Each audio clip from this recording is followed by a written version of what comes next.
നമസ്കാരം. Mark Feller ആ ഹൂന മൗണ്ടിൽ നിന്ന് പുറത്തുപോയി കുറച്ച് മെഡിസിനൽ പ്ലാന്റ്സും ഹെർബ്സും ഒക്കെ വാങ്ങാൻ തീരുമാനിച്ചുകൊണ്ട് ആ പവലിയനിലേക്ക് നടക്കുകയാണ്.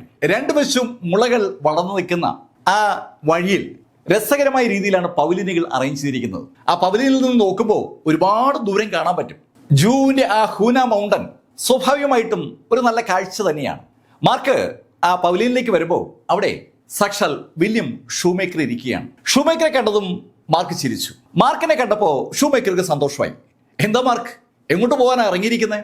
മാർക്ക് ഒരു യാത്രയ്ക്ക് വേണ്ടി ഇറങ്ങിയതാണെന്ന് ഒറ്റ നോട്ടത്തിൽ തന്നെ ഷൂമേക്കർക്ക് മനസ്സിലായതുകൊണ്ടാണ് ഷൂമേക്കർ ആ ചോദ്യം ചോദിച്ചത്. അത് കേട്ടതും മാർക്ക് ഷൂമേക്കറോട് പറഞ്ഞു, ഞാൻ എൻ്റെ സ്പിരിച്വൽ എനർജി ലെവൽ ഉയർത്താൻ ശ്രമിക്കുമ്പോൾ അങ്ങോട്ട് പറ്റുന്നില്ല. പക്ഷേ ജൂനാണെങ്കിൽ ഈ സ്പിരിച്വൽ ലെവൽ ഉയർത്തുക എന്ന് പറഞ്ഞാൽ വളരെ സിമ്പിളായ കാര്യവുമാണ്. മാർക്ക് പറഞ്ഞത് കേട്ടതും ഷൂമേക്കർ ഒന്ന് ചിരിച്ചു. ഹേയ് മാർക്ക്, അതിന് ഒരു കാരണമുണ്ട്. സീനിയർ, എന്താ അത്? മാർക്ക്, ജൂ നമ്മളിൽ നിന്ന് വളരെ വ്യത്യസ്തമാകുന്നത് അവരുടെ ബോഡിയുടെ പ്രത്യേകത കൊണ്ടാണ്. അവരുടെ ബോഡിക്ക് വല്ലാത്തൊരു പ്രത്യേകതയുണ്ട്. ആ ബോഡിക്ക് നമ്മുടെ ബോഡികൾക്ക് ആവശ്യമുള്ളതുപോലെ ഒരു തരത്തിലുള്ള കൾട്ടിവേഷനും വേണ്ട. വില്യം ഷൂമേക്കർ പറയുന്ന കാര്യം ശരിക്കും അങ്ങോട്ട് മാർക്കിന് മനസ്സിലായില്ല. മാർക്കിന്റെ മുഖത്ത് നിന്ന് അത് വായിച്ചറിഞ്ഞ ഷൂമേക്കർ മാർക്കിനോട് പറഞ്ഞു, മാർക്ക്, നമുക്കൊക്കെ ഇഷ്ടംപോലെ സ്പിരിച്വൽ എനർജി അബ്സോർവ് ചെയ്താൽ മാത്രമേ നമ്മുടെ കൾട്ടിവേഷൻ ലെവലിൽ നമുക്ക് ഉയർത്താൻ പറ്റൂ. നമ്മുടെ കൾട്ടിവേഷൻ പാത്ത് ആ ശൈലിയിലാണ് നമ്മൾ ബിൽഡ് ചെയ്തിരിക്കുന്നത്. പക്ഷേ ജൂവിന്റെ കൾട്ടിവേഷൻ പാത്ത് തികച്ചും വ്യത്യസ്തമാണ്. ജൂവിന്റെ കൾട്ടിവേഷൻ പാത്ത് പൂർണ്ണമായും സന്തോഷത്തിലാണ് അടിസ്ഥാനമായിരിക്കുന്നത്. സന്തോഷത്തിൽ അടിസ്ഥാനമായ കൾട്ടിവേഷൻ പാത്തോ? മാർക്ക് ആദ്യമായിട്ടാണ് അങ്ങനെ കേൾക്കുന്നത്. അതേ മാർക്ക്, അത് ശരിയാണ്. ജൂ എപ്പോഴും സന്തോഷവതിയായിരിക്കാൻ ശ്രമിക്കുന്നത് നീ കണ്ടു കാണുമല്ലോ. അവർ സന്തോഷത്തിൽ ആയിരിക്കുമ്പോഴെല്ലാം അവരുടെ ഉള്ളിൽ കൾട്ടിവേഷൻ നടക്കുകയാണ്. ശരിക്കും അവരുടെ കപ്പാസിറ്റി ഉയർന്നുകൊണ്ടിരിക്കുകയാണ്. അവര് വൈൻ കുടിക്കുമ്പോഴും ആ ആഹാരം വലിച്ചു വാരി തിന്നുമ്പോഴും യഥാർത്ഥത്തിൽ നടക്കുന്നത് കൾട്ടിവേഷനാണ്. വില്യം ഷൂമേക്കർ പറഞ്ഞ ആ കാര്യം കേട്ട് മാർക്ക് വല്ലാതങ്ങ് അമ്പരന്നു പോവുകയാണ്. സാധാരണഗതിയിൽ മാർഷൽ ആർട്ടിസ്റ്റുകൾ കൾട്ടിവേഷന് അനവധി ടെക്നിക്കുകൾ ഉപയോഗിക്കും. ചിലർക്കൊക്കെ അവരുടെ കൾട്ടിവേഷൻ പാത്ത് എന്ന് പറയുന്നത് നിരന്തരമായ പ്രാക്ടീസാണ്. ചിലർക്ക് നിരന്തരമായ ഫൈറ്റാണ്. ചിലർക്ക് നിരന്തരമായ ഫൈറ്റിലൂടെ അനവധി ആളുകളെ കൊല്ലുമ്പോഴാണ് യഥാർത്ഥത്തിൽ അവർ ഒരു ലെവലിൽ നിന്ന് അടുത്ത ലെവലിലേക്ക് കടക്കുക. ഓരോരുത്തരുടെയും പാത്ത് ഓരോ ശൈലിയില ഡിഫൈൻ ചെയ്യപ്പെടുന്നത്.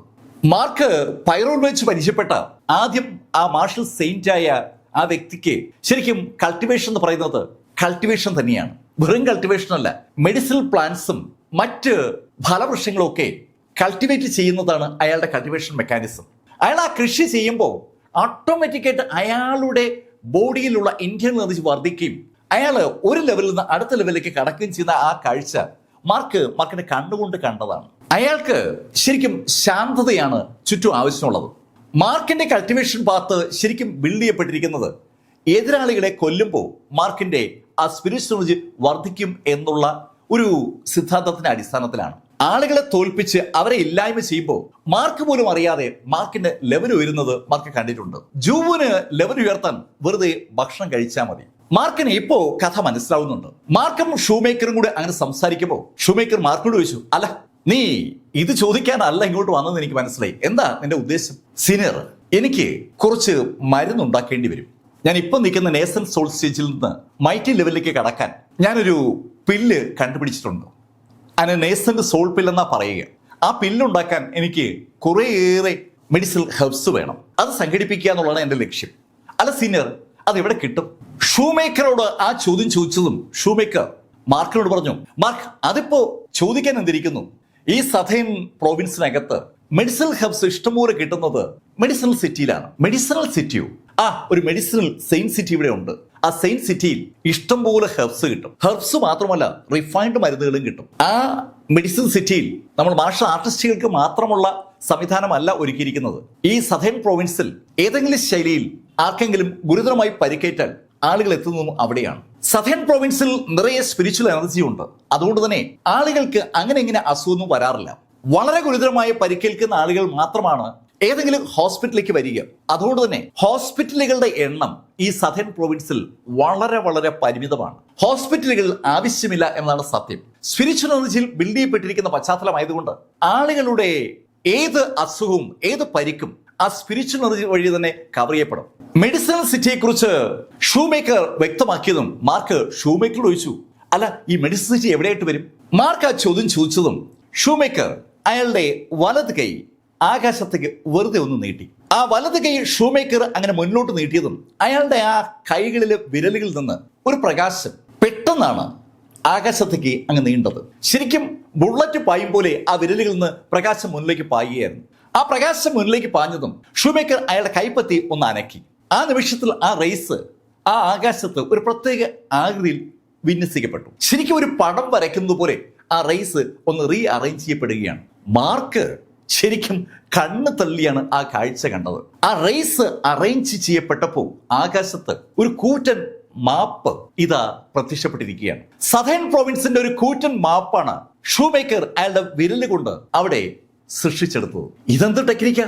മാർക്ക് അമ്പരപ്പോടെ ആ കാഴ്ചയിലേക്ക് നോക്കുമ്പോൾ മാർക്കിന്റെ മനസ്സിൽ കടന്നു വരുന്ന ചോദ്യം അതാണ്. ഒരു അസാധ്യ പ്രതിഭാശാലിയാണ് തന്റെ മുന്നിൽ നിൽക്കുന്ന വില്യം ഷൂമേക്കർ എന്ന് മാർക്ക് ആ നിമിഷത്തിൽ ഒരിക്കൽ കൂടി ഉറപ്പിക്കുകയാണ്. ഹെവൻലി ക്ലൗഡ് സെക്ഷന്റെ ആ ലൈബ്രറിക്കകത്ത് വില്യം ഷൂമേക്കറെ കുറിച്ചുള്ള കഥകൾ വായിക്കുമ്പോൾ മാർക്ക് ഒരിക്കലും ഇത്രയേറെ എബിലിറ്റി ഉള്ള ആളാണ് ഷൂമേക്കർ എന്ന് കരുതിയിരുന്നേയില്ല.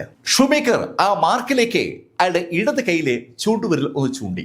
ആ ചൂണ്ടുവിരലിൽ നിന്ന് ഒരു പ്രകാശം ഒരു പ്രത്യേക സ്പോട്ടിൽ പതിച്ചു. ആ സ്പോട്ട് ചൂണ്ടിക്കാണിച്ചുകൊണ്ട് ഷൂമേക്കർ മാർക്കിനോട് പറഞ്ഞു, മാർക്ക്, അതാണ് മെഡിസിൽ സിറ്റി. മെഡിസിൽ സിറ്റിയിലേക്ക് വിരൽ ചൂണ്ടിയ ഷൂമേക്കർ ആ വിരല് ഒന്ന് അനക്കിയതും ആ സിറ്റി പതുക്കെ എൻലാർജ് ആയി. നമ്മുടെ ഗൂഗിൾ മാപ്പിൽ നമ്മൾ മൗസ് വെച്ച് എൻലാർജ് ചെയ്യുമ്പോൾ എന്ത് സംഭവിക്കുന്നു അതുപോലെ ആ മാപ്പ് ഒന്ന് എൻലാർജ് ചെയ്ത് വരികയാണ്. അതിമനോഹരമായ ഒരു സിറ്റി ആ നിമിഷത്തിൽ തന്നെ അവിടെ ആ ആകാശത്ത് ആ മാപ്പിനകത്ത് പ്രത്യക്ഷമായി. ആ രംഗം കണ്ട് മാർക്കിന്റെ തൊണ്ട വരണ്ടു എന്ന് പറയാം. ശരിക്കും വിശ്വസിക്കാനാവാത്ത ഒരു കാഴ്ചയാണ് മാർക്ക് ഫെല്ലർ അവിടെ കണ്ടത്. വില്യം ഷൂമേക്കറുടെ ആ ടെക്നിക് അതെന്ത് തന്നെയാണെങ്കിലും അവിശ്വസനീയമെന്നേ പറയാൻ പറ്റൂ. ഷൂമേക്കർ മാർക്കിനോട് അങ്ങനെ സംസാരിച്ചുകൊണ്ടിരിക്കുമ്പോഴാണ് ജൂ അങ്ങോട്ട് വരുന്നത്. ജൂ വരുന്ന കണ്ടതും മാർക്കും ഷൂമേക്കറും ജൂവിന് നേരെ തിരിഞ്ഞു. അല്ല, എന്താ നിങ്ങൾ തമ്മിൽ സംസാരിക്കുന്നത്? അതിന് മറുപടി പറഞ്ഞത് മാർക്ക് തന്നെയാണ്. ആന്റി, എനിക്ക് കുറച്ച് മെഡിസിൽ ഹെർബ്സ് വാങ്ങണം, അതെവിടെ കിട്ടുമെന്ന് ഞാൻ സീനിയർ ഷൂവിനോട് ചോദിക്കായിരുന്നു. അതെത്ര ചോദിക്കാനുണ്ടോ? മെഡിസിൻ സിറ്റിയിൽ കിട്ടാത്ത എന്ത് മരുന്നുകളാണ് ഉള്ളത്? ജൂവിന്റെ മറുപടിയും ഷൂ പറഞ്ഞ മറുപടിയും ഒന്ന് തന്നെയാണ്. മാർക്ക് അവരുടെ രണ്ടുപേരും യാത്ര പറഞ്ഞ് ഇറങ്ങാൻ പോയതും ജൂ മാർക്കിനോട് പറഞ്ഞു, മാർക്ക്, ബി കെയർഫുൾ. നിന്നെ ആ ഹെവൻലി ക്ലൗഡ് സെക്ഷൻകാർ മോണിറ്റർ ചെയ്യാനുള്ള സർവ്വ സാധ്യതയുമുണ്ട്, അതുകൊണ്ട് ഒരു ശ്രദ്ധ വേണേ. മാർക്കിനും അറിയാം ആ കാര്യം. ഹെവൻലി ക്ലൗഡ് സെക്ഷന്റെ ആ ഫസ്റ്റ് എൽഡർ അത്ര പെട്ടെന്നൊന്നും മാർക്കിനെ വിടാൻ സാധ്യതയില്ല. മാർക്ക് ജൂവിനോടും ഷൂമേക്കറോടും യാത്ര പറഞ്ഞിട്ട് മാർക്കിനെ ആ ബ്ലാക്ക് ഹോക്കിന്റെ പുറത്തു കയറി. ആ കറുത്ത കൂറ്റൻ പരുന്ത് മാർക്കിനെയും കൊണ്ട് പതുക്കെ അങ്ങ് പറന്നു തുടങ്ങി. ആ പരുന്ത് മാർക്കിനെയും കൊണ്ട് ഹൂന മൗണ്ടന്റെ പരിധി വിട്ട് ഏകദേശം ഒരു 10-15 മിനിറ്റ് കഴിഞ്ഞപ്പോൾ അവിടേക്ക് സാക്ഷാൽ മോ ഹോം എത്തി. ഫസ്റ്റ് എൽഡർ മോ ഹോമിനോട് മാർക്ക് ഫെല്ലറെ നിരീക്ഷിക്കാൻ ആവശ്യപ്പെട്ടിരിക്കുകയാണ്. മോ ഹോം ആ ഹൂന മൗണ്ടന്റെ സമീപം എത്തിയതും ഒരു മരത്തിന്റെ ചുവട്ടിൽ ഒളിച്ചതിന് ശേഷം അയാളുടെ ഡിവൈൻ സെൻസ് പതുക്കെ റിലീസ് ചെയ്തു. ആ ഡിവൈൻ സെൻസ് ഉപയോഗിച്ച് മാർക്ക് ഫെല്ലറുടെ സാന്നിധ്യം കണ്ടെത്തുക എന്നുള്ളതാണ് അയാളുടെ ടാർഗറ്റ്. അയാൾ ആ ഡിവൈൻ സെൻസ് ആ ഹൂന മൗണ്ടിന് നേരെ പതുക്കെ അയക്കുകയാണ്. അയാളുടെ ഡിവൈൻ സെൻസിൽ നിന്ന് ഒരു ചെറിയ പാർട്ടാണ് അയാൾ ആ ഹൂന മൗണ്ടിലേക്ക് അയച്ചത്. ഹൂന മൗണ്ടിന് സമീപത്തേക്ക് അയാളുടെ ഡിവൈൻ സെൻസ് എത്തിയതും പെട്ടെന്ന് അതങ്ങ് കട്ടായി. ഹൂന മൗണ്ടിൽ ജൂ ഉണ്ട്, അതുപോലെ സീനിയർ ഷൂമേക്കറും ഉണ്ട്. അവരുടെ അതിശക്തമായ ഡിവൈൻ സെൻസ് ഇപ്പോൾ ആ മൗണ്ടിനെ നിരീക്ഷിക്കുകയാണ്. അതുകൊണ്ട് തന്നെ അവിടേക്ക് വരുന്ന എല്ലാ ഡിവൈൻ സെൻസുകളും കട്ട് ചെയ്യപ്പെടും. അത് തന്നെയാണ് അവിടെ സംഭവിച്ചത്. പെട്ടെന്ന് തന്നെ ഡിവൈൻ സെൻസ് കട്ട് ചെയ്യപ്പെട്ടപ്പോൾ മോഹോ ശരിക്കും ഒന്ന് അമ്പരന്നു. അയാൾ ഞെട്ടിയെന്ന് പറയാം. അയാൾ ഉടൻ അയാളുടെ ഓറയൊക്കെ റെഡ്യൂസ് ചെയ്ത് ആ മരത്തിൽ നിന്ന് കുറച്ചുകൂടെ പുറകോട്ട് മാറി മറ്റൊരു പാറയുടെ പിന്നിലായി ഒളിച്ചു. അവിടെ ഇരിക്കുന്ന അയാൾക്ക് ആ ഹൂന മൗണ്ടന്റെ ആ പടിക്കെട്ടുകൾ കൃത്യമായി കാണാം. ആ മൗണ്ടനിലേക്ക് കയറുകയും ഇറങ്ങുകയും ചെയ്യുന്ന ആളുകളെ നിരീക്ഷിക്കാൻ കഴിയുന്ന ആ സ്ഥലത്ത് മോഹോ ഇരിപ്പൊഴിച്ചു. മാർക്ക് എപ്പോഴെങ്കിലും ആ മൗണ്ടിൽ നിന്ന് പുറത്തിറങ്ങുന്ന സമയത്ത് ആ വിവരം ഫസ്റ്റ് എൽഡർക്ക് റിപ്പോർട്ട് ചെയ്യണം. അതാണ് മോ ഹോം എന്ന മോഹോയുടെ ലക്ഷ്യം. അയാളുടെ മോ ക്ലാൻ ആരും ചോദ്യം ചെയ്യാത്ത ഒരു വലിയ ശക്തിയായിരുന്നു. അയാൾ ശരിക്കും ഒരു രാജാവിനെ പോലെയാണ് ആ മോ സിറ്റിയിൽ കഴിഞ്ഞിരുന്നത്. അയാളുടെ പ്രിയപ്പെട്ട 2 ആൺമക്കളെയാണ് മാർക്ക് ഫെല്ലർ കൊന്നത്. അതുകൊണ്ട് തന്നെ അയാൾക്ക് മാർക്ക് ഫെല്ലറോടുള്ള ദേഷ്യം വളരെ വലുതാണ്.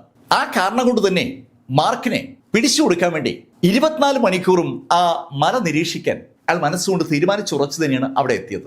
കഥ അവിടെ അങ്ങനെ നടക്കുമ്പോൾ മാർക്ക് ഫെല്ലറുടെ ബ്ലാക്ക് ഹോക്ക് ആ മെഡിസിൻ സിറ്റി ലക്ഷ്യമാക്കി നീങ്ങുകയാണ്. ആ മെഡിസിൻ സിറ്റിയിലേക്ക് മാർക്ക് യാത്ര ചെയ്യുമ്പോൾ ഇഷ്ടംപോലെ സ്പിരിച്വൽ എനർജി പുറത്തുണ്ട്. മാർക്ക് ആ സ്പിരിച്വൽ എനർജി അബ്സോർവ് ചെയ്തുകൊണ്ടേയിരിക്കുകയാണ്.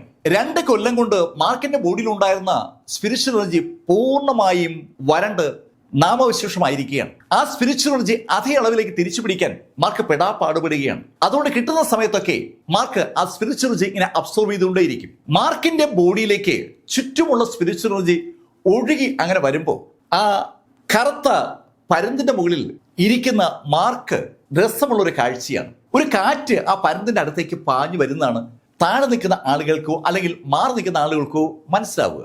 ആ കാറ്റ് ആ പരുന്തിന്റെ മുകളിലിരിക്കുന്ന ആളുടെ അടുത്ത് വന്ന് പതുക്കെ അങ്ങ് അപ്രത്യക്ഷമാവുകയാണ്. ശരിക്കും മാർക്കിന് ചുറ്റും ഒരു ചുഴിയുണ്ട്. ആ കാറ്റ് മാർക്കിന്റെ പുറത്ത് തട്ടുന്നു, പതുക്കെ അപ്രത്യക്ഷമാവുന്നു. മാർക്കിന്റെ ബോഡിയിലേക്ക് ആ സ്പിരിച്വൽ എനർജി ഇങ്ങനെ കയറിക്കൊണ്ടേയിരിക്കുകയാണ്. പിറ്റേ ദിവസം ഏകദേശം ഉച്ചയോട് അടുപ്പിച്ച് മാർക്ക് ഫെല്ലർ ആ മെഡിസിൻ സിറ്റിയിലെത്തി.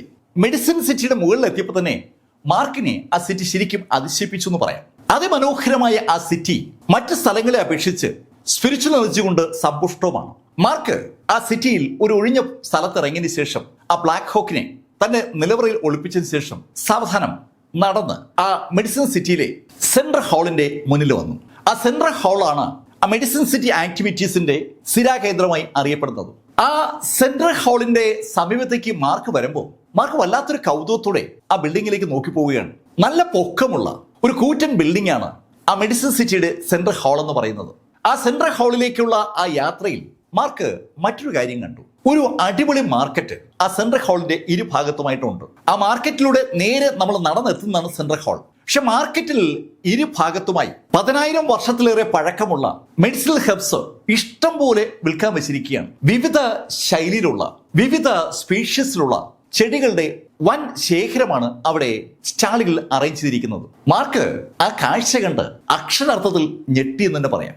10,000 വർഷമൊക്കെ പഴക്കമുള്ള ആയുസ്സുള്ള ഒരു മെഡിസിനൽ ഹെർബ് ഭൂമിയിൽ അമൂല്യങ്ങളിൽ അമൂല്യമാണ്. ഇവിടെ എല്ലാ സ്റ്റാളിലുമുള്ള മെഡിസിനൽ ഹെർബ്സും ഏതാണ്ട് അതേ നിലവാരത്തിലുള്ളതാണ്. അതിൽ താഴെയുള്ളത് ഇല്ല എന്ന് തന്നെ പറയാം. ആ കാഴ്ച കണ്ട മാർക്ക് ഫെല്ലർ ശരിക്കും കോരിത്തെരിച്ചു പോവുകയാണ്. മാർക്ക് ഇപ്പോ നേസന്റ് സോൾ സ്റ്റേജിലാണ്. നേസന്റ് സോൾ സ്റ്റേജിലുള്ള മാർക്കിന് ആ സ്റ്റേജിൽ നിന്ന് മൈറ്റി ലെവലിലേക്ക് കടക്കാൻ കുറേയേറെ നേസന്റ് സോൾ പില്ലുകൾ വേണം.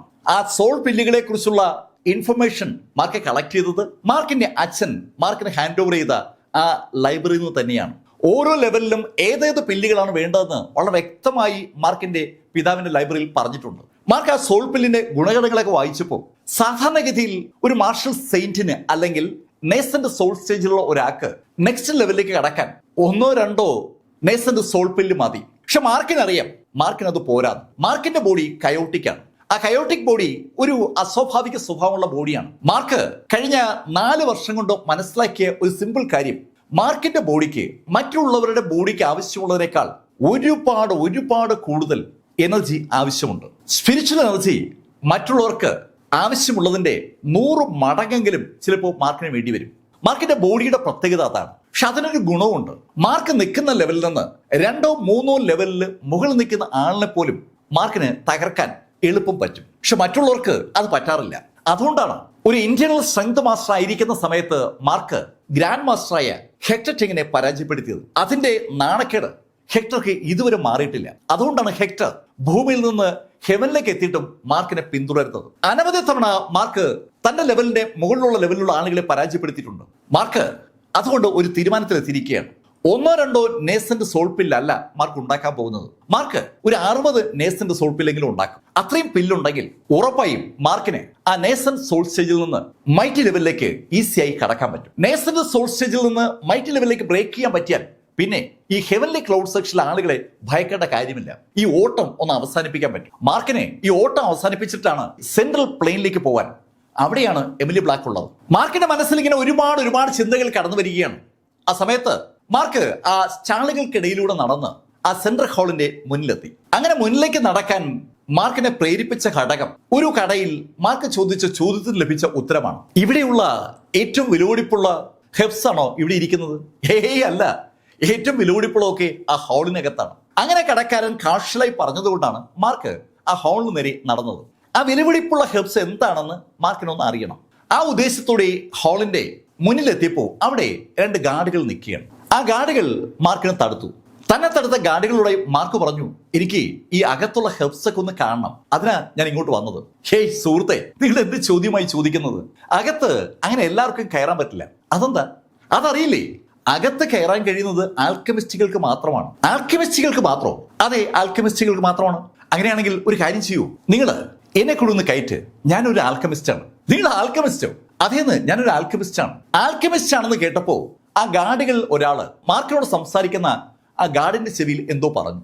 അത് കേട്ടതും അയാൾ മാർക്കിനൊന്ന് സൂക്ഷിച്ചു നോക്കിയിട്ട് മാർക്കിനോടായി പറഞ്ഞു, ഓക്കെ, ഞാനേ നിങ്ങളെ കുറിച്ചുള്ള വിവരം അകത്ത് റിപ്പോർട്ട് ചെയ്യാം. അവരനുവദിക്കുകയാണെങ്കിൽ നിങ്ങൾക്ക് അകത്തേക്ക് അടക്കാം.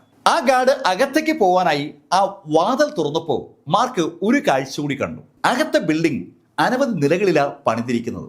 ആ വാതിലടഞ്ഞതും മാർക്ക് ആ വാതിലിന് പുറത്തുള്ള ഗാർഡിനോട് ചോദിച്ചു, അല്ല അകത്തെന്താ ഒരുപാട് നിലകളിൽ ബിൽഡിംഗ് ഇട്ടിരിക്കുന്നത്? അത് ആൽക്കെമിസ്റ്റുകളുടെ നിലവാരവുമായി ബേസ് ചെയ്തുള്ള ഒരു കൺസെപ്റ്റ് ആണ്. അല്ല സുഹൃത്തെ, എനിക്ക് മനസ്സിലായില്ല. മാർക്ക് അങ്ങനെ പറഞ്ഞതും ആ ഗാർഡ് മാർക്കിന് വിശദീകരിച്ചു കൊടുത്തു. ഏറ്റവും താഴെ ലെവലുള്ള ആൽക്കെമിസ്റ്റുകൾ ഏറ്റവും താഴത്തെ ലെവലിലാണ് ഉണ്ടാവുക. അവർക്ക് ഏറ്റവും വില കുറഞ്ഞ ഹെർബ്സ് ആയിരിക്കും മരുന്നുണ്ടാക്കാൻ വേണ്ടി ലഭിക്കുക. അതിന്റെ മുകളിലത്തെ ലെവലിലേക്ക് അവർ കടക്കണമെങ്കിൽ അവരുടെ ആൽക്കെമിസ്റ്റ് സ്കില്ല് കുറച്ചുകൂടി വളരണം. അവർ ഓരോ ലെവൽ വളരും തോറും അവരുടെ മുകളിലേക്ക് കയറാനുള്ള എബിലിറ്റിയും കൂടും. ആകെ എത്ര ലെവലുണ്ട് പെട്ടെന്ന് മാർക്ക് ചോദിക്കുകയാണ്. ഇവിടെ 7 ലെവലുണ്ട്. 7ാമത്തെ ലെവലിൽ ആൽക്കെമിസ്റ്റ് കിങ് മാത്രമേ ചെല്ലാറുള്ളൂ. ആൽക്കെമിസ്റ്റ് കിങ്ങോ? അതെ, അദ്ദേഹമാണ് ഈ സംവിധാനത്തിന്റെ മൊത്തം കാര്യങ്ങൾ നോക്കുന്നത്. അല്ല, ഈ ആൽക്കെമിസ്റ്റുകൾ എവിടുന്നാ വരുന്നത്? അത് നിങ്ങൾക്ക് അറിയത്തില്ലേ? ഇവിടെയുള്ള ആൽക്കെമിസ്റ്റുകളൊക്കെ ഏതെങ്കിലും പ്രധാനപ്പെട്ട ക്ലാനുകളുടെ ആളുകളോ അല്ലെങ്കിൽ അസോസിയേഷൻ ആളുകളോ അല്ലെങ്കിൽ സെക്ഷന്റെ ആളുകളോ ഒക്കെയാണ്. മോ ക്ലാനിനെ പോലുള്ള ക്ലാനുകളോ ഹണ്ടിങ് അസോസിയേഷനെ പോലുള്ള അസോസിയേഷനുകളോ ഹെവൻലി ക്ലൗഡ് സെക്ഷനെ പോലുള്ള സെക്ഷനുകളോ ആണ് അവിടെ ആൽക്കെമിസ്റ്റുകളെ നിയോഗിച്ചിരിക്കുന്നത്. കാര്യം അയാൾ പറഞ്ഞപ്പോൾ മാർക്കിന് മനസ്സിലാവുകയും ചെയ്തു. ഹെവൻലി ക്ലൗഡ് സെക്ഷനിൽ ഒരുപാട് മാർഷൽ ആർട്ടിസ്റ്റുകളുണ്ട്. ഏകദേശം 10,000-ഓളം മാർഷൽ ആർട്ടിസ്റ്റുകൾ ഹെവൻലി ക്ലൗഡ് സെക്ഷനകത്തുണ്ട്. ആ മാർഷൽ ആർട്ടിസ്റ്റുകൾ പരസ്പരം ഫൈറ്റ് ചെയ്യുമ്പോഴും മറ്റുള്ള ആളുകളോട് ഫൈറ്റ് ചെയ്യുമ്പോഴും പരിക്കേൽക്കാനുള്ള സാധ്യതയുണ്ട്. അവരെ ചികിത്സിക്കാൻ ആവശ്യമായ മരുന്ന് നിർമ്മിക്കുന്നത് അപ്പോ ഈ മെഡിസിൻ സിറ്റിയിലാണ്. മാർക്കിന് ഏകദേശം ഒരു ധാരണ ഉണ്ടായി. ഹെവൻലി ക്ലൗഡ് സെക്ഷൻ ആവശ്യമായ മരുന്ന് അവിടെ ഉൽപ്പാദിപ്പിക്കുന്നത് പോലെ മറ്റ് സെക്ഷനുകളും അതുപോലെ തന്നെ മറ്റ് ക്ലാനുകളും അസോസിയേഷനുകളും അവിടെ തന്നെയായിരിക്കും മരുന്നുണ്ടാക്കുക. ഇവർക്ക് പുറമെ പ്രധാനപ്പെട്ട കുടുംബങ്ങളും അവിടെ നിന്നായിരിക്കും മരുന്നുണ്ടാക്കുക. മാർക്ക് ഏകദേശം ഒരു ധാരണ ഉണ്ടാക്കുമ്പോഴേക്കും മാർക്കിന്റെ അടുത്ത് നിന്ന് അകത്തേക്ക് പോയ ഗാർഡ് നടന്ന് 3ാമത്തെ നിലയിലെത്തി. ഗാർഡിനെ 3ാമത്തെ നിലയിൽ കണ്ടതും അവിടെ ഉണ്ടായിരുന്ന നരച്ച താടിയുള്ള ശാസ്ത്രജ്ഞന്മാരെന്ന് നമുക്ക് ഒറ്റനോട്ടത്തിൽ തോന്നുന്ന ചില ആളുകൾ അവനെ തടുത്തു നിർത്തി. ഏയ്, നീ എന്താ ഇവിടെ വന്നേ? ഞാൻ ഒരു കാര്യം ആൽക്കെമിസ്റ്റ് കിങ്ങിനോട് റിപ്പോർട്ട് ചെയ്യാനാ വന്നത്. ആൽക്കെമിസ്റ്റ് കിങ്ങിനോട് നേരിട്ട് സംസാരിക്കാൻ നിനക്കാരാ അധികാരം നൽകിയത്? ആ പ്രായമുള്ള ആളുകൾ അങ്ങനെ ചോദിച്ചപ്പോ ആ ഗാർഡ് അതിൽ സീനിയറെന്ന് തോന്നുന്ന ആളോട് പറഞ്ഞു, സീനിയർ സൂക്കിങ്, എനിക്ക് അങ്ങയോട് മാത്രമായി ഒരു രഹസ്യം പറയാനുണ്ട്. എന്ത് രഹസ്യം? സീനിയർ, അത് ശരിക്കും പ്രധാനപ്പെട്ട ഒരു കാര്യമാണ്. എന്ത് രഹസ്യമാണെങ്കിലും കുഴപ്പമില്ല, ഈ നിൽക്കുന്ന ആളുകൾ കേൾക്കാൻ കഴിയുന്ന കാര്യമാണെങ്കിൽ നീ പറഞ്ഞാൽ മതി. സൂക്കിങ് അങ്ങനെ തീർത്ത് പറഞ്ഞതും ആ ഗാർഡ് ചുറ്റും നോക്കിയിട്ട് ശബ്ദം താഴ്ത്തി സൂക്കിങ്ങിനോട് പറഞ്ഞു, സീനിയർ, പുറത്ത് മാർക്ക് ഫെല്ലർ എത്തിയിരിക്കുകയാണ്. മാർക്ക് ഫെല്ലർ എന്ന് കേട്ടതും ആ 3ാമത്തെ നിരയിലുള്ള ആ സയന്റിസ്റ്റുകൾ എന്ന് വിളിക്കാൻ കഴിയുന്ന ആൽക്കെമിസ്റ്റുകൾ ശരിക്കും ഒന്ന് വിറച്ചു. അവര് വല്ലാതെ ഭയന്നു എന്ന് പറയാം. അവനതിന് എവിടെ വന്നേ?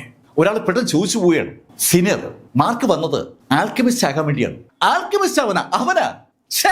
ആ ഗാർഡ് പറഞ്ഞത് കേട്ടതും പെട്ടെന്ന് ആ ശൈലിയുടെ കമന്റ് ഉണ്ടായി. ഈ സമയത്ത് നിശബ്ദനായി നിന്ന സൂക്കിങ് അയാളുടെ കൂടെയുള്ള ആളുകളോട് പറഞ്ഞു, അല്ല ശരിക്കും അവനൊരു ആൽക്കെമിസ്റ്റ് ആണെങ്കിലോ?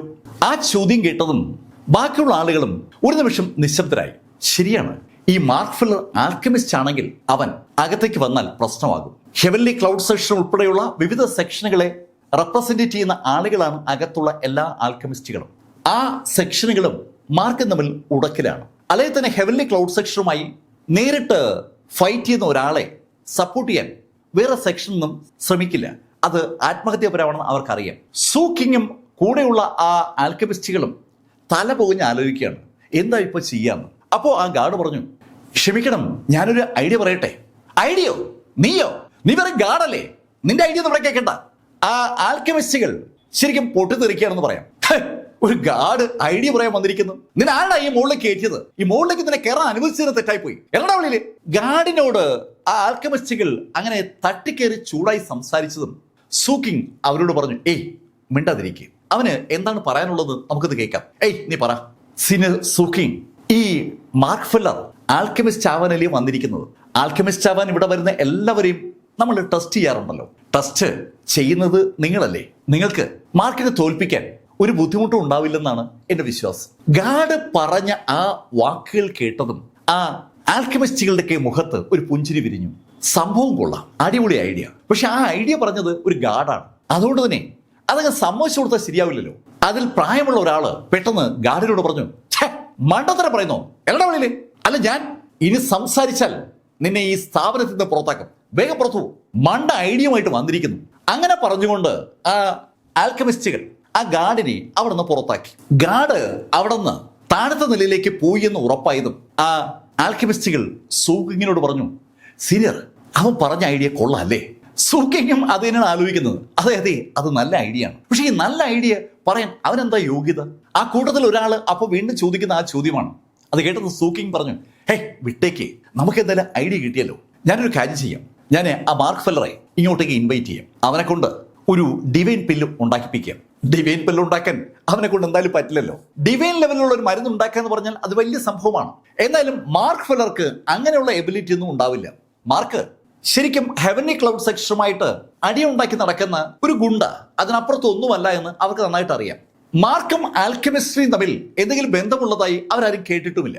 എന്തോ ചിലതൊക്കെ പഠിച്ചിട്ടുണ്ടാവും. അത് വെച്ചിട്ട് മരുന്നുണ്ടാക്കാനുള്ള ഒരു ശ്രമത്തിലാണ് അവൻ. ആ ടീമിന് ഏകദേശം കാര്യം മനസ്സിലായതും സൂക്കിങ് അവരോട് പറഞ്ഞു, ഞാൻ അവനെ പോയി വിളിക്കാം. സൂക്കിങ് അങ്ങനെ പറഞ്ഞതിന് ശേഷം താഴത്തെ നിലയിലേക്ക് നടക്കുമ്പോൾ നമ്മുടെ ഗാർഡ് മാർക്കിന്റെ അടുത്ത് മടങ്ങി എത്തിക്കഴിഞ്ഞു. ഗാർഡിനെ കണ്ടതും മാർക്ക് ചോദിച്ചു, എന്തായി? ഞാൻ പറഞ്ഞിട്ടുണ്ട്, അവർക്ക് കാര്യം മനസ്സിലായെങ്കിൽ അവർ വരും. തൽക്കാലം നീ അവിടെ ഇരിക്കും. വളരെ പരുക്കൻ ശബ്ദത്തിലാണ് ആ ഗാർഡ് അത് പറഞ്ഞത്. മാർക്ക് കൂടുതലൊന്നും ആലോചിക്കാൻ നിൽക്കാതെ അടുത്തുള്ള ഒരു കസേരയിലിരുന്നു. ആ കസേരയിലിരുന്ന മാർക്ക് ചുറ്റും ഒന്ന് വീക്ഷിക്കുകയാണ്. ഇഷ്ടംപോലെ മെഡിസിനൽ ഹെർബ്സ് വിൽപ്പനയ്ക്ക് വെച്ചിരിക്കുന്ന സ്റ്റോളുകൾ ഇരുഭാഗത്തും അങ്ങനെ നിരന്നു നിൽക്കുന്നതുകൊണ്ട് അവിടെ നിന്ന് അതീവ ഹൃദ്യമായ ഒരു എനർജി പതുക്കെ സ്പ്രെഡ് ആവുന്നുണ്ട്. സ്പിരിച്വൽ എനർജി ഓൾറെഡി അവിടെ ഇഷ്ടംപോലെ ഉണ്ട്. ആ സ്പിരിച്വൽ എനർജി മെഡിസിനൽ ഹെർബ്സിന്റെ പുറത്തുകൂടി തട്ടി തഴുകി കാറ്റിന്റെ രൂപത്തിൽ പരന്നെങ്ങനെ പോകുമ്പോൾ അത് ശ്വസിക്കുന്ന ആളുകൾക്ക് ശരിക്കും ഒരു ഉണർവ് ഫീൽ ചെയ്യും. മാർക്കിന് അത് ശരിക്കും ഫീൽ ചെയ്യുന്നുണ്ട്. മാർക്ക് പതുക്കെ കണ്ണുകൾ അടച്ചു. കണ്ണുകൾ അടച്ച മാർക്ക് ആ മെഡിസിനൽ ഹെർബ്സ് വഴി തട്ടി വരുന്ന ആ എയർ പതുക്കെ സാവധാനം ബ്രീത്ത് തുടങ്ങി. മാർക്കിന്റെ സ്ഥിരം ശൈലിയിലുള്ള ബ്രീത്തിങ് മാർക്ക് അവിടെ എടുത്തില്ല. അങ്ങനെ ചെയ്താൽ സ്വാഭാവികമായിട്ടും മാർക്ക് പലരുടെയും ശ്രദ്ധയപ്പെടും. അങ്ങനെ പെടാതിരിക്കാൻ വേണ്ടിയാണ് മാർക്ക് സാവധാനം ശ്വസിച്ചു തുടങ്ങിയത്. ഈ സമയത്താണ് മുകളിലത്തെ നിലയിൽ നിന്ന് സൂക്കിങ് താഴെ എത്തിയത്. അയാൾ ആ വാതിൽ തുറന്ന് നടന്ന് മാർക്കിന്റെ അടുത്തെത്തി. മാർക്ക് അപ്പോഴും കണ്ണുകൾ അടച്ചിരിക്കുകയാണ്. മാർക്കിന്റെ മുന്നിലെത്തിയ സൂക്കിങ് മാർക്കിന്റെ ഷോൾഡറിലും തട്ടി. ഹലോ സുഹൃത്തെ. ശരിക്കും അപ്പോഴാ മാർക്ക് കണ്ണു തുറക്കുന്നത്. തന്റെ പുറത്ത് തട്ടിയ ആളെ കണ്ടതും മാർക്ക് ചാടി എണീറ്റ് അദ്ദേഹത്തെ വണങ്ങി. നമസ്കാരം മിസ്റ്റർ മാർക്ക്, നിങ്ങൾ എന്തിനാ ഇവിടെ വന്നത്? മാർക്കിന്റെ പേര് ആ അപരിചിതൻ പറഞ്ഞത് കേട്ടതും മാർക്ക് കാര്യം മനസ്സിലാക്കി. മാർക്ക് ആരാണെന്ന് അവർക്ക് തിരിച്ചറിയാൻ പറ്റിയിരിക്കുകയാണ്. പക്ഷെ അത് മനസ്സിലായിട്ടും ഒരു ഭാവമാറ്റവും കാണിക്കാതെ മാർക്ക് ഫെല്ലർ ആ ആളോട് പറഞ്ഞു, ഞാന് നിങ്ങളുടെ കൂട്ടത്തിലെ ഒരു ആൽക്കെമിസ്റ്റ് ആകാൻ വേണ്ടി ടെസ്റ്റിന് വേണ്ടിയാ വന്നത്. ആൽക്കെമിസ്റ്റ് ആവാനോ? നിങ്ങളൊരു മാർഷൽ ആർട്ടിസ്റ്റ് അല്ലേ, നിങ്ങൾ എന്തിനാ ആൽക്കെമിസ്റ്റ് ആവുന്നത്?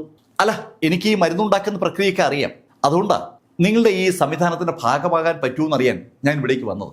ഹേയ് മാർക്ക്, ഇവിടെ ആൽക്കെമിസ്റ്റ് ആക്കാനായി ഇഷ്ടംപോലെ ആളുകൾ വരും. ഞങ്ങൾക്കിവിടെ കുറെ സ്റ്റാൻഡേർഡ് ഒക്കെ ഉണ്ടായി. ആ സ്റ്റാൻഡേർഡ് പാലിക്കാൻ നിനക്ക് പറ്റുകയാണെങ്കിൽ ഉറപ്പായും നിനക്ക് ഇവിടെ സെലക്ഷൻ കിട്ടും. അത് കേട്ടതും മാർക്ക് ചോദിച്ചു, സെലക്ഷൻ കിട്ടിയാൽ എനിക്ക് ഉറപ്പായും അകത്തേക്ക് കടക്കാമല്ലേ? പിന്നെന്താ, സെലക്ഷൻ കിട്ടിയാൽ ഉറപ്പായും അകത്തേക്ക് കടക്കാം. എന്നാ പിന്നെ ടെസ്റ്റ് ചെയ്യൂ. ഹേയ് മാർക്ക്, അതങ്ങനെ എളുപ്പം ടെസ്റ്റ് ചെയ്യാൻ പറ്റുന്ന കാര്യമൊന്നുമല്ല. ഇവിടെ ചില നിയമാവലികളൊക്കെ ഉണ്ട്. നീ പോയിട്ട് അടുത്ത ആഴ്ച വാ. ഹേയ് അത് പറ്റത്തില്ല, എനിക്ക് വേഗം ടെസ്റ്റ് വേണം. അത് പറ്റത്തില്ല. സൂക്കിങ് അങ്ങനെ പറഞ്ഞതും മാർക്കിന്റെ മുഖഭാവം ഒന്ന് കടുത്തു. മാർക്ക് എന്താണ് എന്നതിനെ കുറിച്ച് നല്ല ധാരണയുള്ള വ്യക്തിയാണ് സൂക്കിങ്. മാർക്കിന്റെ മുഖം മാറുന്ന കണ്ടതും അയാൾ മാർക്കിനോട് പറഞ്ഞു, അല്ലല്ല, നമുക്ക് ടെസ്റ്റ് സംഘടിപ്പിക്കാം. മാർക്ക്, നീ പോയിട്ട് മറ്റന്നാ വാ. അന്ന് ഇവിടെ ടെസ്റ്റ് ഉണ്ടാവും. നാളെ ഞങ്ങൾ ആവശ്യമായ സംവിധാനങ്ങളൊക്കെ ഒരുക്കാം. മറ്റന്നായിരിക്കും ടെസ്റ്റ്. സൂക്കിങ് അങ്ങനെ പറഞ്ഞതും മാർക്ക് തർക്കിക്കാനും നിൽക്കാതെ അവിടുന്ന് പുറത്തേക്ക് ഇറങ്ങി. പുറത്ത് ഇഷ്ടംപോലെ സ്റ്റോളുകളുണ്ട്. ആ സ്റ്റോളുകളിൽ നിന്ന് ആവശ്യമുള്ള അത്രയും മെഡിസിൻ ഹെർബ്സ് മാർക്ക് വിലയ്ക്ക് വാങ്ങിച്ചു. ആ മെഡിസിൻ സിറ്റിയിൽ ഇഷ്ടംപോലെ ഹോട്ടലുകളൊക്കെ ഉണ്ട്.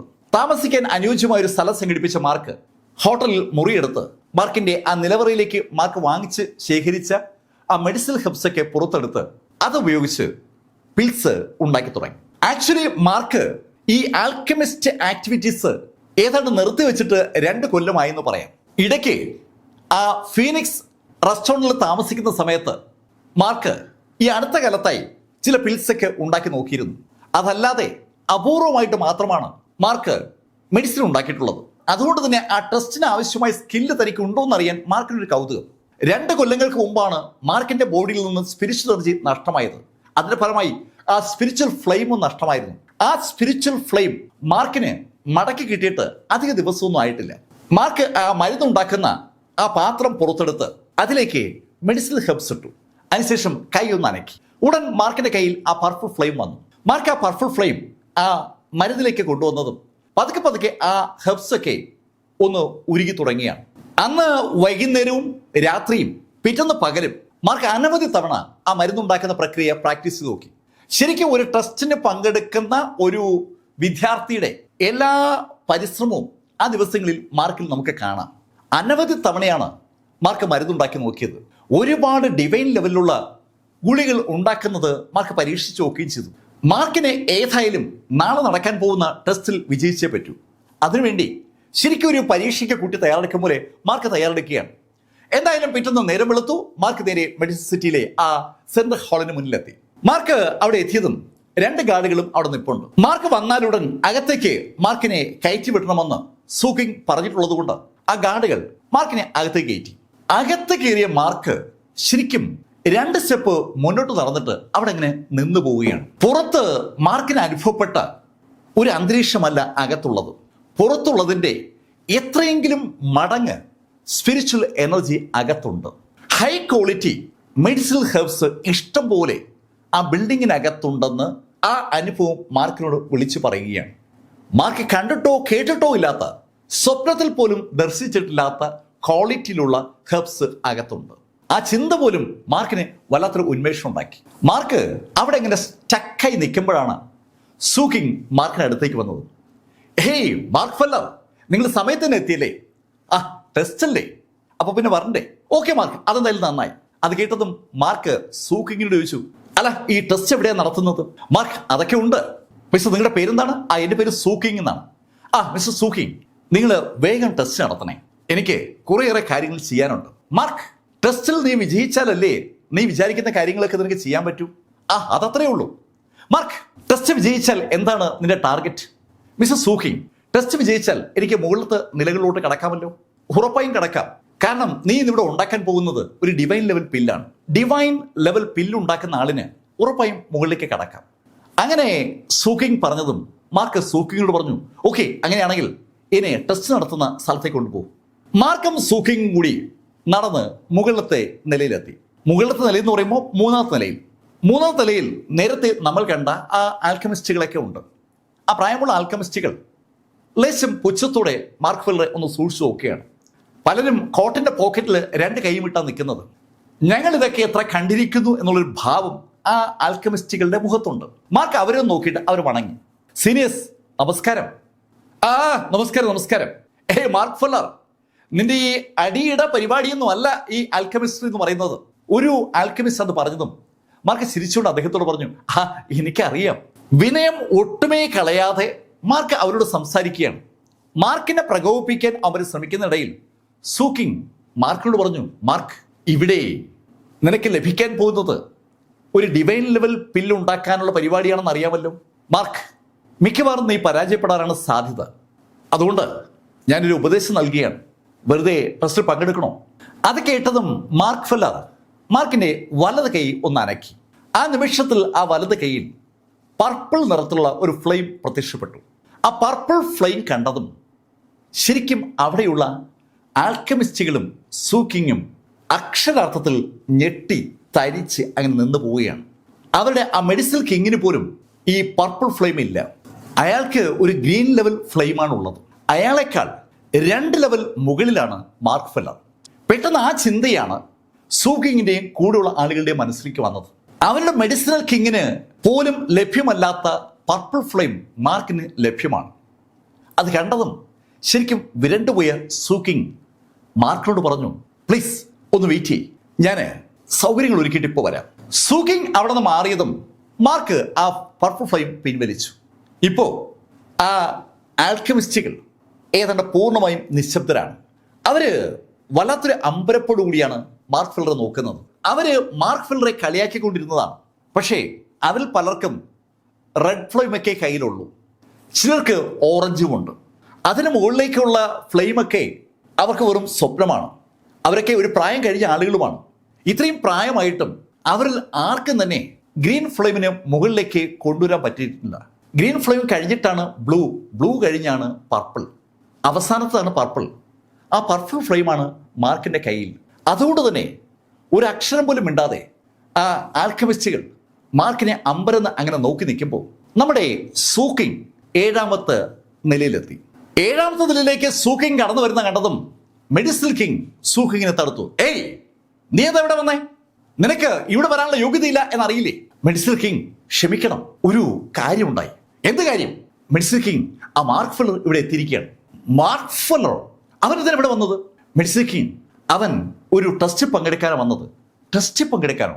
എന്ത് ടെസ്റ്റ്? ആൽക്കമിസ്റ്റ് ടെസ്റ്റ് പങ്കെടുക്കാൻ വന്നത്. ആൽക്കമിസ്റ്റ് ആവാനുള്ള ടെസ്റ്റിൽ മാർക്ക് പങ്കെടുക്കുന്നു. അവൻ എന്തിനാ ആൽക്കമിസ്റ്റ് ആവുന്നത്? മെഡിസിൽ കിങ്, അവൻ 2 ദിവസം മുമ്പേ ഇവിടെ വന്നതാണ്. ഇന്നാണ് ടെസ്റ്റ് വെച്ചിരിക്കുന്നത്. ഇവിടെ ഇഷ്ടംപോലെ ആളുകൾ സാധാരണ ടെസ്റ്റിന് വരുന്നതാണല്ലോ.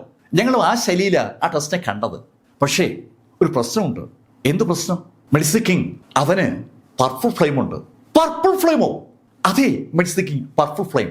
തനിക്ക് ഗ്രീൻ ഫ്ലെയിമാണ് ഉള്ളതെന്ന് മെഡിസിൽ കിങ്ങിന് അറിയാം. ഗ്രീനിൽ നിന്ന് ബ്ലൂവിലേക്ക് കടക്കാൻ അയാൾ കാലങ്ങളായി ശ്രമിക്കുകയാണ്. ഇതുവരെയും അതിന് അയക്ക് കഴിഞ്ഞിട്ടില്ല. ആ സമയത്താണ് ഇത് അയാൾ അറിയുന്നത്, മാർക്ക് ഫില്ലർക്ക് പർപ്പിൾ ഫ്ലെയിം ഉണ്ടെന്ന്. പർപ്പിൾ ഫ്ലെയിം ഉണ്ടെന്ന് പറയുമ്പോൾ അതിന് ഒരു അർത്ഥം കൂടിയുണ്ട്. മാർക്കിന് ശരിക്കും ആൽക്കമിസ്ട്രി വഴങ്ങും.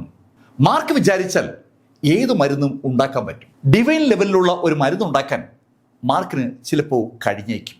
ഡിവൈൻ ലെവലിലുള്ള മരുന്ന് മാർക്ക് ഉണ്ടാക്കിയാൽ മാർക്കിന് ആ മെഡിസിൻ സിറ്റിക്കകത്തെ സെൻട്രൽ ഹാളിനകത്ത് പ്രവേശനം കൊടുത്തേ പറ്റൂ. അത് അവരുടെ നിയമമാണ്. മാർക്ക് ആ സെൻട്രൽ ഹാളിനകത്ത് കടന്നാൽ അവിടെ ഒരു വിഷയം സ്റ്റാർട്ട് ചെയ്യും. സെൻട്രൽ ഹാളിനകത്തുള്ള ആളുകളൊക്കെയും വിവിധ സെക്ഷനുകളുമായിട്ടോ ക്ലാനുകളുമായിട്ടോ അസോസിയേഷനുകളായിട്ടോ ബന്ധപ്പെട്ടവരാണ്. ഇതിൽ ആരൊക്കെയായി മാർക്ക് ഉടക്കലാണെന്നുള്ള കാര്യം ശരിക്കും ഒരു ചോദ്യമാണ്. എന്തായാലും ഹെവൻലി ക്ലൗഡ് സെക്ഷനുമായിട്ട് മാർക്ക് നിരന്തരമായി ഉടക്കലാണെന്നുള്ള കാര്യം എല്ലാവർക്കും അറിയാം. ഹെവൻലി ക്ലൗഡ് സെക്ഷനാണ് ആ മെഡിസിൻ സിറ്റിയുടെ നല്ലൊരു സ്പോൺസർ. അവർക്ക് വേണ്ടി ഇഷ്ടംപോലെ മരുന്ന് ഈ മെഡിസിൻ സിറ്റി ഉണ്ടാക്കാറുമുണ്ട്. ഹെവൻലി ക്ലൗഡ് സെക്ഷനുമായിട്ട് ഉടക്കി നിൽക്കുന്ന ഒരാളെ ആ മെഡിസിൻ സിറ്റിക്കകത്ത് ആൽക്കമിസ്റ്റായി നിയമിച്ചു എന്നുള്ള വാർത്ത എങ്ങാനും പുറത്തറിഞ്ഞാൽ അതൊരു വിഷയമാകും. ഈ ശൈലിയിൽ അനവധി ചിന്തകളാണ് മെഡിസിൽ കിങ്ങിന്റെ മനസ്സിലേക്ക് വരുന്നത്. പെട്ടെന്ന് മെഡിസിൽ കിങ് സൂക്കിങ്ങിനോട് പറഞ്ഞു, നീ ഒരു കാര്യം ചെയ്യും, അവന് വളരെ മോശമായ സാഹചര്യത്തിൽ ഒരു സ്ഥലം ഒരുക്കി കൊടുക്കുക. പിന്നെ അവനെ ഒന്ന് അറപ്പിക്കാൻ, അവനെ ഡിവൈൻ സെൻസിനെ ഒന്ന് പിടിച്ചുലയ്ക്കാൻ വേണ്ട സംവിധാനങ്ങൾ ഒരുക്കുക. ഡിവൈൻ സെൻസും ആ ഫ്ലെയിമും തമ്മിൽ കണക്ഷൻ ഉണ്ട്. മാർക്ക് ആ പർപ്പിൾ ഫ്ലെയിം ഉപയോഗിച്ച് ഡിവൈൻ ലെവലിലുള്ള പിൽസ് ഉണ്ടാക്കിക്കൊണ്ടിരിക്കുമ്പോൾ മാർക്ക് പൂർണ്ണമായും ആ മരുന്നുണ്ടാക്കുന്ന പ്രക്രിയയിൽ കോൺസെൻട്രേറ്റ് ചെയ്യണം. മാർക്കിന് ഡിവൈൻ സെൻസ് പൂർണ്ണമായും ആ മരുന്നുണ്ടാക്കുന്ന പ്രക്രിയയിൽ കോൺസെൻട്രേറ്റ് ചെയ്താലേ ഡിവൈൻ ലെവലിലുള്ള ഒരു മരുന്ന് ഉണ്ടാക്കി എടുക്കാൻ പറ്റും. ആ സമയത്ത് മാർക്കിന്റെ ആ കോൺസെൻട്രേഷനെ തകർക്കുന്ന ചില സംവിധാനങ്ങൾ ഒരുക്കണം. അതാണ് മെഡിസിൽ കിങ് പറഞ്ഞ ഒരു ഐഡിയ. അതോടൊപ്പം മെഡിസിൽ കിങ് ഒരു കാര്യം കൂടെ പറഞ്ഞു, സൂക്കിങ്, അവന് ചവർ സാധനങ്ങളൊക്കെ കൊടുത്താൽ മതി. ശരിക്കും 1,00,000 വർഷം പഴക്കമുള്ള അമൂല്യങ്ങളായ ചെടികളും അവിടെ ഉണ്ട്. അവയുടെ മെഡിസിൻ വാല്യൂ പറഞ്ഞറിയിക്കാൻ കഴിയാത്തത്ര വലുതാണ്. ആ ശൈലിയിലുള്ള ചെടികളെങ്ങാനും മാർക്കിന് കൊടുത്താൽ ഡിവൈൻ മരുന്ന് ഉണ്ടാക്കാനുള്ള മാർക്കിന്റെ ആ കപ്പാസിറ്റി വലുതാകും. അതുകൊണ്ട് ഒരു കാരണവശാലും നല്ല ചെടികളൊന്നും മാർക്കിന് കൊടുക്കരുതെന്നാണ് മെഡിസിൽ കിങ് സൂക്കിങ്ങിനോട് പറഞ്ഞത്. സൂക്കിങ് മെഡിസിൽ കിങ്ങിനോട് യാത്ര പറഞ്ഞിട്ട് നേരെ പോയത് ഒരു ടെസ്റ്റ് പ്ലേസിലേക്കാണ്. അയാൾ ആദ്യം ചെയ്തത് ആ പ്ലേസിലുള്ള ലൈറ്റൊക്കെ ഇളക്കി മാറ്റുക എന്നുള്ളതാണ്. ശരിക്കും ഒരു ഇരുണ്ട മുറിയാണ് അയാൾ സൃഷ്ടിച്ചത്. ആ ഇരുണ്ട മുറിയുടെ ചുറ്റുമായി ചില ആളുകളെ നിയോഗിച്ചു. അതിനുശേഷം അയാൾ നടന്ന് മാർക്കിനടുത്തെത്തി. മാർക്ക്, ടെസ്റ്റിനുള്ള സംവിധാനങ്ങളൊക്കെ റെഡിയായി കഴിഞ്ഞു. അത് കേട്ടതും മാർക്ക് ചോദിച്ചു, അപ്പോൾ ഏത് മരുന്നാണ് ഞാൻ ഉണ്ടാക്കേണ്ടത്? മാർക്ക്, ഡിവൈൻ ലെവലിലുള്ള ഏത് മരുന്നും ആകാം. ഓഹോ, അങ്ങനെയാണോ? അങ്ങനെ പറഞ്ഞുകൊണ്ട് മാർക്ക് ഫെല്ലർ അവിടെ നിന്ന് ഒരു പേനയും പേപ്പറും എടുത്ത് ഒരു പ്രിസ്ക്രിപ്ഷൻ എഴുതി. ആ പ്രിസ്ക്രിപ്ഷന്റെ ഹെഡിങ്ങിന് താഴെയായിട്ട് മാർക്ക് ഇൻഗ്രീഡിയൻസിന്റെ പേരാണ് എഴുതിയത്, അതിന്റെ അളവ്. അതിനുശേഷം മാർക്ക് അത് സൂക്കിങ്ങിന്റെ കയ്യിലേക്ക് കൊടുത്തു. ഈ സാധനങ്ങൾ ടെസ്റ്റ് നടത്തുന്ന സ്ഥലത്ത് എത്തിക്കണം. മാർക്ക് ഒരു ജോലിക്കാരനോട് കൽപ്പിക്കുന്നത് പോലെയാണ് സൂക്കിങ്ങിനോട് അത് പറഞ്ഞത്. അല്ല, ഞാൻ എന്താ, നിങ്ങൾ ഇത് എത്തിക്കില്ലേ? അല്ല, എത്തിക്കാം. മാർക്കിന്റെ ബോഡി ലാംഗ്വേജ് മാറുമ്പോൾ പെട്ടെന്ന് അവരുടെ ഒരു ശൈലിയും മാറും. മാർക്ക് വളരെ കൂളായി നിൽക്കുമ്പോൾ അവർ വലിയ സംഭവമാണെന്ന് കാണിക്കുമെങ്കിലും മാർക്ക് ഒന്ന് റിജിറ്റ് ആകുമ്പോൾ അവന്മാര് പെട്ടെന്ന് അങ്ങ് ഭയപ്പെടുകയാണ്. ആ സയന്റിസ്റ്റുകൾ എല്ലാവരും ഏതാണ്ട് ഒരേ ശൈലിക്കാരാണ്. മാറി നിന്ന് വലിയ വായിലേക്ക് ശബ്ദിക്കും, നമ്മുടെ സാംസ്കാരിക നായകരെ പോലെ. പക്ഷേ കാര്യത്തോട് അടുക്കുമ്പോൾ എല്ലാം പേടിത്തൊണ്ടന്മാരാണ്. അത് തന്നെയാണ് ഈ സയന്റിസ്റ്റുകളുടെയും സ്ഥിതി. മാർക്ക് സൂക്കിങ്ങിന് കൊടുത്ത ആ ലിസ്റ്റുമായി അയാൾ പുറത്തേക്ക് പോയതും മാർക്കിന്റെ ചുറ്റും നിൽക്കുന്ന ആളുകളോട് മാർക്ക് ചോദിച്ചു, അല്ല, നിങ്ങളൊക്കെ ഇവിടെ എത്തിയിട്ട് എത്ര നാളായി? ഞാൻ വന്നിട്ട് 20 വർഷമായി, ഞാൻ 30 വർഷമായി. പലരും പല കാലഘട്ടത്തിലായി അവിടെ എത്തിയവരാണ്. അവരിൽ എത്ര പേര് ഡിവൈൻ മരുന്ന് ഉണ്ടാക്കിയിട്ടുണ്ടെന്ന് ചോദ്യത്തിന് പലരും ഡിവൈൻ മരുന്ന് ഉണ്ടാക്കിയിട്ടുള്ള കാര്യം പറഞ്ഞു. പക്ഷെ അതൊക്കെ വളരെ പാടുപെട്ടാണ് അവർ ഉണ്ടാക്കുന്നത്. ഡിവൈൻ മരുന്ന് ഉണ്ടാക്കാനുള്ള അവസരം പലപ്പോഴും അവർക്ക് കിട്ടാറില്ല. അതൊക്കെ മുകളിലോട്ടുള്ള നിലകളിലുള്ള ആളുകളാണ് ഉണ്ടാക്കുന്നത്. അവരിപ്പോൾ നിൽക്കുന്നത് 3ാമത്തെ നിലയിലാണ്. 4ഉം 5ഉം 6ഉം 7ഉം ഒക്കെ നിലയിൽ ഉള്ള ആളുകൾ അതിശക്തരാണ്. അവന്മാർക്ക് ഒരുപാട് അധികാരങ്ങളുണ്ട്. അവർക്ക് ലഭിക്കുന്ന അതേ അളവിലുള്ള ഇൻഗ്രീഡിയൻസ് ഇവർക്ക് ലഭിക്കത്തുമില്ല. ആ കാര്യങ്ങളൊക്കെ അവർ പറഞ്ഞുകൊണ്ടിരിക്കുമ്പോൾ സൂക്കിങ് മടങ്ങിയെത്തി. മാർക്ക്, കാര്യങ്ങളൊക്കെ റെഡിയായിട്ടുണ്ട്, ഇൻഗ്രീഡിയൻസ് ഞാൻ അവിടെ ടെസ്റ്റ് മുറിയിൽ വെച്ചിരിക്കുകയാണ്. അത് കേട്ടത് മാർക്ക് ഫെല്ലർ സൂക്കിങ്ങിനൊപ്പം മുന്നോട്ട് നടന്നു. ആ 3ാമത്തെ നിലയിൽ തന്നെ ഒരു സ്ഥലത്താണ് ടെസ്റ്റ് നടത്താനുള്ള എല്ലാ സംവിധാനങ്ങളും അറേഞ്ച് ചെയ്തിരിക്കുന്നത്. സൂക്കിങ് മാർക്കിനെയും കൊണ്ട് എത്തിയത് ഒരു മുറിയുടെ വാതിൽക്കലാണ്. ആ വാതിൽ തുറന്ന് മാർക്ക് അകത്തേക്ക് കയറുമ്പോൾ അകത്ത് നല്ല ഇരുട്ടാണ്. ഒരു ചെറിയ ബൾബ് മാത്രം ഒരു മേശയുടെ മുകളിൽ പ്രകാശിക്കുന്നുണ്ട്. ആ മേശയുടെ മുകളിൽ ഒരു വലിയ ബാസ്ക്കറ്റിലായിട്ട് കുറെ ചെടികൾ കൊണ്ടുവച്ചിരിക്കുകയാണ്. മാർക്ക് എഴുതി കൊടുത്ത ലിസ്റ്റിലെ ചെടികളാണ് അവിടെ ഇരിക്കുന്നത്. മാർക്ക് ആ ചെടികളിലേക്ക് നോക്കി. എല്ലാം 10,000 വർഷം പഴക്കമുള്ള ചെടികളാണ്. മാർക്കിന് ഏറ്റവും ചവർ സാധനമേ കൊടുക്കാവൂ എന്ന് പറഞ്ഞതുകൊണ്ട് ചവർ സാധനം നോക്കി എടുത്തിരിക്കുകയാണ്. അവിടെയുള്ള ഏറ്റവും ചവർ എന്ന് പറയുന്നത് ഈ 10,000 വർഷം പഴക്കമുള്ളതാണല്ലോ. ഭൂമിയിൽ അത് ഏറ്റവും അവസാന വാക്കാണെങ്കിൽ ഇവിടെ അത് ബേസ് ആണെന്ന് അർത്ഥം. അത് കണ്ടപ്പോൾ മാർക്കിന്റെ ഉള്ളിൽ ഒരു ചിരിയുണ്ടായി. മാർക്ക് സൂക്കിങ്ങിനോട് പറഞ്ഞു, ഓക്കെ, ഞാൻ സ്റ്റാർട്ട് ചെയ്യാം. മാർക്ക് ഫെല്ലർ മാർക്കിന്റെ നിലവറയിൽ നിന്ന് ആ മെഡിസിനൽ കൗൾഡ്രൺ എടുത്ത് പുറത്തു വെച്ചു. അത് കണ്ടപ്പോൾ സൂക്കിങ്ങിനൊപ്പം എത്തിയ ആളുകളുടെ മുഖത്ത് ഒരു പുഞ്ചിരി വിരിഞ്ഞു. ഇതിനേക്കാളൊക്കെ മനോഹരങ്ങളായ ഒരുപാട് എക്യുപ്മെന്റുകളാണ് അവർ ഉപയോഗിക്കുന്നത്. മാർക്കിന്റെ കയ്യിൽ വെറും ഒരു കുട്ടുകം പോലെയുള്ള പാത്രമാണ് ഇരിക്കുന്നത്. ആ പാത്രം ഏതാണ്ട് നിറഞ്ഞതും മാർക്ക് വലത് കൈ ഒന്ന് ഉയർത്തി. നേരത്തെ കണ്ട അതേ പർപ്പിൾ ഫ്ലെയിം മാർക്കിന്റെ കയ്യിലുണ്ട്. മാർക്ക് ആ പർപ്പിൾ ഫ്ലെയിം സാവധാനം ആ കുട്ടുകത്തിനകത്തേക്ക് തിരിച്ചു. മാർക്ക് ആ കുട്ടുകത്തിനകത്തേക്ക് ആ പർപ്പിൾ ഫ്ലെയിം തിരിച്ചതും അത് ഒരൊറ്റ ജ്വാലയായി ആ കുട്ടുകത്തിനകത്തേക്ക് ആഴ്ന്നിറങ്ങുന്ന കാഴ്ച ശരിക്കും അമ്പരപ്പിക്കുന്ന ഒന്ന് തന്നെയാണ്. സൂക്കിങ് ആണെങ്കിലും കൂടെയുള്ള ആൽക്കമിസ്റ്റുകളാണെങ്കിലും ശക്തരെ ബഹുമാനിക്കുന്ന ആളുകളാണ്. മാർക്കിന്റെ ആ ഫ്ലെയിം നിയന്ത്രിക്കാനുള്ള ശേഷി അവരെ വല്ലാതെ അമ്പരപ്പിച്ചിരിക്കുകയാണ്. ആ നിമിഷത്തിൽ അവർ പോലും അറിയാതെ അവരുടെ ഉള്ളിൽ മാർക്കിനോട് ഒരു ബഹുമാനം ഉണ്ടായി. അവരൊക്കെ ഈ ഫ്ലെയിം നിയന്ത്രിക്കാൻ പാടുപെടുന്നത് അവർക്ക് എല്ലാവർക്കും അറിയാവുന്ന കാര്യമാണ്. കൈക്കുള്ളിൽ ഒരു ഫ്ലെയിം ഉണ്ടാക്കി കിട്ടുക എന്ന് പറഞ്ഞാൽ തന്നെ അത് വലിയ കാര്യമാണ്. എത്രയോ നാളുകൾ നിരന്തരമായി പ്രാക്ടീസ് ചെയ്യുമ്പോഴാണ് പലർക്കും ആ ഫ്ലെയിം കയ്യിൽ കിട്ടുന്നത്. ആ ഫ്ലെയിം നിയന്ത്രിക്കുന്നതിന്റെ ബുദ്ധിമുട്ട് അവർക്ക് അറിയാം. മാർക്ക് പക്ഷേ കൂളായിട്ട് ആ ഫ്ലെയിം നിയന്ത്രിക്കുകയാണ്.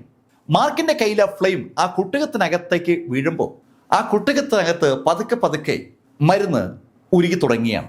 അതിനകത്തുള്ള വെള്ളവും ആ പച്ച നിറത്തിലുള്ള ആ ഹെർബ്സും കൂടിച്ചേർന്ന് പതുക്കെ പതുക്കെ അതിനനുസരിച്ച് കൂടുകയാണ്. വിവരമറിഞ്ഞ് പല സ്ഥലത്തു നിന്നായിട്ട് ആൽക്കമിസ്റ്റുകൾ ആ വാതിലിനടുത്തേക്ക് വന്നുകൊണ്ടിരിക്കുകയാണ്. മാർക്ക് ഫെല്ലർ ഒരു സൂപ്പർ ഫൈറ്റർ ആണെന്നുള്ള കാര്യം അവർക്ക് എല്ലാവർക്കും അറിയാം. ഇപ്പോൾ മാർക്ക് വാർത്തകളിൽ നിറഞ്ഞു നിൽക്കുന്ന കഥാപാത്രമാണല്ലോ. പക്ഷേ മാർക്ക് ഫെല്ലർ ഒരു ആൽക്കമിസ്റ്റ് ആണെന്നുള്ള കാര്യം അവർ ആദ്യമായിട്ടാണ് അറിയുന്നത്. അതുകൊണ്ട് തന്നെ ആദ്യം കൗതുകവും ഇപ്പൊ ശരിക്കും എന്താണെന്ന് വിവേചിച്ച് അറിയാൻ കഴിയാത്ത ഒരു ഭാവവുമാണ് അവർക്കുള്ളത്. അവരിൽ പലരും പല സെക്ഷനെയും റെപ്രസെന്റ് ചെയ്യുന്നവരാണ്. അതുകൊണ്ട് തന്നെ മാർക്കിനെ അനുമോദിക്കാനും വയ്യ, പക്ഷേ മാർക്കിന്റെ ആ കഴിവ് അംഗീകരിക്കാതിരിക്കാനും വയ്യ. ആ ഒരു മൈൻഡ് സെറ്റിലാണ് അവരെല്ലാവരും. കഥ അങ്ങനെ നടക്കുമ്പോൾ രഹസ്യമായിട്ട് ഈ കാഴ്ച കണ്ടുകൊണ്ട് നിൽക്കുകയാണ് സാക്ഷാൽ മെഡിസിൽ കിങ്. അയാളുടെ പെരുവിരിൽ നിന്ന് ഒരു തരിപ്പിങ്ങനെ കയറി വരികയാണ്. അയാളുടെ ആ മെഡിസിൻ സിറ്റിയിലെ അവസാന വാക്കാണ് അയാൾ. അയാളെ വല്ലാത്തൊരു ബഹുമാനത്തോടു കൂടിയാണ് ബാക്കിയുള്ള മുഴുവൻ ആളുകളും കാണുക. 7ാമത്തെ നിലയുടെ അധികാരിയാണല്ലോ ഈ മെഡിസിൽ കിങ്. 7ാമത്തെ നിലയിൽ എത്തുക എന്നുള്ളത് ആ മെഡിസിൻ സിറ്റിയിൽ ആൽക്കമിസ്റ്റായി ജോയിൻ ചെയ്യുന്ന ഏതൊരാളുടെയും സ്വപ്നമാണ്. അവിടേക്ക് എത്താനായി ജീവിതം മുഴുവൻ പണിയെടുക്കുന്നവരാണ് അവിടെയുള്ള മുഴുവൻ ആൽക്കമിസ്റ്റുകളും. ആർക്കും ഇതുവരെയും 7ാമത്തെ നിലയിലേക്ക് എത്താൻ പറ്റിയിട്ടില്ല. 7ാമത്തെ നിലയിലേക്ക് എത്തണമെങ്കിൽ മിനിമം ഗ്രീൻ ഫ്ലെയിമെങ്കിലും കയ്യിൽ വേണം. അവിടെ ആ മെഡിസിൻ സിറ്റിയിൽ ഗ്രീൻ ഫ്ലെയിം കയ്യിലുള്ള ഏക വ്യക്തി മെഡിസിൽ കിങ് ആണ്. അതുകൊണ്ട് തന്നെ മെഡിസിൽ കിങ്ങിനെ അവർ ദൈവത്തെ പോലെയാണ് കാണുന്നത്. ആ മെഡിസിൽ കിങ് ഇപ്പോ ശരിക്കും ഞെട്ടലോടുകൂടി ആ കാഴ്ച കണ്ടുകൊണ്ടിരിക്കുകയാണ്. അയാളുടെ ഗ്രീൻ ഫ്ലെയിമിനേക്കാൾ 2 ലെവൽ അപ്പുറത്തുള്ള പർപ്പിൾ ഫ്ലെയിം ഉപയോഗിച്ച് ഇതാ മാർക്ക് ഫെല്ലർ ഡിവൈൻ ലെവലിലെ ഒരു പിൽസ് ഉണ്ടാക്കുകയാണ്. മാർക്ക് ഉണ്ടാക്കുന്നത് 9 ട്രാൻസ്ഫോർമേഷൻ പില്ലാണ്. മാർക്കിന്റെ അച്ഛൻ മാർക്കിന് ഹാൻഡ് ഓവർ ചെയ്ത അതിമനോഹരമായ ആ പ്രിസ്ക്രിപ്ഷനിൽ നിന്ന് മാർക്ക് ഉണ്ടാക്കിയെടുക്കുന്ന ആ മരുന്ന് ആ കുട്ടകത്തിനകത്ത് രൂപം കൊണ്ട് വരുമ്പോൾ പതുക്കെ പതുക്കെ കാണികളുടെ ആവേശം അങ്ങനെ കൂടി വരികയാണ്. ഏകദേശം ഒരു 1-1.5 മണിക്കൂർ കഴിഞ്ഞതും ആ കുട്ടകത്തിനകത്ത് ലായനി മാത്രമായി. അതിനകത്തുണ്ടായിരുന്ന ഹെർബ്സ് ഇപ്പോൾ കാണാനേ ഇല്ല. ഏകദേശം പച്ച നിറത്തിലുള്ള ഒരു കടൽ ലായനിയാണ് ഇപ്പോൾ ആ കുട്ടകത്തിനകത്തുള്ളത്. ക്രമേണ ആ ലായനിയുടെ സ്വഭാവം മാറി തുടങ്ങി. മാർക്ക് ഫെല്ലറുടെ കയ്യിലെ ആ ഫ്ലെയിമിന്റെ പവർ കൂടുന്നതനുസരിച്ച് ആ ലായനി ഇവോപ്പറേറ്റ് ചെയ്ത് തുടങ്ങി. പതുക്കെ പതുക്കെ ആ ലായനി ഒന്ന് കട്ടിയാകുകയാണ്. ആ ലായനി കട്ടിയാകുന്ന കാഴ്ച കണ്ട മെഡിസിൻ കിങ് ശരിക്കും കിടുങ്ങുകയാണ്. ഡിവൈൻ ലെവലിലുള്ള പിൽസിലേക്ക് മാർക്ക് അതിവേഗം എത്തുമെന്ന് ആ കാഴ്ച കണ്ട അയാൾക്ക് മനസ്സിലായി. അയാള് ഉടൻ തന്നെ സൂക്കിങ്ങിനെ കണ്ടുകൊണ്ട് ഒന്ന് കോണ്ടാക്ട് ചെയ്തു. സൂക്കിങ്ങിന് മെഡിസിൻ കിങ് നിൽക്കുന്ന പൊസിഷൻ നേരത്തെ തന്നെ അറിയാം. സൂക്കിങ്ങിന് ലഭിച്ചിരിക്കുന്നത് ഒരു ആജ്ഞയാണ്. സൂക്കിങ് ഉടനെ ആ മുറിയുടെ ഇരുട്ട് കലർന്ന ഭാഗത്തേക്ക് നോക്കി. അവിടെ അയാൾ നേരത്തെ തന്നെ ചില ആളുകളെ റെഡിയാക്കി വെച്ചിരിക്കുകയാണ്. അതിശക്തരായ ആളുകളാണ് ആ ഭാഗത്തുള്ളത്. അവർക്ക് ലഭിച്ച ആ സന്ദേശം മനസ്സിലാക്കി അവരുടെ ഡിവൈൻ സെൻസ് പതുക്കെ റിലീസ് ചെയ്തു. അതിശക്തരായ ആ മാർഷൽ ആർട്ടിസ്റ്റുകളിൽ ഏറ്റവും മിടുക്കനായ ആള് ആദ്യം അയാളുടെ ഡിവൈൻ സെൻസ് റിലീസ് ചെയ്ത് ആ ഡിവൈൻ സെൻസ് മാർക്കിന്റെ ഡിവൈൻ സെൻസിനെ അയച്ചു. മാർക്കിന്റെ ഡിവൈൻ സെൻസിനെ ആക്രമിക്കുക എന്നുള്ളതാണ് ആ ഡിവൈൻ സെൻസിന്റെ ടാർഗറ്റ്. സ്വാഭാവികമായിട്ടും മാർക്ക് അത് തിരിച്ചറിഞ്ഞു. ഇരുട്ടത്ത് പതുങ്ങി നിൽക്കുന്ന ആളുകളെ നേരത്തെ തന്നെ മാർക്ക് കണ്ടതാണ്. അവരുടെ ഡിവൈൻ സെൻസ് മാർക്കിനെ ആക്രമിക്കാനായി മാർക്കിന്റെ ഡിവൈൻ സെൻസിന് അടുത്തേക്ക് വന്നപ്പോൾ മാർക്ക് അതിനെ പ്രതിരോധിക്കുന്നതിന് പകരം ആ ഡിവൈൻ സെൻസിനെ മാർക്കിന്റെ ബോഡിയിലേക്ക് സ്വീകരിച്ചു. ഒരു തടസ്സവും കൂടാതെ മാർക്കിന്റെ ഡിവൈൻ സെൻസിനകത്തേക്ക് തന്നെ ഡിവൈൻ സെൻസ് കയറ്റാൻ കഴിഞ്ഞ ആ മാർഷൽ യോദ്ധാവ് സന്തോഷത്തോടുകൂടി മാർക്കിന്റെ ആ ഡിവൈൻ സെൻസിനകത്തേക്ക് ഇടിച്ചു കയറുമ്പോൾ അവൻ ശരിക്കും ഞെട്ടി. അവിടെ ചമ്രം പടിഞ്ഞ രൂപത്തിൽ സാക്ഷാൽ മാർക്ക് ഫെല്ലർ ഇരിക്കുകയാണ്. അതിനു പുറമെ മറ്റൊരാൾ കൂടിയുണ്ട്. 2 ആളുകൾ അവിടെ ഉണ്ടെന്നർത്ഥം. രണ്ടാമൻ നമ്മുടെ ബുദ്ധൂസാണ്. ആ കാഴ്ച കണ്ടതും ആ ഡിവൈൻ സെൻസ് ഉപയോഗിച്ച് മാർക്കിനെ ആക്രമിക്കാൻ ശ്രമിച്ച ആള് ശരിക്കും ഒന്ന് പാതറി. പക്ഷെ അടുത്ത നിമിഷത്തിൽ മാർക്കിന്റെ ഡിവൈൻ സെൻസിൽ നിന്ന് ഒരു പ്രകാശം അവന്റെ ഡിവൈൻ സെൻസിൽ പതിച്ചു. ഇതൊക്കെ സംഭവിക്കുന്നത് മാർക്കിന്റെ ബോഡിക്ക് ഉള്ളിലാണ്. പുറത്തേക്കുന്ന ആൾക്കാർക്ക് എന്താണ് സംഭവിക്കുന്നത് അറിയില്ല. ആ ഡിവൈൻ സെൻസ് ആ നിമിഷത്തിനെ ഏതാണ്ട് പൂർണ്ണമായും കരിഞ്ഞില്ലാതായി. തികച്ചും ശൂന്യത ആ ഡിവൈൻ സെൻസ് ഉണ്ടായിരുന്ന ഭാഗത്ത് പ്രത്യക്ഷമായതും ആ ഇരുട്ടത്ത് മാർക്കിന്റെ ഉള്ളിലേക്ക് തന്നെ ഡിവൈൻ സെൻസിനെ അയച്ച ആ മാർഷൽ ആർട്ടിസ്റ്റ് സാവധാനം താഴേക്കങ്ങ് വീണു. ആ കാഴ്ച അടുത്ത് നിൽക്കുന്ന മറ്റ് മാർഷൽ ആർട്ടിസ്റ്റുകളെ ശരിക്കും ഞെട്ടിച്ചു എന്ന് തന്നെ പറയാം. അവരുടെ കൂട്ടത്തിലെ ഏറ്റവും ശക്തനാണ് നിശ്ചലനായി അവിടെ കിടക്കുന്നത്. അവനെ ശബ്ദമുണ്ടാക്കാതെ അവർ തൊട്ടു നോക്കുമ്പോൾ ആ കാര്യം അവർക്ക് ബോധ്യമായി. അയാള് മരിച്ചു കഴിഞ്ഞു. ഈ കാഴ്ച മുകളിൽ നിൽക്കുന്ന മെഡിസിൻ കിങ്ങിന്റെ ശ്രദ്ധയപ്പെട്ടു. അതിശക്തമായ ഡിവൈൻ സെൻസ് ഉപയോഗിച്ച് ആക്രമണം നടത്താൻ കപ്പാസിറ്റിയുള്ള ഒരാളെയാണ് യഥാർത്ഥത്തിൽ മാർക്കിനെ ആക്രമിക്കാനായി അവർ ചുമതലപ്പെടുത്തിയത്. അയാൾ ഇതാ കൊല്ലപ്പെട്ടിരിക്കുന്നു. മാർക്കിന്റെ മുഖത്താണെങ്കിൽ ഒരു ഭാവമാറ്റവുമില്ല. പക്ഷെ ആ നിമിഷത്തിൽ മാർക്കിന്റെ ആ കൊട്ടുകത്തിനകത്ത് ആ കുറുകിയ മരുന്ന് പതുക്കെ പതുക്കെ ഗുളിക രൂപത്തിലേക്ക് മാറിക്കൊണ്ടിരിക്കുകയാണ്. മാർക്ക് ഇടത് കൈ ഉപയോഗിച്ച് ഒരു സ്പൂണ് കൊണ്ട് ആ മരുന്ന് ഇളക്കുന്നുമുണ്ട്. അതേസമയത്ത് വലത് കൈയിൽ നിന്ന് അനുസ്യൂതമായി ആ ഫ്ലെയിം ആ കുട്ടകത്തിനകത്തേക്ക് വീണുകൊണ്ടിരിക്കുകയാണ്. ഈ സമയത്ത് ആ മെഡിസിൻ സിറ്റിയിലുള്ള ആളുകളൊക്കെ വല്ലാത്തൊരു കൗതുകത്തോടെ ആകാശത്തേക്ക് നോക്കുകയാണ്. ആകാശത്ത് മഴവില്ലിന്റെ നിറത്തിലുള്ള മെഡിസിനൽ ക്ലൗഡുകൾ ഇഷ്ടം പോലെ പ്രത്യക്ഷപ്പെട്ടിരിക്കുകയാണ്. ഡിവൈൻ ലെവലിലെ മരുന്ന് ആ മെഡിസിൻ സിറ്റിയിൽ എപ്പോഴെങ്കിലും ഉണ്ടാക്കുമ്പോൾ ആ മഴവിൽ നിറത്തിലുള്ള മേഘങ്ങൾ പ്രത്യക്ഷപ്പെടാറുണ്ട്. ഇതാ ഒരുപാട് മഴവിൽ മേഘങ്ങൾ പ്രത്യക്ഷപ്പെട്ടിരിക്കുകയാണ്. ആരായിരിക്കാം ഡിവൈൻ മരുന്ന് ഉണ്ടാക്കിയത്? എന്ത് ഡിവൈൻ മരുന്നായിരിക്കും ഉണ്ടാക്കിയത്? ആ മെഡിസിൻ സിറ്റിയിലെ ആളുകളൊക്കെ ആ കാര്യം ചർച്ച ചെയ്യുമ്പോൾ സ്വാഭാവികമായിട്ടും ആ മെഡിസിൻ സിറ്റിയിലെ സെൻട്രൽ ഹാളിൽ ജോലി ചെയ്യുന്ന ആൽക്കമിസ്റ്റുകളൊക്കെ ആ മേഘങ്ങൾ കണ്ടു. സകലരുടെയും കണ്ണുകൾ ആകാശത്തേക്കാണ്. അതിമനോഹരങ്ങളായ അനവധി മെഡിസിനൽ ക്ലൗഡ്സ് ഇതാ ആകാശത്ത് ആ ബിൽഡിങ്ങിന് മുകളിലായി പ്രത്യക്ഷപ്പെട്ടിരിക്കുന്നു. ആ കാഴ്ച പെട്ടെന്ന് ആ ബിൽഡിങ്ങിനകത്ത് ഒരു വല്ലാത്ത ഓളം ഉണ്ടാക്കുകയാണ്. അവിടെ ഡിവൈൻ മരുന്ന് ഉൽപ്പാദിപ്പിക്കപ്പെടുകയാണ്. ആരാണത് ഉണ്ടാക്കുന്നത് അതറിയാൻ വേണ്ടി സകലരും അങ്ങോട്ടും ഇങ്ങോട്ടും കമ്മ്യൂണിക്കേറ്റ് ചെയ്യുമ്പോൾ അവിടെ നടക്കുന്ന ടെസ്റ്റിനെ കുറിച്ച് പലരും അറിഞ്ഞു. ആ വിവരം അറിഞ്ഞതും ആളുകളേക്ക് ടെസ്റ്റ് നടക്കുന്ന മൂന്നാമത്തെ നിലയിലേക്ക് ഓടിയെത്തി. മൂന്നാമത്തെ നിലയിലെ ടെസ്റ്റിംഗ് ഹാളിലേക്ക് മിക്കവാറും എല്ലാവർക്കും പ്രവേശനമുണ്ട്. ആ ബിൽഡിങ്ങിനകത്തുള്ള ആൽക്കമിസ്റ്റുകൾ ഒന്നടങ്കം അവിടേക്ക് ഓടിയെത്തുമ്പോൾ അവർക്ക് ആ ടെസ്റ്റ് നടക്കുന്ന വെന്യൂ കാണാം. കാരണം അവർക്ക് മുന്നിൽ ഒരു ഗ്ലാസ് ഉണ്ട്. ആ ഗ്ലാസ്സിലൂടെ അവർ ആ കാഴ്ച കാണുകയാണ്. ഒരു ചെറുപ്പക്കാരൻ അവിടെ നിന്ന് മരുന്നുണ്ടാക്കുന്ന കാഴ്ചയാണ് അവർ കാണുന്നത്. പെട്ടെന്ന് തന്നെ ആ ചെറുപ്പക്കാരൻ ആരാണെന്നുള്ളവരും അവരെല്ലാവരും അറിയുകയാണ്. അത് സകലരും പറഞ്ഞു കേട്ടിട്ടുള്ള മാർക്ക് ഫെല്ലറാണ്. മാർക്ക് ഫെല്ലർ ഇപ്പോൾ ഒരു ലെജൻഡായി, ഒരു ഇതിഹാസമായി സദൻ പ്രോവിൻസിനകത്ത് അങ്ങനെ നിറഞ്ഞു വരുന്ന സമയമാണ്. ആ മാർക്ക് ഇതാ ഡിവൈൻ ലെവലിലുള്ള മരുന്നുണ്ടാക്കിയിരിക്കുന്നു. വല്ലാത്തൊരു ആരാധന അവിടേക്ക് ഓടി വന്ന എല്ലാ ലെവലിലുമുള്ള ആൽക്കമിസ്റ്റുകളുടെ മുഖത്തും ദൃശ്യമാകുന്ന അമ്പരപ്പിക്കുന്ന കാഴ്ച ഈ രംഗം വീക്ഷിക്കുന്ന ആ മെഡിസിൻ കിങ്ങും കാണുകയാണ്. ആ കാഴ്ച അയാളിൽ ഉണ്ടാക്കിയ വികാരത്തിന് പ്രത്യേകിച്ച് വാക്കുകളില്ലെന്ന് പറയാം.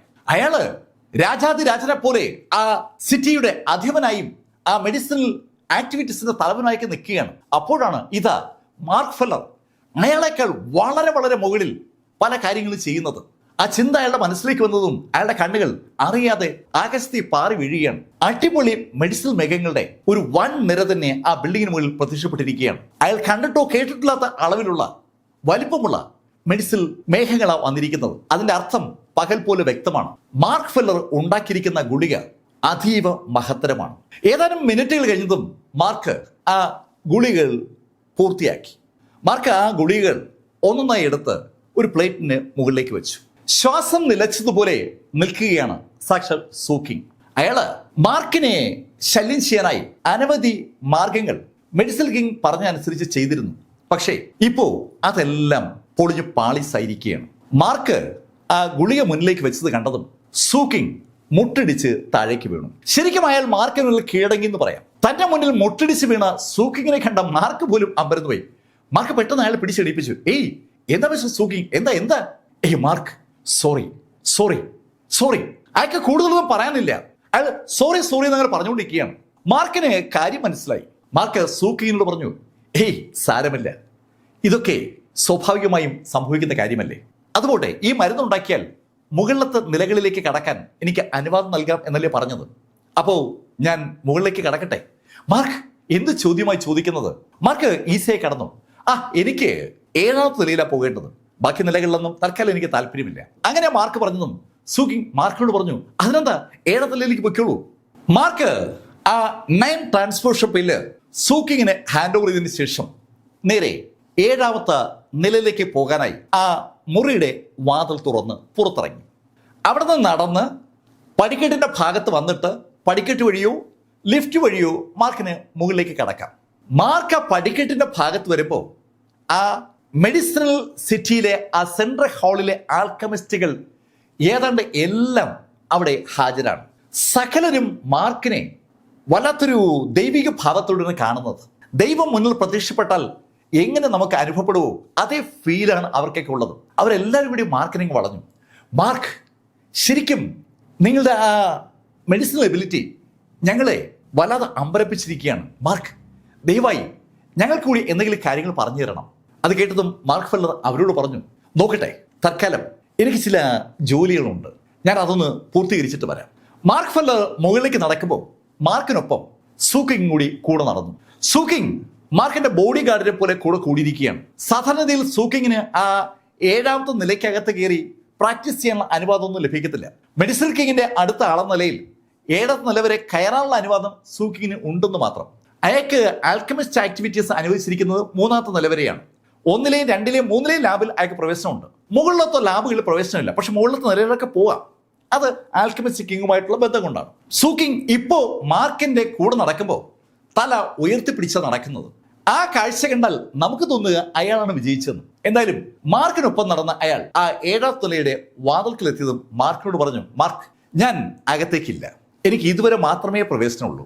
തന്റെ ലിമിറ്റിനെ കുറിച്ച് നല്ല ബോധ്യമുള്ള ആളാണ് സൂക്കിങ് എന്ന് ആ വാക്കുകൾ വിളിച്ചു പറയുകയാണ്. മാർക്ക് സൂക്കിങ്ങിനോട് യാത്ര പറഞ്ഞ് അകത്തേക്ക് കടന്നു. മാർക്ക് അകത്ത് കിടക്കുമ്പോൾ അകത്ത് സാക്ഷൽ മെഡിസിൽ കിങ് ഉണ്ട്. മാർക്കിനെ കണ്ടതും മെഡിസിൽ കിങ് ചിരിച്ചുകൊണ്ട് മാർക്കിന് അടുത്തേക്ക് വന്നു. ഹലോ മാർക്ക് ഫെല്ലർ, നിങ്ങളെ കുറിച്ച് ഞാൻ ഒരുപാട് കേട്ടിട്ടുണ്ട്. നിങ്ങൾ ഇപ്പൊ ആ മരുന്നുണ്ടാക്കിയ ആ കാഴ്ച ഞാൻ കാണുകയും ചെയ്തു. ശരിക്കും നിങ്ങളുടെ ഈ കഴിവ് എന്നെ തെല്ലെന്നൂല അമ്പരപ്പിക്കുന്നത്. മാർക്കിനെ അടിച്ച് പുകഴ്ത്തുന്ന ശൈലിയിൽ മെഡിസിൻ കിങ് പതുക്കെ സംസാരിച്ചു തുടങ്ങി. ആ സംഭാഷണത്തിനെ കട്ട് ചെയ്തുകൊണ്ട് മാർക്ക് അയാളോട് പറഞ്ഞു, നമുക്ക് അതൊക്കെ പിന്നീട് സംസാരിക്കാം. ഞാൻ ചില കാര്യങ്ങൾ ചെയ്യാൻ പോവുകയാണ്. ഞാൻ ഈ മരുന്നുകളെല്ലാം എടുക്കും, കുഴപ്പമില്ലല്ലോ? എന്ത് കുഴപ്പം? അങ്ങനെ പറഞ്ഞതും മാർക്ക് ഫെല്ലർ കൂടുതലൊന്നും സംസാരിക്കാൻ നിൽക്കാതെ അതിവേഗം മാർക്കിന്റെ ആ കുട്ടികം റെഡിയാക്കി. അതിനുശേഷം മാർക്ക് അവിടെ ഒന്ന് ചുറ്റി നടന്ന് ചില ചെടികൾ കയ്യിലെടുത്തു. ചിലതൊക്കെ 40,000 50,000 വർഷം പഴക്കമുള്ളവയാണ്. ചിലതിന് 1,00,000 വർഷത്തെ പഴക്കമുണ്ട്. ഹെവൻലി റീജിയൻ എസ്റ്റാബ്ലിഷ് ചെയ്തിട്ട് ഒരുപാട് യുഗങ്ങളായി. ആ സമയത്തേ ഉള്ള ചെടികൾ അവിടെ ഉണ്ടെന്ന് അർത്ഥം. ആ ചെടികൾ കയ്യിലെടുത്ത മാർക്കിന് ആ ചെടി കയ്യിലിരിക്കുമ്പോൾ തന്നെ വല്ലാത്തൊരു ഫീൽ അനുഭവപ്പെടുകയാണ്.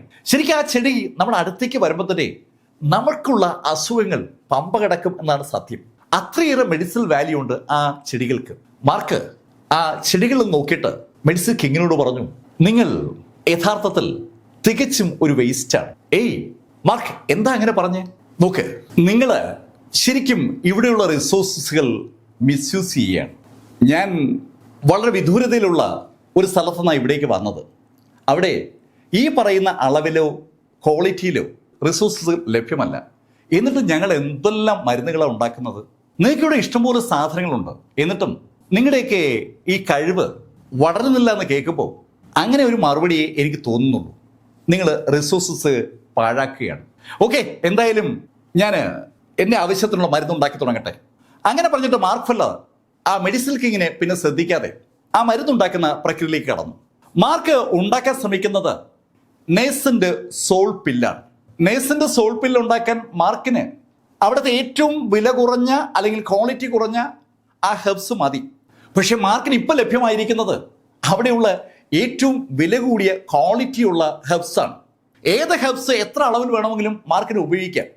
മാർക്ക് ആ ഹെർബ്സ് ഉപയോഗിച്ച് പതുക്കെ പില്ലുണ്ടാക്കുകയാണ്. ഈ കാഴ്ച അല്പനേരം നോക്കി നിന്ന ആ മെഡിസിൻ കിങ് സാവധാനം പുറത്തിറങ്ങി. അയാൾ പുറത്തിറങ്ങുമ്പോൾ ആ വാതിലിന് പുറത്ത് സൂക്കിങ് നിപ്പുണ്ട്. സൂക്കിങ്ങിന്റെ അടുത്തേക്ക് പലരും വരുന്നുണ്ട്. അവർക്കൊക്കെ അകത്തുള്ള മാർക്ക് ഫെല്ലർ ആ പിൽസ് ഉണ്ടാക്കുന്നത് കാണണം. പക്ഷെ സൂക്കിങ് അവരെ അകത്തേക്ക് കടത്തിവിടുന്നില്ല. സൂക്കിങ്ങിനെ ഒന്ന് നോക്കിയിട്ട് മെഡിസിൻ കിങ് പതുക്കെ അവിടെ നിന്ന് അയാളുടെ മുറിയിലേക്ക് നടന്നു. മുറിയിലേക്ക് നടക്കുമ്പോൾ മെഡിസിൻ കിങ്ങിന്റെ മനസ്സിൽ പല ചോദ്യങ്ങളും അങ്ങനെ കടന്നു വരികയാണ്. ഈ മാർക്ക് ഫെല്ലർ മെഡിസിൻ സിറ്റിയിൽ അങ്ങ് വേരുറപ്പിച്ചാൽ പിന്നെ അയാളുടെ അവസ്ഥ എന്താകും? ഗ്രീൻ ലെവൽ ഫ്ലെയിം ഉപയോഗിച്ച് രാജാവിനെ പോലെ കഴിയുന്ന അയാളുടെ കൺമുന്നിൽ പർപ്പിൾ ഫ്ലെയിം കൊണ്ട് അമ്മാനമാടുകയാണ് യഥാർത്ഥത്തിൽ മാർക്ക് ഫെല്ലർ. മാർക്ക് ഫെല്ലർക്ക് മുന്നിൽ താൻ തൻ്റെ സാമ്രാജ്യം അടിയറവ് വെക്കേണ്ടി വരുമോ? ആ ഒരു ചോദ്യമാണ് ആ നിമിഷത്തിൽ ആ മെഡിസിൻ കിങ്ങിന്റെ മനസ്സിലേക്ക് കടന്നു വരുന്നത്. അത് ആലോചിക്കുമ്പോൾ അയാൾക്ക് ശരിക്കും ഒരു സങ്കടവും അതേസമയം ദേഷ്യം വരികയാണ്. അയാൾ ആ മുറിയിൽ നിന്നുകൊണ്ട് താഴത്തെ മുറികളൊക്കെ ഒന്ന് നോക്കി. പല സ്ഥലത്തും ആ ആൽക്കമിസ്റ്റുകൾ മാർക്കിനെ കുറിച്ച് സംസാരിക്കുന്നത് ഒക്കെ കാണാം.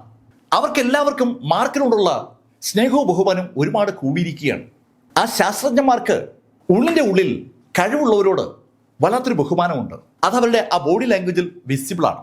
ഇതുവരെ അവരെക്കാളൊക്കെ മെച്ചമുള്ള ആളെന്ന നിലയിൽ അവരുടെ മുന്നിൽ ഒരു അപ്രമാദിത്വം ഉണ്ടാക്കിയ ആ മെഡിസിൻ കിങ്ങിന് വരാൻ പോകുന്ന അപകടം മുന്നിൽ കാണാൻ പറ്റുന്നുണ്ട്. എങ്ങനെ ആലോചിക്കുമ്പോഴും അയാൾക്ക് പ്രശ്നമേ ഫീൽ ചെയ്യുന്നുള്ളൂ. ഈ പ്രശ്നത്തിന് ഒരു പരിഹാരം ഉണ്ടാക്കണം. എന്താ ഇപ്പം ചെയ്യുക? അങ്ങനെ ആലോചിച്ചപ്പോൾ അയാളുടെ മനസ്സിലേക്ക് മാർക്ക് ഫെല്ലറും ആ ഫസ്റ്റ് എൽഡറും തമ്മിലുള്ള പ്രശ്നം അങ്ങനെ കടന്നു വന്നു. മാർക്ക് ഇവിടെ ഉണ്ടെന്നുള്ള കാര്യം ഫസ്റ്റ് എൽഡറെ അറിയിച്ചാലോ? ആ ചിന്ത അയാളുടെ ഉള്ളിലേക്ക് വന്നതും അയാളുടെ ദേഹത്ത് ശരിക്കും ഒരു രോമാഞ്ചം ഉണ്ടായി. ഒരു കുളിരിങ്ങനെ കയറി വരികയാണ്. ഫസ്റ്റ് എൽഡർ ഹെവൻലി ക്ലൗഡ് സെക്ഷന്റെ തലപ്പത്ത് ഇപ്പോൾ നിൽക്കുന്ന സമയമാണ്. സെക്ഷൻ മാസ്റ്റർ സെക്ലൂഷനിലാണ്. സകല തീരുമാനങ്ങൾ എടുക്കുന്നതും നടപ്പിലാക്കുന്നതും ഇപ്പോൾ ഫസ്റ്റ് എൽഡറാണ്. ആ ഫസ്റ്റ് എൽഡറെ വിവരം അറിയിച്ചാൽ ഉറപ്പായും മാർക്ക് ഫെല്ലറെ കുറിച്ചുള്ള ഭയം അവസാനിക്കും. അങ്ങനെ തോന്നിയതും ഏറ്റവും വിശ്വസ്തരായ രണ്ടാളുകളെ അയാൾ അതിവേഗം അവിടെ നിന്ന് ഹെവൻലി ക്ലൗഡ് സെക്ഷനിലേക്ക് അയച്ചു. ഹെവൻലി ക്ലൗഡ് സെക്ഷനിൽ ചെന്ന് ഫസ്റ്റ് എൽഡറെ നേരിട്ട് കണ്ട് ആ രഹസ്യം ഫസ്റ്റ് എൽഡറെ അറിയിക്കാനുള്ള പ്രത്യേക ദൗത്യമാണ് അയാൾ ആ അനുയായികൾക്ക് കൊടുത്തത്. ഈ സംഭവ വികാസങ്ങളൊന്നും അറിയാതെ മാർക്ക് ഫെല്ലർ ആ നേസന്റെ സോൾ പിൽ അങ്ങനെ ഉണ്ടാക്കിക്കൊണ്ടിരിക്കുകയാണ്. പിറ്റേ ദിവസം ഏകദേശം ഉച്ചയോടുകൂടി മെഡിസിനൽ സിറ്റിയിൽ നിന്ന് ആ ദൂതന്മാർ ഫസ്റ്റ് എൽഡറുടെ അടുത്തെത്തി. ആ ദൂതന്മാർ പറഞ്ഞ കാര്യം കേട്ട് ഫസ്റ്റ് എൽഡർ ശരിക്കും അമ്പരന്ന് പോവുകയാണ്. ഫസ്റ്റ് എൽഡറുടെ ആജ്ഞപ്രകാരം ആ മോ ക്ലാനിന്റെ തലവൻ മോ ഹോം മാർക്കിനെ നിരീക്ഷിച്ച് ഹൂന മൗണ്ടിന്റെ സമീപത്ത് ഒരു പാറയുടെ ഇടയിൽ ഇരിക്കുകയാണ്. മാർക്ക് ഫെല്ലർ അവിടുന്ന് പുറത്തിറങ്ങിയാൽ ഉടൻ തന്നെ ആ മോഹോ വിവരം അറിയിക്കുമെന്നുള്ള പ്രതീക്ഷയിൽ ഫസ്റ്റ് എൽഡറും അങ്ങനെ കാത്തിരിക്കുമ്പോഴാണ് ഇത് ഞെട്ടിക്കുന്ന ആ ഇൻഫർമേഷൻ അയാൾ അറിയുന്നത്. മാർക്ക് ഫെല്ലർ ഹൂന മൗണ്ടിൽ നിന്ന് ഇറങ്ങി മെഡിസിനൽ സിറ്റിയിലെത്തി അവിടെയുള്ള ടെസ്റ്റ് പാസ്സായി മരുന്ന് ഉണ്ടാക്കിക്കൊണ്ടിരിക്കുകയാണ്. മാർക്കിനെ തന്നെ നോക്കിയിരുന്ന മോഹോ മാർക്ക് ഇറങ്ങിപ്പോകുന്നത് കണ്ടില്ല എന്നുള്ള ആ യാഥാർത്ഥ്യം ഫസ്റ്റ് എൽഡർ ഇതാ തിരിച്ചറിയുകയാണ്. അതിനെക്കുറിച്ച് ആലോചിച്ചപ്പോൾ ഫസ്റ്റ് എൽഡർക്ക് ശരിക്കും ദേഷ്യം വരികയാണ്. ഷേ, എന്തൊരു പമ്പര വിധിയാണ് തനി പണി ഏൽപ്പിച്ചത്. ആ ദൂതന്മാർ പോയി കഴിഞ്ഞതും ഫസ്റ്റ് എൽഡറുടെ സമീപത്തുണ്ടായിരുന്ന ആ വെളുത്ത വസ്ത്രധാരി ഫസ്റ്റ് എൽഡറോട് പറഞ്ഞു, ഫസ്റ്റ് എൽഡർ, ഇപ്രാവശ്യം ഞാൻ അവനെ തീർക്കും.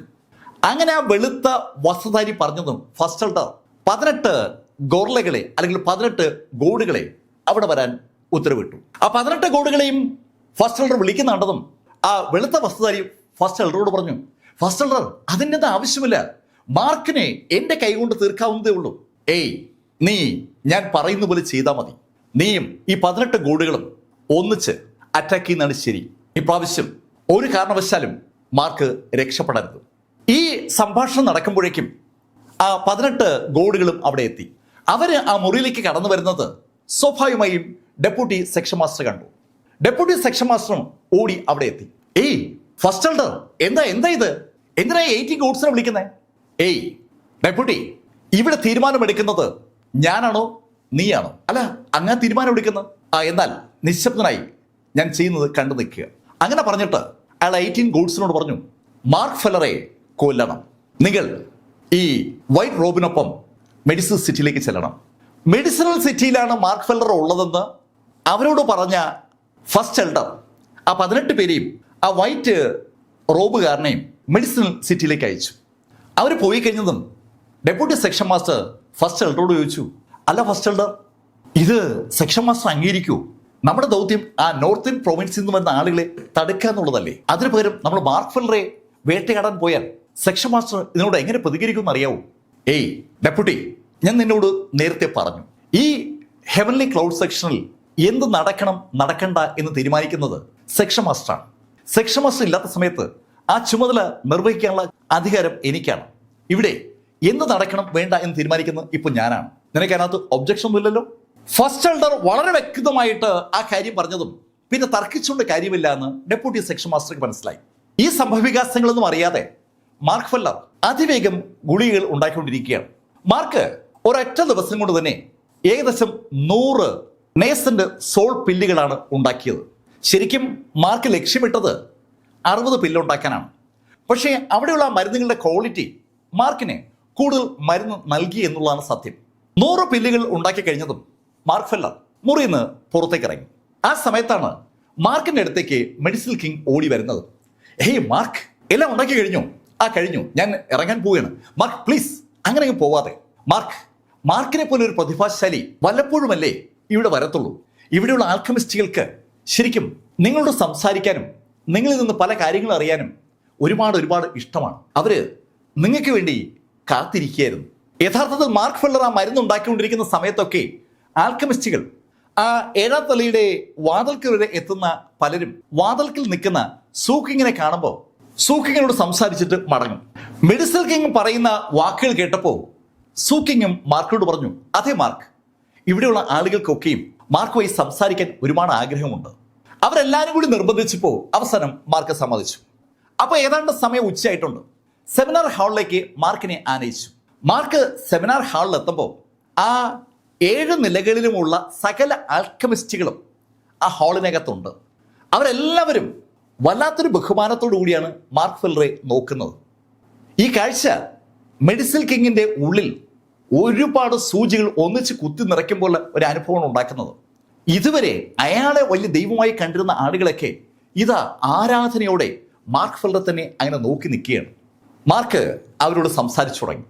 മാർക്ക് അവരോട് പറഞ്ഞു, നോക്ക്, ഞാൻ നല്ല പ്രാസംഗികനൊന്നുമല്ല, എന്നാലും എനിക്ക് അറിയാവുന്ന കാര്യങ്ങൾ ഞാൻ നിങ്ങളോട് പങ്കുവയ്ക്കാം. ഞാൻ ഒരു കാര്യം കൂടി നിങ്ങളോട് പറയാം. ഞാനൊരു വലിയ ആൽക്കമിസ്റ്റുമല്ല, പക്ഷെ എനിക്ക് ഈ മേഖല ഇഷ്ടമാണ്. അപൂർവങ്ങളായ മരുന്നുകൾ ഉണ്ടാക്കാൻ എനിക്ക് വലിയ താല്പര്യമാണ്. ഞാൻ ആ മരുന്നുണ്ടാക്കുന്ന പ്രക്രിയയ്ക്ക് വേണ്ടി ഏത് അളവ് വരെയും പോകുന്ന ഒരാളുമാണ്. എന്തിനാണ് ഞാനിത് നിങ്ങളോട് പറയുന്നതെന്ന് ചോദിച്ചാൽ, നിങ്ങൾക്കും ഒരു ഡെഡിക്കേഷൻ ഉണ്ടാകണമെന്ന് പറയാൻ വേണ്ടിയാണ്. നമ്മൾ ഏത് ഉദ്യമം ഏറ്റെടുത്താലും അതിനുവേണ്ടി പരമാവധി ഡെഡിക്കേറ്റ് ചെയ്യണം.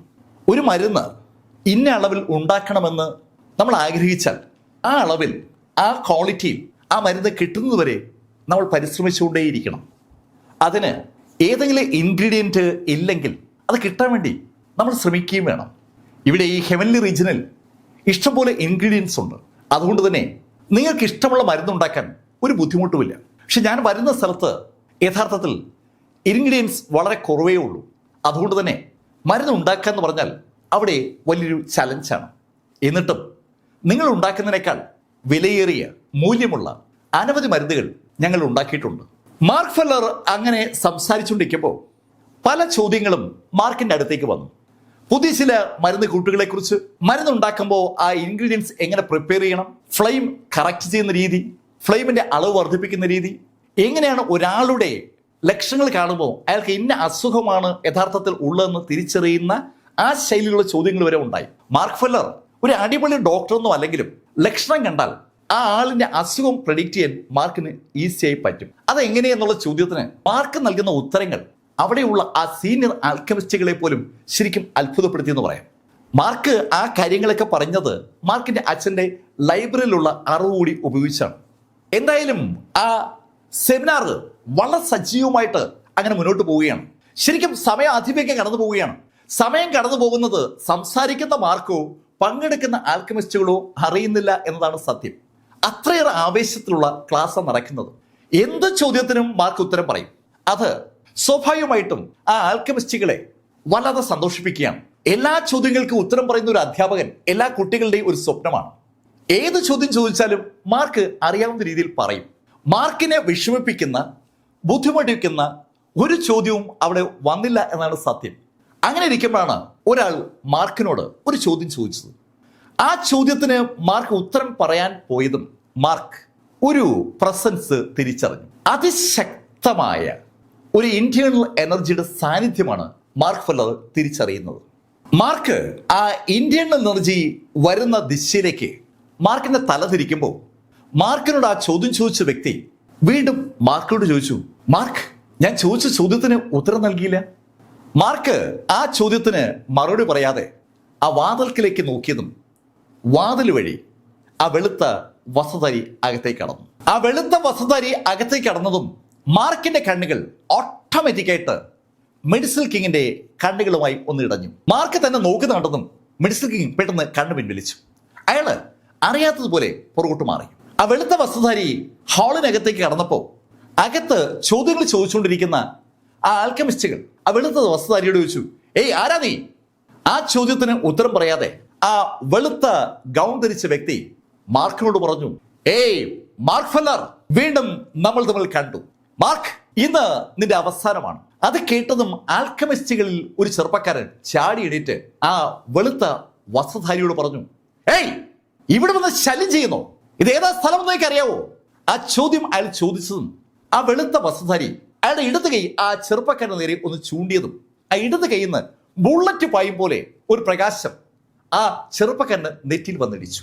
ആ നിമിഷത്തിൽ അയാളുടെ തല ചിതറി.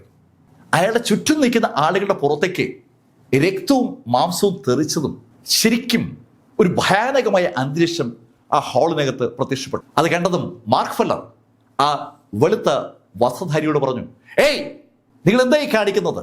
നിങ്ങൾക്ക് വേണ്ടത് എന്നെയല്ലേ? അവരെ വെറുതെ വിട്. അത് കേട്ടതും ആ വൈറ്റ് റോബുകാരൻ മാർക്കിനോട് പറഞ്ഞു, ഓക്കെ, അവരൊക്കെ പോട്ടെ. കേൾക്കേണ്ട താമസം ആ ആൽക്കെമിസ്റ്റുകളൊക്കെ അതിവേഗം വാതിൽ വഴി പുറത്തിറങ്ങിയാണ്. ഈ സമയത്ത് മാർക്കിന് അതിശക്തമായ ഇന്റേണൽ എനർജിയുടെ പ്രസൻസ് വേറെയും അനുഭവപ്പെട്ടു തുടങ്ങി. മാർക്ക് ചുറ്റും നോക്കുന്ന കണ്ടതും ആ വെളുത്ത വസ്ത്രധാരി മാർക്കിനോട് പറഞ്ഞു, മാർക്ക്, രക്ഷപ്പെടാനുള്ള നിന്റെ ഈ നോട്ടം ഇപ്രാവശ്യം ശരിയാകില്ല. 18 ഗോഡ്സ് എനിക്കൊപ്പമുണ്ട്. അവര് ഈ ബിൽഡിങ്ങിന് ചുറ്റും ഒരു സംരക്ഷിത വലയം തീർത്തു കഴിഞ്ഞു. അവർ പുറത്തുണ്ട്. അത് കേട്ടതും മാർക്കിന് അപകടത്തിന്റെ ആ തോത് മനസ്സിലായി. 18 ഗോഡുകൾ അല്ലെങ്കിൽ 18 ഗോർലകളെന്നോ 18 കമാൻഡോസ് എന്നോ 18 വാർ മെഷീൻ എന്നൊക്കെ ആളുകൾ തരാതരം വിളിക്കുന്ന ആ 18 പേരും അതിശക്തരാണ്. അവർ ഈ ബിൽഡിംഗ് വളഞ്ഞിരിക്കുകയാണ്. ഇവിടെ നിന്ന് രക്ഷപ്പെടാൻ എന്തെങ്കിലും ഒരു ഐഡിയ ഉണ്ടാക്കണം. അങ്ങനെ തോന്നിയ ആ നിമിഷത്തിൽ മാർക്ക് ഫെല്ലർ അമ്പരപ്പിക്കുന്ന വേഗതയിൽ ആ വെളുത്ത വസ്ത്രധാരിയുടെ അടുത്തെത്തി. എന്താണ് സംഭവിക്കുന്നതെന്ന് വെളുത്ത വസ്ത്രധാരിക്ക് മനസ്സിലാക്കും മുമ്പ് മാർക്കിന്റെ വലത് കൈ അവന്റെ തലയിൽ പിടിച്ചിരുന്നു. ആ വെളുത്ത വസ്ത്രധാരിയുടെ തലയിൽ പിടിച്ച മാർക്ക് അവനോട് പറഞ്ഞു, നീ അനങ്ങിയാൽ ഇപ്പോ നീ ഇവിടെ അവസാനിക്കും. മാർക്കിന്റെ വിരലുകളുടെ പവർ തലയിൽ ആ വെളുത്ത വസ്ത്രധാരിക്ക് അനുഭവപ്പെടുന്നുണ്ട്. അയാള് തികച്ചും അപ്രതീക്ഷിതമായി മാർക്കിന്റെ പിടിയിൽ പെട്ടിരിക്കുകയാണ്. അയാള് മാർക്കിന്റെ പിടിയിൽ നിന്ന് എങ്ങനെ രക്ഷപ്പെടാമെന്ന് ആലോചിക്കുമ്പോൾ മാർക്ക് അയാളെയും കൊണ്ട് വാതിൽ തുറന്ന് പുറത്തിറങ്ങി. മാർക്ക് ഫെല്ലർ ആ വെളുത്ത വസ്ത്രധാരിയുടെ തലയെ പിടിച്ചുകൊണ്ട് സെമിനാർ ഹാളിൽ നിന്ന് പുറത്തേക്ക് ഇറങ്ങി വരുമ്പോൾ താഴെ ആ ആൽക്കെമിസ്റ്റുകളൊക്കെ നിൽക്കുകയാണ്. അവരൊക്കെ ആ കാഴ്ച കാണുന്നുണ്ട്. ആ വെളുത്ത വസ്ത്രധാരിയുടെ പവർ അവർ നേരിട്ട് കണ്ടതാണ്. ഇപ്പോ സകലരും ആകെ ഞെട്ടിത്തരിച്ചിരിക്കുകയാണ്. മാർക്ക് ഫെല്ലർ ആ വെളുത്ത വസ്ത്രധാരിയുമായി താഴെയുള്ള ഹാളിലെത്തി. ആ ഹാളിന് പുറത്ത് മാർക്കിന് ആ കാഴ്ച കാണാം. ആ ബിൽഡിങ്ങിനെ കവർ ചെയ്ത് ആ 18 ആളുകളും നിൽക്കുകയാണ്. മാർക്ക് വെളുത്ത വസ്ത്രധാരിയുടെ തല പിടിച്ചുകൊണ്ട് തന്നെ ആ പ്രധാന വാതിൽ വഴി പുറത്തേക്ക് ഇറങ്ങി. അത് കണ്ടതും ആ 18 ഗോഡുകളും മാർക്കിന്റെ മുന്നിലായി പ്രത്യക്ഷപ്പെട്ടു. അവര് ഒരു ഫോർമേഷൻ സൃഷ്ടിച്ചിരിക്കുകയാണ്. ആ കോമ്പൗണ്ടിന് ചുറ്റുമായി ഇപ്പൊ ആ ഫോർമേഷൻ ഉണ്ട്. ആ ഫോർമേഷനെ തകർത്തുകൊണ്ട് മാർക്കിന് പുറത്തു പോകാനാവില്ല. ആ 18 പേരും ഒറ്റ മെഷീൻ പോലെയാണ് പ്രവർത്തിക്കുന്നത്. അവര് മാർക്കിനെ അങ്ങനെ സൂക്ഷിച്ചു നോക്കുമ്പോൾ മാർക്ക് അവരോട് പറഞ്ഞു, നിങ്ങൾ എനിക്ക് വേണ്ടി വഴി മാറിയില്ലെങ്കിൽ ഞാൻ ഇവനെ കൊല്ലും. അത് കേട്ടതും ആ 18 പേരിൽ ഒരാൾ മാർക്കിനോട് പറഞ്ഞു, ഞങ്ങൾക്കുള്ള ഉത്തരവ് നിന്നെ കൊല്ലുക എന്നുള്ളതാണ്. അതിനിടയിൽ വേറെ ആരെങ്കിലും കൊല്ലപ്പെട്ടാൽ അത് ഞങ്ങളെ ബാധിക്കുന്ന കാര്യമല്ല. നീ അവനെ കൊന്നേക്ക്. വളരെ കൂളായിട്ട് ആ 18കാരിൽ ഒരാൾ അങ്ങനെ പറഞ്ഞപ്പോ ഇപ്പോ ഞെട്ടിയതും വിറച്ചതും ശരിക്കും ആ വെളുത്ത വസ്ത്രധാരിയാണ്. അയാൾ വലിയ സംഭവമാണ്. പക്ഷേ അയാളെ കൊല്ലാൻ ഒരു മനസ്സാക്ഷി കുത്തും ആ 18 പേർക്കും ഇല്ല എന്ന് അവരുടെ ആ വാക്കുകൾ വിളിച്ചു പറയുകയാണ്. കാര്യം മനസ്സിലാക്കിയ മാർക്ക് ആ നിമിഷത്തിൽ തന്നെ ആ വെളുത്ത വസ്ത്രധാരിയുടെ തലയിലൊന്ന് അമർത്തിയതും ആ വെളുത്ത വസ്ത്രധാരി അയാളുടെ ഡിവൈൻ സെൻസിനെ ആ ബോഡിയിൽ നിന്ന് പിൻവലിച്ചു. മാർക്ക് ആ തലയിൽ അമർത്തുമ്പോഴേക്കും ആ ഡിവൈൻ സെൻസ് ആ ബോഡിയിൽ നിന്ന് രക്ഷപ്പെട്ടു കഴിഞ്ഞു. ആകാശത്തേക്ക് പറന്നുയർന്ന ആ വെളുത്ത വസ്ത്രധാരി മാർക്കിനോട് പറഞ്ഞു, മാർക്ക്, ഞാൻ എൻ്റെ ബോഡി ഉപേക്ഷിച്ചിട്ട് ഇവിടുന്ന് രക്ഷപ്പെടുകയാണ്. മാർക്ക്, നിന്റെ അന്ത്യം ഞാൻ മാറി നിന്ന് കാണും. എൻ്റെ ബോഡി എനിക്ക് നഷ്ടപ്പെടുത്തിയ നിന്നെ ഇവരെ കൊല്ലുന്നത് എനിക്ക് എൻ്റെ കണ്ണുകൊണ്ട് കാണണം. അങ്ങനെ അയാൾ പറയുമ്പോഴേക്കും അയാളുടെ ആ കൂറ്റൻ ശരീരം താഴെ മാർക്കിന്റെ കയ്യിൽ നിന്ന് വീണ് കഴിഞ്ഞു. സ്വന്തം ശരീരം ഉപേക്ഷിച്ചിട്ട് രക്ഷപ്പെടുകയല്ലാതെ അയാൾക്ക് വേറൊരു മാർഗം ഉണ്ടായിരുന്നില്ല. മാർക്ക് താഴെ കിടക്കുന്ന ആ ശരീരത്തിലേക്ക് നോക്കിയതിനു ശേഷം ആ 18 പേരെ ഒന്ന് നോക്കി. 18 പേരും അതിശക്തരാണ്. കഴിഞ്ഞ തവണ മാർക്ക് അവരുമായി ഏറ്റുമുട്ടിയപ്പോൾ അവരുടെ ശക്തി മാർക്ക് തിരിച്ചറിഞ്ഞതാണ്. ആ 18 പേരും മാർക്കിനൊന്ന് നോക്കിയിട്ട് മാർക്കിനോടായി പറഞ്ഞു, ഏയ് മാർക്ക് ഫെല്ലർ, നിന്റെ കോസ്മിക് ഫോം ഇനി ഞങ്ങളുടെ അടുത്ത് വിലപ്പോവില്ല. കഴിഞ്ഞ പ്രാവശ്യം മാർക്ക് ആ ഹെവൻലി ക്ലൗഡ് സെക്ഷന്റെ മുന്നിൽ വെച്ച് അവരുമായി ഏറ്റുമുട്ടുന്ന സമയത്ത് അവരുടെ ആക്രമണത്തിൽ നിന്ന് ആദ്യം രക്ഷപ്പെട്ടത് കോസ്മിക് ഫോം സൃഷ്ടിച്ചിട്ടാണ്. ആ കോസ്മിക് ഫോം കൊണ്ട് ഇനി കാര്യമില്ല. ആ കോസ്മിക് ഫോമിനെ മറികടക്കാനുള്ള ഐറ്റംസ് അവരുടെ കയ്യിലുണ്ട്. അങ്ങനെ അവർ പറഞ്ഞതും അവന്മാർ ആ കൈകൾ ഉയർത്തിയതും ഒരേ നിമിഷത്തിലാണ്. 18 പേരും ഒന്നിച്ചാണ് കൈ ഉയർത്തിയത്. അടുത്ത നിമിഷത്തിൽ ആ കൈകൾ മാർക്കിന് നേരെ തിരിഞ്ഞു. 36 കൈകൾ മാർക്കിനെ ചൂണ്ടിയിരിക്കുകയാണ്. ആ കാഴ്ച കണ്ടതും മാർക്ക് സെയിൻലി ബോഡി ടെക്നിക്കിന്റെ 3rd ലെവൽ ആക്ടിവേറ്റ് ചെയ്തു. അതോടൊപ്പം മാർക്കിന്റെ ബോഡിയിലേക്ക് 5th ലെവൽ ബാറ്റിൽ ഫോർമുലയും മാർക്ക് ആക്ടിവേറ്റ് ചെയ്തു. തനിക്ക് എടുക്കാൻ കഴിയുന്ന എല്ലാ പ്രൊട്ടക്ഷനും എടുക്കുക, അതാണ് മാർക്കിന്റെ ലക്ഷ്യം. മാർക്ക് അങ്ങനെ ചെയ്തതും മാർക്കിന്റെ ബോഡിക്ക് ചുറ്റും ഒരു സുവർണ പ്രകാശം പ്രത്യക്ഷപ്പെട്ടു. ആ സെയിൻലി ബോഡി ടെക്നിക്കിന്റെ ആ പ്രത്യേകതയുള്ള ആ ഗോൾഡൻ കവർ മാർക്കിന്റെ ബോഡിക്ക് ചുറ്റും വന്നതും മാർക്ക് കൈ ഒന്ന് ചുരുട്ടി. ഈ നിമിഷത്തിലാണ് ആ 36 കൈകളിൽ നിന്നും ഒരു പ്രകാശം അതിവേഗം മാർക്കിനെതിരെ പാഞ്ഞു വരുന്നത്. മാർക്കിന്റെ നേരെ ആ 36 കൈകളിൽ നിന്നും പ്രകാശം മുന്നോട്ട് വന്നതും ആ പ്രകാശം മാർക്കിന് അടുത്തെത്തുന്നതിന് മുന്നേ ഒരു വലിയ പ്രകാശമായി മാറി. ആ 36 പ്രകാശം കൂടി ഒറ്റ പ്രകാശമായിരിക്കുകയാണ്. ശരിക്കും അതിശക്തമായ ഒരു വലിയ പീരങ്കിയിൽ നിന്ന് ഒരു കൂറ്റൻ വെടിയുണ്ട ഒരാളുടെ നേരെ പാഞ്ഞു വന്നാൽ എന്ത് സംഭവിക്കൂ അതുപോലെ ഒരു വലിയ ശബ്ദത്തോടു കൂടി പല മേഖലയിൽ നിന്നായി ആ പ്രകാശം ഒറ്റ ബിന്ദുവിലേക്ക് കേന്ദ്രീകരിച്ച് അതിശക്തമായി മാർക്കിന് നേരെ വരികയാണ്. കണ്ണഞ്ചിക്കുന്ന വേഗതയിൽ തീജ്വാലയായി പ്രകാശവും അതോടൊപ്പം ഊർജവും മാർക്കിനെതിരെ പാഞ്ഞു വന്നതും മാർക്ക് അബ്സല്യൂട്ട് സേക്രഡ് ഫിസ്റ്റ് എന്ന് പറഞ്ഞുകൊണ്ട് ആഞ്ഞൊരു അച്ചയിടി. മാർക്കിന്റെ അബ്സല്യൂട്ട് സേക്രഡ് ഫിസ്റ്റും ആ 36 പേരുടെ ജോയിന്റ് പവറും ഒന്നിച്ച് ഒരു ബിന്ദുവിൽ കൂട്ടിമുട്ടിയതും വൻ തരംഗങ്ങളാണ് അവിടെ ഉണ്ടായത്. കാതടപ്പിക്കുന്ന ശബ്ദവും പ്രകാശത്തിന്റെ വിസ്ഫോടനവും തീജ്വാലയും പുകയും ഒക്കെ ഉണ്ടാവുകയാണ്. അതിശക്തമായ തരംഗം 4 പാടും ചിതറുമ്പോൾ തൊട്ട് മുന്നിലുണ്ടായിരുന്ന സ്റ്റോളുകളും പുറകിലുണ്ടായിരുന്ന ആ ബിൽഡിങ്ങിലൊക്കെ അത് ഇടിച്ചു കയറി. ശക്തമായൊരു ഫോർമേഷൻ ആ ബിൽഡിങ്ങിനും കോമ്പൗണ്ടിനും ചുറ്റും ആ 18 ആളുകളും സൃഷ്ടിച്ചിട്ടുണ്ട്. ആ ഫോർമേഷനിൽ വരെ ആ തരംഗം എത്തി. ആ ഫോർമേഷനിൽ ചെന്നിടിച്ച് തരംഗം ഉള്ളിലേക്ക് മടങ്ങുമ്പോൾ ഉള്ളിലേക്ക് മടങ്ങിയ തരംഗം പിന്നെയും വന്നിടിക്കുന്നത് ആ കെട്ടിടങ്ങളിലാണ്. തൽഫലമായി ആ മെഡിസിനൽ സിറ്റി പടുത്തുയർത്തിയിരിക്കുന്ന കെട്ടിടങ്ങൾ ഒന്ന് ആടി ഉലഞ്ഞു തുടങ്ങി. അതിലൊന്നും ശ്രദ്ധിക്കാതെ ആ 18 പേരും വീണ്ടും അവരുടെ എനർജി കണ്ടൻസ് ചെയ്തു. ആ 18 പേരും ഒരേ സമയത്ത് മാർക്കിനെതിരെ കൈ നിവർത്തിയതും പീരങ്കി തോക്കുകൾ പോലെ അവരെ കൈ മാർക്കിനെതിരെ ചൂണ്ടിരിക്കുകയാണ്. പെട്ടെന്ന് ആ 18 ആളുകളുടെ കൈകളിൽ നിന്നും പ്രകാശം പിന്നെയും പുറത്തേക്ക് വന്നു. ഇപ്പോ വെടിയുണ്ടകൾ പോലെ ആ പ്രകാശം വരികയാണ്. മാർക്കിന് നേരെ അല്ല എന്ന് മാത്രം. ആ പ്രകാശം മാർക്കിന് നേരെ വന്നിട്ട് നേരെ ആകാശത്തേക്ക് ഉയർന്നു. ആകാശത്തേക്ക് ഉയർന്ന ആ പ്രകാശം പെട്ടെന്നാണ് മാർക്കിന് മുകളിലായി ഒരു കുട പോലെ മാറുന്നത്. ശരിക്കും ഒരു മൾട്ടി കളർ കുട മാർക്കിന്റെ തലയ്ക്ക് മുകളിൽ രൂപം കൊണ്ടു. ആ കുട ഏതാണ്ട് പൂർത്തിയായതും പെട്ടെന്ന് ആ കുട അതിശക്തമായി താഴേക്ക് വരികയാണ്. ആ കുട ഇങ്ങനെ താഴേക്ക് താഴ്ന്നു വരുമ്പോൾ അൺബിലീവബിൾ ആയിട്ടുള്ള ഒരു പ്രഷർ താഴേക്ക് അനുഭവപ്പെടുകയാണ്. ആ കുട താഴേക്ക് താഴ്ന്നു വരുന്ന അതേ സമയത്ത് ആ പ്രഷറിൽ പിടിച്ചു നിൽക്കാനാവാതെ താഴെയുള്ള നിർമ്മാണ സംവിധാനങ്ങളൊക്കെ തകർന്ന് തരിപ്പണമാവുകയാണ്. ആ ബിൽഡിങ്ങിന്റെ മുറ്റത്ത് നിൽക്കുന്ന മാർക്ക് ഫെല്ലറിന്റെ പുറകിലും വശങ്ങളിലുമുള്ള സകലതും തകർന്ന് താഴെ വീഴുന്ന ശബ്ദം ഇപ്പൊ കേൾക്കാം. അതിനിടയിൽ വൻ പ്രഷർ കൂടി ആ കുട ഇങ്ങനെ താഴ്ന്നു വരുമ്പോൾ മാർക്ക് ഫെല്ലർ ചാടി ഉയർന്ന് ഒരൊറ്റയിടി. ഈ കാഴ്ച ആ മെഡിസിനൽ കിങ് കണ്ണുവെക്കാതെ കാണുകയാണ്. മാർക്ക് ഫെല്ലർ തീർന്നു എന്ന് അയാൾക്ക് ഏതാണ്ട് തോന്നിയ നിമിഷത്തിൽ മാർക്ക് ചാടി ഉയർന്ന് ആ കുടയിൽ ആഞ്ഞിടിച്ചു. ഏതാനും നിമിഷ നേരത്തേക്ക് ആർക്കും ഒന്നും കാണാൻ പറ്റിയില്ല. കണ്ണഞ്ചിക്കുന്ന ഒരു പ്രകാശമാണ് ആ മുറ്റത്തുള്ളത്. ഇതിനിടയിൽ താഴെ വീണ ആ പൊടിയൊക്കെ ആ ഇടിയുടെ ഫലമായി ഉണ്ടായ തരങ്ങളിൽ തട്ടി ചിതറുകയാണ്. ആകെപ്പാടെ ഒരു പൊടി ബഹളം, ഒരു പൊടിമയം. പൊടി ഒന്ന് അടങ്ങുമ്പോൾ പ്രകാശം മാറിയിട്ടുണ്ട്. ആ സമയത്ത് താഴെ മാർക്ക് ഫെല്ലർ അങ്ങനെ ലാൻഡ് ചെയ്ത് നിൽക്കുകയാണ്. ലാൻഡ് ചെയ്ത് നിൽക്കുന്ന മാർക്കിനെ കാണുമ്പോൾ മെഡിസിനൽ കിങ്ങിന്റെ മുഖം ഒന്ന് വിളറി. അതേ സമയത്ത് കൗതുകം കലർന്ന ഒരു പുഞ്ചിരി ആ 18 ആളുകളുടെയും മുഖത്തുണ്ട്. അവർ പ്രതീക്ഷിച്ചതിനേക്കാൾ ശക്തനാണ് മാർക്ക് ഫെല്ലർ എന്ന് മാർക്കിന്റെ ആ ആക്ടിവിറ്റി അവരോട് വിളിച്ചു പറയുകയാണ്. അവര് പരസ്പരം ഒന്ന് നോക്കി. യാതൊരു സംഭാഷണവും അവർ തമ്മിൽ നടത്തുന്നില്ല. പക്ഷെ വല്ലാത്തൊരു കോർഡിനേഷൻ അവർക്ക് തമ്മിലുണ്ട്. അവരുടെ ആ പരസ്പരമുള്ള നോട്ടത്തിന് ഒരു അർത്ഥമുണ്ടെന്ന് അടുത്ത നിമിഷം മാർക്കിന് മനസ്സിലായി. പെട്ടെന്നാണ് അവര് കൈ ഒന്ന് ഉയർത്തിപ്പിടിച്ചത്. നേരത്തെ കൈ ചൂണ്ടിപ്പിടിക്കുകയായിരുന്നെങ്കിൽ ഇപ്പോ കൈ നിവർത്തിപ്പിടിക്കുകയാണ്. കൈപ്പത്തികൾ നിവർത്തിപ്പിടിച്ചതും ആ കൈപ്പത്തികൾക്ക് മുന്നിലായി ചെറിയ ഡിസ്കുകൾ രൂപം കൊണ്ടു. ആ ഡിസ്കുകൾ രൂപം കൊണ്ട അതേ നിമിഷത്തിൽ അവരുടെ ഡിസ്കുകൾ മാർക്കിന് നേരെ ഒന്ന് പഞ്ച് ചെയ്തു.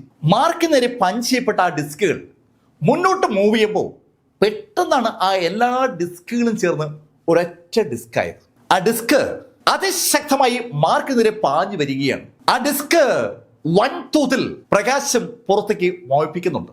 സൂര്യന്റെ അത്രയും വലിപ്പമുള്ള ഒരു ഗോളം നമുക്ക് നേരെ പാഞ്ഞു വരുമ്പോൾ എന്താണോ നമുക്ക് ഫീൽ ചെയ്യുന്നത്, ആ ഫീലിംഗ് ആളുകൾക്ക് അവിടെ കാണാൻ പറ്റുന്നുണ്ട്. ചൂടും പ്രകാശവും അതോടൊപ്പം ഒത്തിരിയേറെ ഊർജവും ആ ഡിസ്കിൽ നിന്ന് പുറത്തേക്ക് വരികയാണ്. ആ ഡിസ്ക് മുന്നോട്ട് പോകുമ്പോൾ ആ ഡിസ്ക് സ്പർശിക്കുന്ന ഭാഗത്തുള്ള വായുവും മണ്ണും മൺപടലങ്ങളും എന്ന് വേണ്ട സകലതും അപ്രത്യക്ഷമാവുകയാണ്, വേപ്പറൈസ് ചെയ്യപ്പെടുകയാണ്. അത് മാർക്കിന്റെ ബോഡി തൊട്ടാൽ മാർക്കും അവസാനിക്കും. അത് കാണുന്ന ഏതൊരാൾക്കും ആ കാര്യം ഉറപ്പാണ്. സകലരും ശ്വാസം അടക്കി പിടിച്ച് ആ രംഗത്തേക്ക് നോക്കുമ്പോൾ മാർക്ക് ഫെല്ലർ സ്വയം ജനറേറ്റ് ചെയ്ത 1000 ഫിറ്റ്സ് എന്ന മാർക്കിന്റെ ആ മാന്ത്രിക സ്പെല്ല് ഉപയോഗിച്ച് ചാടി ഉയർന്ന ഒരൊറ്റ ഇടി. മാർക്ക് മുന്നോട്ട് കുതിച്ച് ആഞ്ഞൊരൊറ്റ ഇടിയാണ് ആ ഡിസ്കിലേക്ക് കൊടുത്തത്. മാർക്കിന്റെ 10,000 ഫിസ്റ്റ് എന്ന ആ മാന്ത്രിക സ്പെല്ല് ആ ഡിസ്കിലേക്ക് ഇടിച്ചു കയറുമ്പോൾ സകല സ്ഥലത്തേക്കും ചിതറിത്തെറിക്കുകയാണ് പ്രകാശം. പ്രകാശത്തിന്റെ ആ ചിതറിത്തെറിക്കലിനൊപ്പം ശബ്ദം ചെവി തുളച്ച് എല്ലാ ഭാഗത്തേക്ക് വരികയാണ്. കണ്ണഞ്ചി പോകുന്ന പ്രകാശ വിസ്ഫോടനം നടന്നിരിക്കുന്നത്. ആർക്കും ഒരു പിടിയുമില്ല. അടുത്തൊക്കെ ഉണ്ടായിരുന്ന ആളുകൾ പലരും ഇപ്പോൾ ജീവച്ചവം പോലെ കിടക്കുകയാണ്. പലരും ബോഡി ചിതറിത്തെറിച്ചിട്ടുണ്ട്. ഈ സമയത്ത് ആ ഇടിയുടെ ഫലമായി ഉണ്ടായ ശബ്ദ തരംഗങ്ങൾ ആ മെഡിസിൻ സിറ്റിയുടെ പ്രധാന ബിൽഡിങ്ങിൽ ഇടിച്ചു കയറി. അതിന് ബലമുണ്ടായി. ആ ബിൽഡിംഗ് ഒരു വൻ ശബ്ദത്തോടുകൂടി തറയിലേക്ക് തകർന്ന് വീണു തുടങ്ങി. അനവധി നിലകളുള്ള ആ ബിൽഡിംഗ് പൊടിഞ്ഞ് താഴേക്ക് വീഴുന്ന ശബ്ദവും അത് ഉണ്ടാക്കുന്ന ആ ശബ്ദത്തോടൊപ്പം ആളുകളുടെ കരച്ചിലൊക്കെയായി ആകെ ഒരു ബഹളം. പക്ഷെ ഈ സമയത്തും ആ 18 പേരും നിശ്ചലരായി മുന്നിലേക്ക് നോക്കി നിൽക്കുകയാണ്. ഏതാനും മിനിറ്റുകൾ കഴിഞ്ഞപ്പോൾ പതുക്കെ ആ ശബ്ദ തരംഗങ്ങളും പ്രകാശവും ഒന്നൊക്കെ അടങ്ങുമ്പോൾ പുറകിൽ അപ്പോഴും ആ ബിൽഡിങ്ങിന്റെ ഭാഗങ്ങൾ അടർന്നു വീണുകൊണ്ടിരിക്കുകയാണ്. പക്ഷെ മുൻപിൽ അവർ ആ കാഴ്ച കണ്ടു. മാർക്ക് ഫെല്ലർ അങ്ങനെ തന്നെ നിൽക്കുകയാണ്. മാർക്കിന് ഒന്നും പറ്റിയിട്ടില്ല. മാർക്കിന്റെ ബോഡിയിൽ ഒന്നും പറ്റിയിട്ടില്ലെന്ന് പറഞ്ഞാൽ അത് തെറ്റാണ്. മാർക്കിന്റെ ഡ്രസ്സ് പല ഭാഗവും കരിഞ്ഞിട്ടുണ്ട്, കീറി പറഞ്ഞിട്ടുണ്ട്. പക്ഷേ ആ ഫിസിക്കൽ ബോഡിക്ക് ഒന്നും പറ്റിയിട്ടില്ല. മാർക്ക് ഫെല്ലർ അജയനായി അങ്ങനെ നിൽക്കുകയാണ്. ആ കാഴ്ച കണ്ട മെഡിസിൽ കിങ്ങിന്റെ ശബ്ദം ഏതാണ്ട് നിലച്ചതുപോലെയാണ്. അയാള് ഒത്തിരി മാറി നിൽക്കുകയാണ്. ആ ബിൽഡിങ്ങുകൾ തകർന്നു തുടങ്ങിയപ്പോഴേ അയാൾ ഓടി പുറത്തിറങ്ങിയിരുന്നു. ആ ബിൽഡിങ്ങിനകത്ത് ഇപ്പൊ ആരുമില്ല, എല്ലാവരും പുറത്തിറങ്ങിയിരിക്കുകയാണ്. അവരൊക്കെ മാർക്കും ആ 18 ആളുകൾ തമ്മിലുള്ള ആ ഫൈറ്റ് കാണുമ്പോൾ തന്നെ പുറകുള്ള ബിൽഡിംഗ് പാർട്സായി വീഴുന്ന അവർക്ക് കാണാം. വൻ സംവിധാനമായി കെട്ടിപ്പടുത്തിരുന്ന മെഡിസിനൽ സിറ്റിയുടെ ആ സ്ഥിരാ കേന്ദ്രമാണ് ഇതാ പൊളിഞ്ഞു വീണുകൊണ്ടിരിക്കുന്നത്. പക്ഷെ അതിൽ ശ്രദ്ധിക്കുക പോലും ചെയ്യാതെ ആ 18 ആളുകളും മാർക്ക് ഫെല്ലറിനെ അങ്ങനെ സൂക്ഷിച്ചു നോക്കുകയാണ്. ഏതാനും നിമിഷ നേരത്തേക്ക് പൂർണ്ണ നിശബ്ദതയാണ് അവിടെ ഉള്ളത്. ആളുകൾ സംസാരിക്കുന്നില്ലെങ്കിലും പുറകിൽ ആ ബിൽഡിംഗ് ഇടിഞ്ഞു വീണുകൊണ്ടിരിക്കുന്ന ശബ്ദം കേൾക്കാം. പക്ഷെ ആരുടെ ശ്രദ്ധ ആ ബിൽഡിങ്ങിലേക്ക് പോകുന്നില്ല. സകലരുടെ ശ്രദ്ധ മുന്നിൽ നടക്കുന്ന ആ ഫൈറ്റിലാണ്. ആ 18 പേരും ഒരു നിമിഷത്തെ നിശബ്ദതയ്ക്ക് ശേഷം ഒരു സ്പെല്ല് ആക്ടിവേറ്റ് ചെയ്യാൻ പോയതും മാർക്ക് ഫെല്ലർ കൈയൊന്ന് ഉയർത്തി. ആ നിമിഷത്തിൽ മാർക്കിന്റെ കയ്യിൽ ആ ബ്രോൺസ് സോഡ് വന്നുപെട്ടു.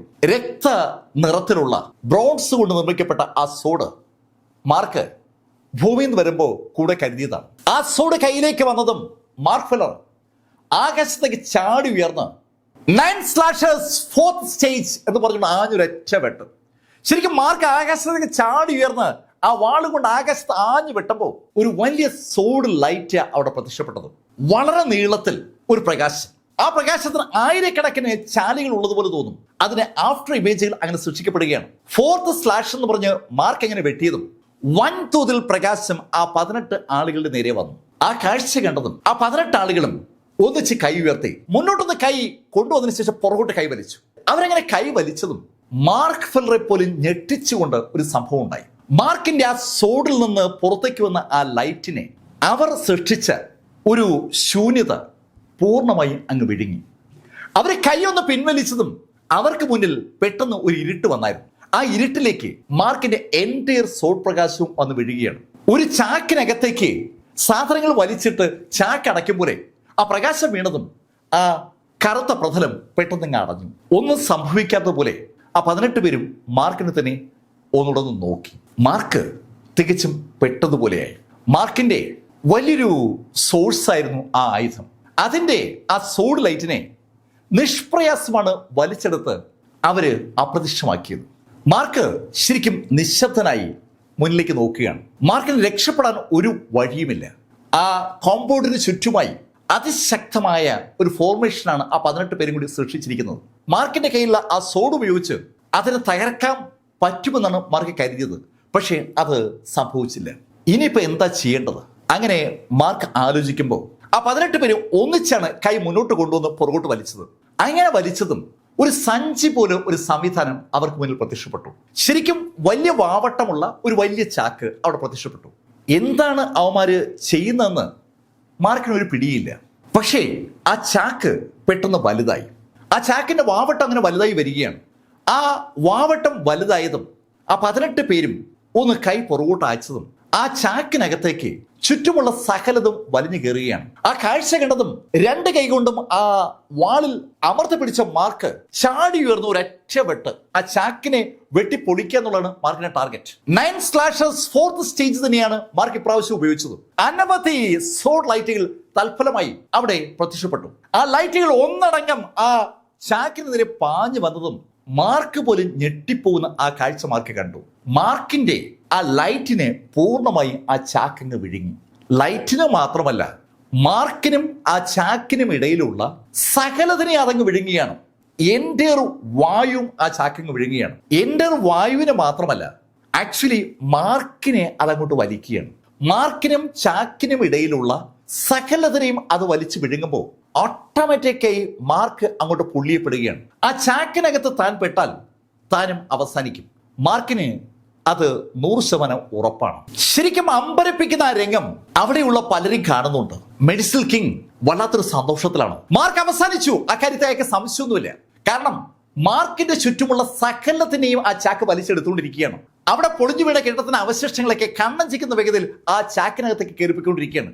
ശരിക്കും ഒരു വല്ലാത്ത പുള്ളിംഗ് പവർ സകലത്തിനെ അബ്സോർവ് ചെയ്യാണ്. എൻ്റെ സാധനം ഒന്നിച്ച ചാക്കിനകത്തേക്ക് വലിഞ്ഞു കയറുമ്പോൾ മാർക്കും സ്വാഭാവികമായി അങ്ങോട്ട് വലിക്കപ്പെടുകയാണ്.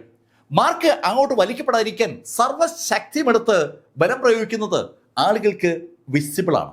മാർക്കിന്റെ ഇടതും വലതുമുള്ള പുറകിലുമുള്ള സാധനങ്ങളൊക്കെ ഓട്ടോമാറ്റിക്കായിട്ട് മാർക്കിനെ കടന്ന് ആ ചാക്കിനകത്തേക്ക് ഇങ്ങനെ കയറിക്കൊണ്ടിരിക്കുകയാണ്. മാർക്കാണെങ്കിൽ ആ വാള് തറയിൽ കുത്തിപ്പിടിച്ച് സർവശക്തിയുമെടുത്ത് ആ ആകർഷത്തിൽ നിന്ന് രക്ഷപ്പെടാൻ ശ്രമിക്കുകയാണ്. പക്ഷെ മാർക്കിന്റെ ചുറ്റുമുള്ള സകലതും വലിച്ചെടുക്കപ്പെടുമ്പോൾ നമുക്ക് ആ കാഴ്ച കാണാം. മാർക്ക് കുത്തിയിരിക്കുന്ന വാള് സാവധാനം ഒന്ന് ഉയരുന്നത്. ആ നിമിഷത്തിൽ മാർക്ക് ഫെല്ലറും ആ വാളും കൂടി അതിവേഗതയിൽ ചാക്കിന് നേരെ പായുന്ന ആ കാഴ്ചയും ആളുകൾക്ക് വിസിബിൾ ആണ്. മാർക്ക് ഇതാ അവസാനിച്ചു. ആ ചാക്കിനകത്ത് കയറുന്ന എല്ലാം അപ്രത്യക്ഷമാവുകയാണ്. ചാക്കിനകത്ത് അതിവേഗം മാർക്ക് പാഞ്ഞു പോകുമ്പോൾ സകല സ്ഥലത്തു നിന്നും പൊടിയും കമ്പും ചല്ലിയും എന്ന് വേണ്ട സകലതും കൂടി ആ ചാക്കിന് നേരെ പാഞ്ഞു വരുമ്പോൾ ആ കൂട്ടത്തിൽ വായുവും പ്രകാശവും എല്ലാം ഉണ്ട്. ചുറ്റുമുള്ള സ്പിരിച്വൽ എനർജിയും മെഡിസിനൽ ഹെർബ്സും അടുത്തുള്ള ആളുകളും എന്ന് വേണ്ട എല്ലാ സാധനങ്ങളും ആ ചാക്കിനകത്തേക്ക് അങ്ങനെ പാഞ്ഞു പോകുന്നതിനിടയിലാണ് അതിനിടയിലേക്ക് മാർക്ക് ഫെല്ലറും പാഞ്ഞു കയറിയത്. സകലരും വാ പൊളിച്ച് ആ രംഗത്തേക്ക് അങ്ങനെ നോക്കി നിൽക്കുമ്പോൾ പെട്ടെന്ന് അവിടെ ഒരു സ്ഫോടനമുണ്ടായി. ആളുകൾ അമ്പരന്ന് നോക്കുമ്പോൾ മാർക്ക് ഫെല്ലർ ആ വാളുമായി മുകളിലേക്ക് കുതിച്ചു വരുന്ന കാഴ്ചയാണ് ആളുകൾ കണ്ടത്. ശരിക്കും താഴ്ന്ന ദൈവം മുകളിലേക്ക് വരുന്ന അതേ ശൈലിയിൽ മാർക്ക് ഫെല്ലർ ആ വാളും പിടിച്ചുകൊണ്ട് മുകളിലേക്ക് അങ്ങനെ കയറി വരുമ്പോൾ മാർക്കിന്റെ എൻറ്റയർ ബോഡിക്ക് ചുറ്റും ഒരു സുവർണ പ്രകാശം തങ്ങി നിൽക്കുകയാണ്. അതിശക്തമായ ഒരു സുവർണ പ്രകാശത്തിൽ മാർക്കിനെ കുളിച്ചു നിൽക്കുകയാണ്. ആ കാഴ്ച കണ്ട ആ 18 ഗോഡുകളും ആ 18 വാർ മെഷീനുകളും അക്ഷരാർത്ഥത്തിൽ തന്നെ ഞെട്ടിപ്പോവുകയാണ്. അവരുടെ ഏറ്റവും വലിയ തുറുപ്പ് ചീട്ടുകളിൽ ഒന്ന് അവര് മാർക്കിനെതിരെ ഉപയോഗിച്ചതേ ഉള്ളൂ. അതാണ് മാർക്ക് ഇതാ ബ്രേക്ക് ചെയ്തിരിക്കുന്നത്. മാർക്ക് അവർ വിചാരിച്ച പോലെ ഒരു നേസന്റ് സോൾ സ്റ്റേജിലെ ഒരു കക്ഷിയല്ലേ? ആ ചോദ്യമാണ് ആ 18 പേരുടെ മനസ്സിലേക്ക് ആ നിമിഷം കടന്നു വന്നത്. അവർ അന്തമായിട്ട് നിൽക്കുന്ന ആ നിമിഷത്തിൽ മാർക്ക് ഫെല്ലർ പെട്ടെന്ന് മുന്നോട്ട് കുതിച്ച് ഏറ്റവും അടുത്ത് നിൽക്കുന്ന ആ 18 ഗോളിൽ ഒരുത്തിന് ഒരക്ഷയിടി മാർക്കിന് അതിശക്തമായ പഞ്ച് ആ വാർ മെഷീന്റെ പുറത്ത് വീണതും അവന്റെ വായിന്ന് രക്തം പുറത്തേക്ക് തെറിച്ചതും ഒരേ നിമിഷത്തിലാണ്. മാർക്കിന്റെ ഇടി അവന്റെ നെഞ്ചിലാ പതിച്ചത്. ഇടിയേറ്റ് അവൻ ശരിക്കും ദൂരേക്ക് തെറിച്ചു. അവൻ ദൂരേക്ക് തെറിച്ച ആ നിമിഷത്തിൽ അമ്പരപ്പിക്കുന്ന പല സംഭവങ്ങളും അവിടെ സംഭവിക്കുകയാണ്. ആ 18 പേരും ഒറ്റ മെഷീനാണ്. ആ 18 പേരിൽ ഒരുത്തൻ ബ്രേക്ക് ആയതും ആ 18 പേരുടെയും ആ ഇന്ത്യൻ എനർജി കൂടിച്ചേർത്ത് അവർ സൃഷ്ടിച്ച സകല മാജിക് ആക്ടിവിറ്റീസും ആ നിമിഷം ബ്രേക്കായി. മാർക്കിന്റെ തൊട്ടു മുന്നിലുണ്ടായിരുന്ന ആ വലിയ ചാക്ക് ആ നിമിഷം അപ്രത്യക്ഷമായി. ആ നിമിഷം തന്നെ മാർക്ക് ഒരു കാര്യം കൂടി തിരിച്ചറിഞ്ഞു. ആ ബിൽഡിങ്ങിന് ചുറ്റുമായി അവർ സൃഷ്ടിച്ച ആ ഫോർമേഷനും ആ നിമിഷം പൊട്ടിച്ചിതറുകയാണ്. ശരിക്കും ഒരു തീയും ഒരു സ്ഫോടനവും ഒരു ശബ്ദഘോഷവും പൊടിപടലവും ഒക്കെ അവിടെ ഉണ്ട്. ആ ചാക്ക് അപ്രത്യക്ഷമാകുന്നതിന്റെ ഒരു ബഹളമൊക്കെ ഉണ്ട്. അതിനിടയിൽ മാർക്ക് ആ യാഥാർത്ഥ്യം മനസ്സിലാക്കിയതും മാർക്ക് ലൈൻ ഫോർമുല ആക്ടിവേറ്റ് ചെയ്ത് ഒരൊറ്റ കുതിപ്പ്. എന്താണ് സംഭവിക്കുന്നത് ആർക്കും ഒരു പിടിയില്ല. ആകെ അവിടെ ഉള്ളത് പൊടിയാണ്. പൊടിയും പ്രകാശ വിസ്ഫോടനവും ശബ്ദഘോഷവും ആകെ നിറഞ്ഞു നിൽക്കുന്ന ആ സമയത്ത് മാർക്ക് ആ ബൗണ്ടറി കടന്ന് ഒരൊറ്റ കുതിപ്പ്. മാർക്ക് ഓടിക്കൊണ്ടേയിരിക്കുകയാണ്. മാർക്ക് ലൈൻ ഫോർമുല ആക്ടിവേറ്റ് ചെയ്ത് അതിവേഗം കുതിക്കുമ്പോൾ ഇവിടെ ആകെ നടുങ്ങി നിൽക്കുകയാണ് മുഴുവൻ ആളുകളും. എന്താണ് സംഭവിച്ചിരിക്കുന്നതെന്ന് ആർക്കും ഒരു പിടിയില്ല. കൃത്യം ഏകദേശം 1 മിനിറ്റെങ്കിലും കഴിഞ്ഞു കാണും ആ പൊടിപടലങ്ങൾ ഒന്ന് അടങ്ങാൻ. പ്രകാശം പതുക്കെ പതുക്കെ അവിടെ വിസിബിൾ ആയി തുടങ്ങുകയാണ്. പൊടിപടലങ്ങളൊക്കെ ഒന്ന് അടങ്ങുമ്പോൾ വൻ ശബ്ദത്തോടുകൂടി ബാലൻസ് ഉണ്ടായിരുന്ന ബിൽഡിംഗ് താഴേക്ക് വീണു. ആ ബിൽഡിംഗ് താഴേക്ക് വീണതും വീണ്ടും അവിടെ പൊടിപടലത്തിന്റെ ഒരു ബഹളമായി. അതും ഒന്ന് അടങ്ങി കിട്ടാൻ ഏതാനും മിനിറ്റുകൾ വേണ്ടി വന്നു. എല്ലാം ഒന്ന് ശാന്തമാകുമ്പോൾ ആ 18 കോടികളിൽ തറയിൽ വീണ് കിടക്കുന്ന ആളുടെ അടുത്തേക്ക് ബാക്കിയുള്ളവന്മാർ ഓടിയെത്തി. ഗുരുതരമായി പരിക്കേറ്റിരിക്കുകയാണ് അവരുടെ സഹപ്രവർത്തകനും. അവന്റെ നെഞ്ച് മാർക്ക് ഫെല്ലർ ഇടിച്ച് പൊളിച്ചിരിക്കുകയാണ്.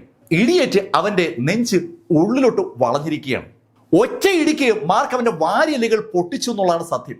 ശരിക്കും ഉള്ളിലേക്ക് ആ നെഞ്ച് വളഞ്ഞ് അവന്റെ വായിൽ കൂടി അപ്പോഴും രക്തം ഇങ്ങനെ വന്നുകൊണ്ടിരിക്കുകയാണ്. അവനെ സ്റ്റെബിലൈസ് ചെയ്യാൻ ഏതാനും മിനിറ്റുകൾ ആ 18 പേർക്ക് വേണ്ടി വന്നു. അവൻ ഏതാണ്ട് ഓക്കെ ആയെന്ന് കണ്ടപ്പോഴാണ് യഥാർത്ഥത്തിൽ അവർ ചുറ്റും ഒന്ന് നോക്കുന്നത്. ചുറ്റും നോക്കുമ്പോൾ അവിടെ മാർക്കില്ല. പെട്ടെന്നാണ് അവർ ആ യാഥാർത്ഥ്യം മനസ്സിലാക്കിയത്. അവർ ചുറ്റും സൃഷ്ടിച്ചിരുന്ന ആ ഫോർമേഷൻ തകർന്നിരിക്കുകയാണ്. 18 പേരുടെയും ഇന്ത്യൻ എനർജി കണക്ട് ചെയ്ത് സൃഷ്ടിച്ച ആ ഫോർമേഷൻ അതിന് ഒരാള് പെട്ടെന്ന് വെട്ടിമാറ്റപ്പെട്ടപ്പോൾ തകർന്നു പോയതാണ്. അവരുടെ ആ പരിപാടിയുടെ ഏറ്റവും വലിയ ദൗർബല്യവും അതാണ്. ആ 18 പേരിൽ ഒരാൾ വീണാൽ അവര് വീണുപോകും. പെട്ടെന്ന് ആ 18 പേരും ചുറ്റും ഒന്ന് സ്കാൻ ചെയ്തു. അവരുടെ ഡിവൈൻ സെൻസ് റിലീസ് ചെയ്ത് അവിടേക്ക് അവർ നോക്കിയാണ്. മാർക്ക് ഫെല്ലറുടെ ഓറ അവിടെ എവിടെയെങ്കിലും ഉണ്ടോ എന്നാണ് അവർ നോക്കുന്നത്. ആ ഭാഗത്തൊന്നും മാർക്കിന്റെ പൊടി പോലുമില്ല. ഈ സമയത്ത് തലയിൽ കൈവച്ച് ആ മെഡിസിൻ കിങ് അങ്ങനെ നിൽക്കുകയാണ്. മാർക്ക് ഫെല്ലർ രക്ഷപ്പെട്ടിരിക്കുന്നു എന്ന യാഥാർത്ഥ്യം അയാൾക്കിപ്പോൾ മനസ്സിലാവുന്നുണ്ട്. വിശ്വസിക്കാൻ പറ്റാത്ത ഒരു കാര്യമാണ് അയാൾ കണ്ടിരിക്കുന്നത്. മാർക്ക് ഫെല്ലർ രക്ഷപ്പെട്ടു എന്ന് പറയുമ്പോൾ അതിന്റെ കൂടെ ഒരു കാര്യം കൂടി സംഭവിക്കും, അയാളുടെ അന്ത്യം. അയാൾ ചതിച്ചതാണ് എന്ന് മാർക്കിന് മനസ്സിലാക്കാൻ അധികം ബുദ്ധിമുട്ടൊന്നുമില്ല. 18 പേർക്കും ഇപ്പൊ കഥ മനസ്സിലായി. മാർക്ക് രക്ഷപ്പെട്ടിരിക്കുന്നു. അത് മനസ്സിലാക്കി അവർ അതിവേഗം ഹെവൻലി ക്ലൗഡ് സോഴ്സിലേക്ക് തിരിച്ചു. ഈ സമയത്ത് മാർക്ക് ഫെല്ലർ ഓടിക്കൊണ്ടേയിരിക്കുകയാണ്. മാർക്കിന് ഇനി ഓടാൻ പറ്റില്ല എന്ന ശൈലിയിലേക്ക് എത്തിയപ്പോൾ മാർക്ക് ഒരു സ്ഥലത്തിരുന്നു. മാർക്ക് എത്രയെങ്കിലും സ്റ്റാറുകൾ ഓടി കവർ ചെയ്തിരിക്കുകയാണ്. എത്രയെങ്കിലും കിലോമീറ്ററുകൾ മാർക്ക് ഇപ്പൊ കവർ ചെയ്തിട്ടുണ്ട്. മാർക്കിന്റെ ഡിവൈൻ സെൻസ് ഒന്ന് റിലീസ് ചെയ്ത് ചുറ്റും നോക്കി. ആ 18 പേരുടെ സാന്നിധ്യമാണ് മാർക്ക് അളന്നത്. ആ ഭാഗത്തൊന്നും ആ 18 പേരും ഇല്ല. താൻ അവരിൽ നിന്ന് ഒരുപാട് ദൂരെ ഓടിയെത്തിയിരിക്കുകയാണ്. അത് മനസ്സിലാക്കിയ മാർക്ക് ഉടൻ തന്നെ ആ ബ്ലാക്ക് ഹോക്കിനെ പുറത്തിറക്കി അതിന്റെ പുറത്തേക്ക് കയറി. ശരിക്കും മാർക്ക് ആ ബ്ലാക്ക് ഹോക്കിന്റെ പുറത്ത് അങ്ങ് കിടന്നു എന്ന് പറയാം. അത്രയേറെ ക്ഷീണം മാർക്കിനുണ്ട്. മാർക്കിന്റെ എൻറ്റയർ ഊർജ്ജം എടുത്താണ് മാർക്ക് അവസാന നിമിഷത്തിൽ ആ അറ്റാക്ക് നടത്തിയത്. ആ ചാക്കിന്റെ പുറത്തുനിന്ന് പുറത്തേക്ക് മാർക്ക് പൂർണ്ണ ഊർജ്ജം ഉപയോഗിച്ച് പഞ്ച് ചെയ്ത് ഇറങ്ങുന്ന ആ നിമിഷത്തിൽ മാർക്കിന്റെ മനസ്സിൽ ഒരു ആശയം കത്തിയിരുന്നു. ആ ആശയം ശരിയാണെന്ന് അറിയാൻ വേണ്ടിയാണ് മാർക്ക് ഫെല്ലർ ആ 18 പേരിൽ ഒരാളെ ആഞ്ഞൊന്ന് ഇടിച്ചത്. ആ ചാക്കിനകത്ത് നിന്ന് മുകളിലേക്ക് കുതിക്കുന്ന നിമിഷത്തിൽ മാർക്ക് മനസ്സുകൊണ്ട് ഒരു കാൽക്കുലേഷൻ നടത്തിയായിരുന്നു. ആ 18 പേരും കൂടി ഒറ്റ ടീമാണ്. ആ 18 പേരിൽ ഒരാൾക്ക് എന്തെങ്കിലും സംഭവിച്ചാൽ ആ 18 പേരും കൂടി ഉണ്ടാക്കിയിരിക്കുന്ന കോമ്പിനേഷൻ തകർന്നാലോ എന്നൊരു ചോദ്യം മാർക്കിന്റെ മനസ്സിൽ യാദൃശ്യവശാൽ കടന്നു വന്നതാണ്. മാർക്ക് അത് പരീക്ഷിക്കാനായിട്ടാണ് ഏറ്റവും അടുത്ത് കണ്ട ആ 18 പേരിൽ ഒരാളെ ആഞ്ഞിടിച്ചത്. അതാണ് മാർക്കിനെ വിജയിപ്പിച്ചത്. അത് വിജയിക്കാൻ ഒരു കാര്യം കൂടിയുണ്ട്. ആ 18 പേരും ശരിക്കും അറ്റാക്കിംഗ് സംവിധാനങ്ങളുമായിട്ടാണ് വന്നത്. പക്ഷേ അവരുടെ ഡിഫൻസ് സംവിധാനം മാർക്കുമായി കമ്പയർ ചെയ്യുമ്പോൾ വളരെ പരിതാപകരമാണ്. തികച്ചും ദുർബലമാണെന്ന് പറയാം. ആ ദുർബലമായ പ്രതിരോധമാണ് മാർക്കിനെ യഥാർത്ഥത്തിൽ വിജയിപ്പിച്ചത്. 18 പേരും ഒന്നിച്ച് അറ്റാക്ക് ചെയ്യുമ്പോൾ ആരും അവർക്കെതിരെ ആക്രമിക്കാത്തത് കൊണ്ട് അവര് ശരിക്കും പ്രതിരോധ സംവിധാനം ബിൽഡ് ചെയ്യാൻ മറന്നുപോയിരുന്നു എന്നതാണ് സത്യം. ഈ കാര്യങ്ങൾ ആലോചിക്കുമ്പോൾ മാർക്ക് ആ ബ്ലാക്ക് ഹോക്കിന്റെ പുറത്ത് കിടക്കുകയാണ്. ബ്ലാക്ക് ഹോക്ക് മാർക്കിനെ കൊണ്ട് ആ ഹൂന മൗണ്ടൻ ലക്ഷ്യമാക്കി പറക്കുകയാണ്. അല്പം നേരം ആ കറുത്ത പരന്തിന്റെ പുറത്ത് കിടന്ന മാർക്ക് പതുക്കെ ബ്രീത്ത് ചെയ്ത് തുടങ്ങി. ഇഷ്ടംപോലെ സ്പിരിച്വൽ എനർജി അവിടെ ഉണ്ട്. അതുകൊണ്ട് തന്നെ ഏതാനും മിനിറ്റ് കഴിഞ്ഞപ്പോൾ മാർക്കിനെ എണീറ്റിരിക്കാൻ കഴിയുന്ന പരുവത്തിലേക്ക് മാർക്ക് എത്തി. മാർക്ക് ആ കറുത്ത പരുന്തിന്റെ പുറത്തിരുന്നുകൊണ്ട് സ്പിരിച്വൽ എനർജി വലിച്ചെടുത്തു തുടങ്ങി. ഹൂന മൗണ്ടൻ ലക്ഷ്യമാക്കി മാർക്ക് നീങ്ങുകയാണ്. മാർക്കിന് അതിവേഗം ഹൂന മൗണ്ടനിൽ എത്തിയേ പറ്റൂ. അവിടെ എത്തിക്കഴിഞ്ഞാൽ രക്ഷപ്പെട്ടു. അതിനിടയിൽ ആ 18 പേരും മാർക്കിനടുത്ത് എത്തിയാൽ പിടിച്ചു നിൽക്കാൻ മാർക്കിന് പറ്റില്ല. ഒരു ഐഡിയ ഒരു തവണയെ വർക്കൗട്ട് ആവും. ആ 18 പേരും മാർക്കിന്റെ ഫിസിക്കൽ ബോഡിക്ക് അടുത്ത് വരാതെ ദൂരേക്ക് മാറി നിന്നാൽ മാർക്കിന് അവരെ ആക്രമിക്കാൻ പറ്റില്ല. അവരുടെ സ്പെല്ലുകൾക്ക് മാർക്കിന്റെ സ്പെല്ലുകളേക്കാൾ ശക്തിയുണ്ട്. ആ കാര്യം അറിയാവുന്ന മാർക്ക് അതിവേഗം ആ കറുത്ത പരുന്തുമായി ഹൂന മൗണ്ടൻ ലക്ഷ്യമാക്കി പറക്കുകയാണ്. പക്ഷെ മാർക്ക് ചിന്തിച്ചതിന് തികച്ചും വിരുദ്ധമായ ഒരു കാര്യമാണ് ആ 18 പേരിൽ സംഭവിക്കുന്നത്. ആ 18 പേരും മാർക്കിനെ ഫോളോ ചെയ്യുന്നതിന് പകരം ഹെവൻലി ക്ലൗഡ് സെക്ഷനിലേക്കാണ് തിരിച്ചത്. ഹെവൻലി ക്ലൗഡ് സെക്ഷനിൽ ഫസ്റ്റ് എൽഡർ അക്ഷമനായി അങ്ങോട്ടും ഇങ്ങോട്ടും ഉലാത്തിക്കൊണ്ടിരിക്കുകയാണ്. ആ മാർക്ക് ഫെല്ലറെ കൊല്ലാൻ അവർക്ക് കഴിഞ്ഞു. മാർക്ക് ഫെല്ലറെ കൊല്ലാനായി അയാൾ അയച്ച ആ ടീമിന് മാർക്കിനെ വകവരുത്താൻ പറ്റിയോ? $1 മില്യൺ ചോദ്യമാണ് ഇപ്പോൾ അയാളുടെ മനസ്സിലുള്ളത്. അയാള് അതിനെക്കുറിച്ച് ആലോചിച്ചുകൊണ്ട് അങ്ങോട്ടും ഇങ്ങോട്ടും നടക്കുമ്പോൾ പെട്ടെന്നാണ് ആ വെളുത്ത വസ്ത്രധാരി അവിടേക്ക് എത്തുന്നത്. ശരിക്കും അയാൾ വായുവിൽ തങ്ങി നിൽക്കുകയാണ്. അവന്റെ ബോഡി ഇല്ല. എന്താ പറ്റിയേ? അങ്ങനെ ആ വെളുത്ത വസ്ത്രധാരിയോട് ഫസ്റ്റ് എൽഡർ ചോദിക്കുന്ന ആ നിമിഷത്തിൽ ആ 18 പേരും അവിടെ എത്തി.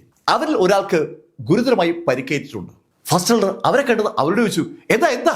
ആ ചോദ്യത്തിന് അവർ മറുപടി പറയും മുമ്പ് ആ വെളുത്ത വസ്ത്രധാരി ഫസ്റ്റ് എൽഡറോട് പറഞ്ഞു, ഫസ്റ്റ് എൽഡർ കാര്യങ്ങളൊക്കെ പിന്നീട് പറയാം, എനിക്ക് തൽക്കാലം റെസ്റ്റ് എടുക്കണം.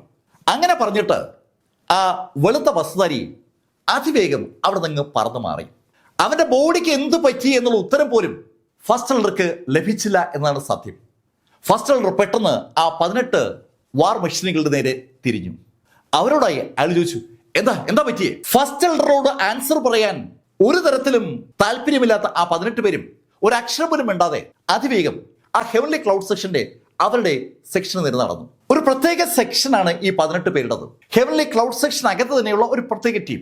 ആ ടീമിന് മുകളിൽ ഒരു തരത്തിലുള്ള നിയന്ത്രണമില്ലാത്ത വ്യക്തിയാണ് ഫസ്റ്റ് എൽഡർ. അതുകൊണ്ട് തന്നെ അവർ ഉത്തരം പറയാതെ പോയപ്പോൾ ഫസ്റ്റ് എൽഡർ ശരിക്കും അമ്പരന്ന് പോവുകയാണ്. എന്താണ് സംഭവിച്ചത്? അയാൾക്ക് ഒന്നും അറിയത്തില്ല. മാർക്കിന് എന്തു പറ്റി? മാർക്കിനെ കൊന്നോ അതോ വേറെ എന്തെങ്കിലും സംഭവിച്ചു? ഒരുപാട് ചോദ്യങ്ങൾ ഫസ്റ്റ് എൽഡർ മനസ്സിലുണ്ട്. ഉത്തരം കിട്ടാതെ അയാൾ അങ്ങോട്ടും ഇങ്ങോട്ടും ഉലാത്തിക്കൊണ്ടിരിക്കുമ്പോൾ മാർക്ക് ഫെല്ലർ ഹൂന മൗണ്ടനിലെത്തി. ഹൂന മൗണ്ടനിൽ ബ്ലാക്ക് ഹോക്കിൽ എത്തിയ മാർക്ക് ഫെല്ലർ അതിവേഗം ആ കൾട്ടിവേഷൻ റൂമിന് നേരെ ഓടുകയാണ്. ഓടി വരുമ്പോ അവൻ ജൂവിനെ കണ്ടു. മാർക്ക് എന്ത് പറ്റി? മാർക്കിനെ പിടിച്ചു നിർത്തി ജൂ ചോദിച്ചതും മാർക്ക് ഫെല്ലർ നടന്ന സംഭവങ്ങളൊക്കെ ജൂവിനോട് പറഞ്ഞു. അത് കേട്ടതും ജൂ മാർക്കിനോട് പറഞ്ഞു, മാർക്ക് നീ പേടിക്കണ്ട, നീ ഒരു കാര്യം ചെയ്യ്, നീ കൾട്ടിവേഷൻ റൂമിലേക്ക് കയറ്, നീ നിന്റെ കൾട്ടിവേഷൻ സ്റ്റാർട്ട് ചെയ്യ്, നീ എത്രയും പെട്ടെന്ന് മൈറ്റ് ലെവലിലേക്ക് കടക്കണം, എന്നാലേ ഇതിനൊരു പരിഹാരമാവും. അങ്ങനെ മാർക്ക് ഫെല്ലറോട് ജൂ പറഞ്ഞതും മാർക്ക് ഫെല്ലർ ആ കൾട്ടിവേഷൻ റൂമിലേക്ക് കടന്നു. പക്ഷെ ഈ സമയത്ത് മാർക്ക് ഫെല്ലർ ആ ബ്ലാക്ക് ഹോക്കിൽ അവിടെ വന്ന് ഇറങ്ങുന്നത് ആ മല നിരീക്ഷിച്ചുകൊണ്ടിരുന്ന മോഹോ കണ്ടു. അവൻ ശരിക്കും ഞെട്ടിപ്പോവുകയാണ്. മാർക്ക് ഫെല്ലർ ആ മലയിൽ നിന്ന് പുറത്തിറങ്ങുമ്പോൾ ആ നിമിഷം ഫസ്റ്റ് എൽഡർക്ക് റിപ്പോർട്ട് കൊടുക്കാൻ വേണ്ടി കാത്തിരുന്ന അവൻ കാണുന്നത് തിരിച്ച് മലയിലേക്ക് വരുന്ന മാർക്ക് ഫെല്ലറെയാണ്. എന്താണ് സംഭവിച്ചതെന്ന് മോഹോയ്ക്ക് ഒരു പിടിയില്ല. എന്തായാലും ഒരു കാര്യം വ്യക്തമാണ്, മാർക്ക് ഫെല്ലർ ഇപ്പോ ഹൂന മൗണ്ടനിലുണ്ട്. മാർക്ക് ഇത്രയും ദിവസം വേറെ എവിടെയോ ആയിരുന്നു. ഹൂന മൗണ്ടനിൽ ഇരിക്കുന്ന മാർക്കിനെ ഇവിടെ വെറുതെ നിരീക്ഷിച്ചുകൊണ്ടിരുന്ന ഒരു കാര്യമില്ല. അത് മനസ്സിലാക്കിയതും മോഹോ അതിവേഗം ഹെവൻലി ക്ലൗഡ് സെക്ഷനിലേക്ക് തിരിച്ചു. അവന്റെ സ്പേഷ്യൽ നിലവറയിൽ നിന്ന് പ്രത്യേക പക്ഷികളെ പുറത്തെടുത്ത അവൻ ആ പക്ഷിപ്പുറത്ത് ഹെവൻലി ക്ലൗഡ് സെക്ഷനിലേക്ക് ഏതാണ്ട് പറന്നു പോവുകയായിരുന്നു പറയാം. ഹെവൻലി ക്ലൗഡ് സെക്ഷനിൽ മോഹോ എത്തുമ്പോഴും ഫസ്റ്റ് എൽഡർ അസ്വസ്ഥനായി അങ്ങോട്ടും ഇങ്ങോട്ടും നടന്നുകൊണ്ടിരിക്കുകയാണ്. ഫസ്റ്റ് എൽഡറുടെ മുന്നിലെത്തിയ മോഹോ ഫസ്റ്റ് എൽഡറോട് പറഞ്ഞു, ഫസ്റ്റ് എൽഡർ അറിഞ്ഞോ, മാർക്ക് ശരിക്കും ഹൂന മൗണ്ടനിൽ ഇല്ലായിരുന്നു. അത് കേട്ടതും ഫസ്റ്റ് എൽഡർക്ക് ശരിക്കും ദേഷ്യം വരികയാണ്. വിധി, നിന്നെ ഞാൻ ഏൽപ്പിച്ച ജോലി എന്താ? നീ ചെയ്തുകൊണ്ടിരുന്നത് എന്താണ്? മാർക്ക് ആ മലയിൽ നിന്ന് പുറത്തിറങ്ങുന്നത് അന്വേഷിച്ച് എന്നോട് പറയണമെന്നല്ലേ ഞാൻ പറഞ്ഞത്? എന്നിട്ട് നീ അവൻ പുറത്തിറങ്ങിയത് കണ്ടില്ലെന്നല്ലേ ഈ പറഞ്ഞതിന്റെ അർത്ഥം? അങ്ങനെ ഫസ്റ്റ് എൽഡർ പറഞ്ഞതും മോഹോ ഫസ്റ്റ് എൽഡറോട് പറഞ്ഞു, ഫസ്റ്റ് എൽഡർ ക്ഷമിക്കണം, ആ മാർക്ക് ഇപ്പോ തിരിച്ചെത്തുന്നത് ഞാൻ കണ്ടു, എന്നെ കണ്ടുകൊണ്ട് ഞാൻ കണ്ടു. അവൻ തിരിച്ചെത്തിയെന്നു, അവന് കുഴപ്പമല്ലോ ഉണ്ടോ? ഒരു കുഴപ്പമില്ല, അവൻ ശരിക്കും പൂർണ്ണ ആരോഗ്യത്തിലാണ് എത്തിയത്. ഞാൻ കണ്ടതാണ് അവൻ പടികൾ കയറി പോകുന്നത്. അത് കേട്ടതും ഫസ്റ്റ് എൽഡർ ശരിക്കും കൈ തലയിൽ വെച്ച് അവിടെ ആ കസേരയിലേക്ക് ഇരുന്ന് പോവുകയാണ്. അത് കണ്ടത് മോഹോ ഫസ്റ്റ് എൽഡറോട് ചോദിച്ചു, ഫസ്റ്റ് എൽഡർ എന്താ സംഭവം? മോഹോ ചോദിക്കുന്നത് കേട്ട ഫസ്റ്റ് എൽഡർ അല്പനേരം മോഹയുടെ മുഖത്ത് തന്നെ നോക്കിയിരുന്നിട്ട് എന്തോ ആലോചിച്ചതുപോലെ അവനോട് പറഞ്ഞു, ഏയ് മോഹോ, നീ ഇപ്പോ മെഡിസിൽ സിറ്റിയിലേക്ക് പോകണം. അവിടെ ചെന്നിട്ട് അവിടെ എന്താ സംഭവിച്ചതെന്ന് നീ എനിക്ക് റിപ്പോർട്ട് ചെയ്യണം. മെഡിസിൽ സിറ്റിയിലേക്കോ? ഞാനോ? അതെ, നീ ഇപ്പൊ പോണം. ഫസലിന്റെ മുഖഭാവം മാറുന്ന കണ്ടതും മോഹോ സമ്മതിച്ചു. മെഡിസിൽ സിറ്റിയിൽ പോയി എന്ത് തിരക്കാൻ? പുറത്തേക്ക് ഇറങ്ങുമ്പോഴും മോഹയുടെ മനസ്സിൽ ഉദിക്കുന്ന ആ ചോദ്യമാണ്. എന്തായാലും ഫസൽ പറഞ്ഞ കാര്യം തിരക്കാതിരിക്കുന്നത് ശരിയല്ലെന്നറിയാവുന്ന മോഹോ അതിവേഗം മെഡിസിൻ സിറ്റിയിലേക്ക് തിരിച്ചു. മോഹോ പോയി കഴിഞ്ഞതും ഫസ്റ്റ് എൽഡർ തികച്ചും അസ്വസ്ഥനായി. 18 ഗോൾഡുകൾ, പിന്നെ ആ വൈറ്റ് റോബ്, ആ 19 പേരടങ്ങിയ സംഘത്തെ മാർക്ക് ഫെല്ലർ പരാജയപ്പെടുത്തി എന്നാണ് ഇപ്പോ മനസ്സിലാക്കേണ്ടത്. അതിനുള്ള കപ്പാസിറ്റി മാർക്കിനുണ്ടോ? അവൻ ഒരു നേസൺ സോൾ സ്റ്റേജ് മാർഷൽ ആർട്ടിസ്റ്റ് അല്ലേ? അവൻ എങ്ങനെയാ ഈ മൈറ്റി ലെവലിലെ 19 ആളുകളെ പരാജയപ്പെടുത്താൻ കഴിയുക? അസംഭവ്യം. ഇത് വേറെന്തോ ആണ്. ആരോ അവനെ സഹായിച്ചിട്ടുണ്ട്. അത് മോഹോ അവിടെ ചെന്ന് അന്വേഷിച്ചാലേ അറിയാൻ പറ്റും. അങ്ങനെ പല ചിന്തകളും ഫസലിന്റെ മനസ്സിലേക്ക് വരുമ്പോൾ അയാളുടെ തൊട്ടുപുറകിൽ ആരോ നിൽക്കുന്ന പോലെ അയാൾക്ക് തോന്നി. ഞെട്ടിത്തിരിഞ്ഞ് അയാൾ നോക്കുമ്പോൾ ഒരു കറുത്ത വസ്ത്രധാരി അവിടെ നിൽക്കുന്ന അയാൾ കണ്ടതും ഞെട്ടലോട് ഫസ്റ്റ് എൽഡർ ചോദിച്ചു, ഏയ് ആരാ, എന്താ? ഹേയ് ഫസ്റ്റ് എൽഡർ, നീ എന്നെ മറന്നു? ശബ്ദം കേട്ടതും ഫസ്റ്റ് എൽഡർ ആ അപരിചിതനോട് ചോദിച്ചു, നീ നോർത്തേൺ പ്രൊവിൻസിൽ നിന്ന് വന്നല്ലേ? ഫസ്റ്റ് എൽഡർ, കൃത്യമായിട്ടും നിങ്ങൾ ഇപ്പോ കാര്യം മനസ്സിലാക്കി. ഫസ്റ്റ് എൽഡർ, ഞാൻ നിങ്ങളോട് ഒരു കാര്യം സംസാരിക്കാനാണ് വന്നത്.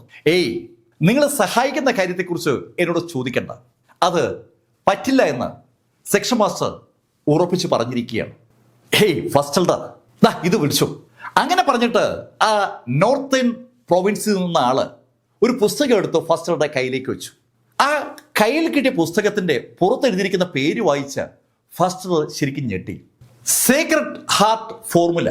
നോർത്തേൺ പ്രൊവിൻസുകാരുടെ ഒരു വല്ലാത്ത കണ്ടെത്തലാണ് ഈ സേക്രഡ് ഹാർട്ട് ഫോർമുല. ആ സേക്രഡ് ഹാർട്ട് ഫോർമുല അറിയാമെങ്കിൽ ഒരുപാട് ലെവല് നമ്മുടെ കപ്പാസിറ്റി ഉയരും. അത് പൊതുവെ എല്ലാ മാർഷൽ ആർട്ടിസ്റ്റുകളും പരസ്പരം പറയുന്ന കാര്യമാണ്. ആ സേക്രഡ് ഹാർട്ട് ഫോർമുലയാണ് ഇതാ ആ അപരിചിതൻ, ആ നോർത്തേൺ പ്രൊവിൻസ് വന്ന ആള് ഫസ്റ്റ് എൽഡറെ കയ്യിലേക്ക് വെച്ചത്. ഫസ്റ്റ് എൽഡർ ശരിക്കും അമ്പരപ്പോടെ ആ പുസ്തകത്തിലേക്ക് നോക്കി. അയാൾ ആ പുസ്തകത്തിലേക്ക് വീണ്ടും നോക്കുന്ന കണ്ടതും നോർത്ത് പ്രൊവിൻസിലെ ആ വ്യക്തി ഫസ്റ്റ് എൽഡറോട് പറഞ്ഞു, നോക്ക്, നിങ്ങൾക്ക് ഞാൻ ഇത് ഫ്രീ ആയി തരുന്നതാണ്. ഇത് നിങ്ങളുടെ സ്വന്തമാണ്. നിങ്ങൾ ആലോചിച്ചിട്ട് ഉത്തരം പറഞ്ഞാൽ മതി. അങ്ങനെ പറഞ്ഞിട്ട് അയാൾ പുറത്തേക്ക് ഇറങ്ങി. അയാൾ പോയി കഴിഞ്ഞതും ഫസ്റ്റ് എൽഡർ ആ പുസ്തകം ഒന്ന് മറിച്ചു.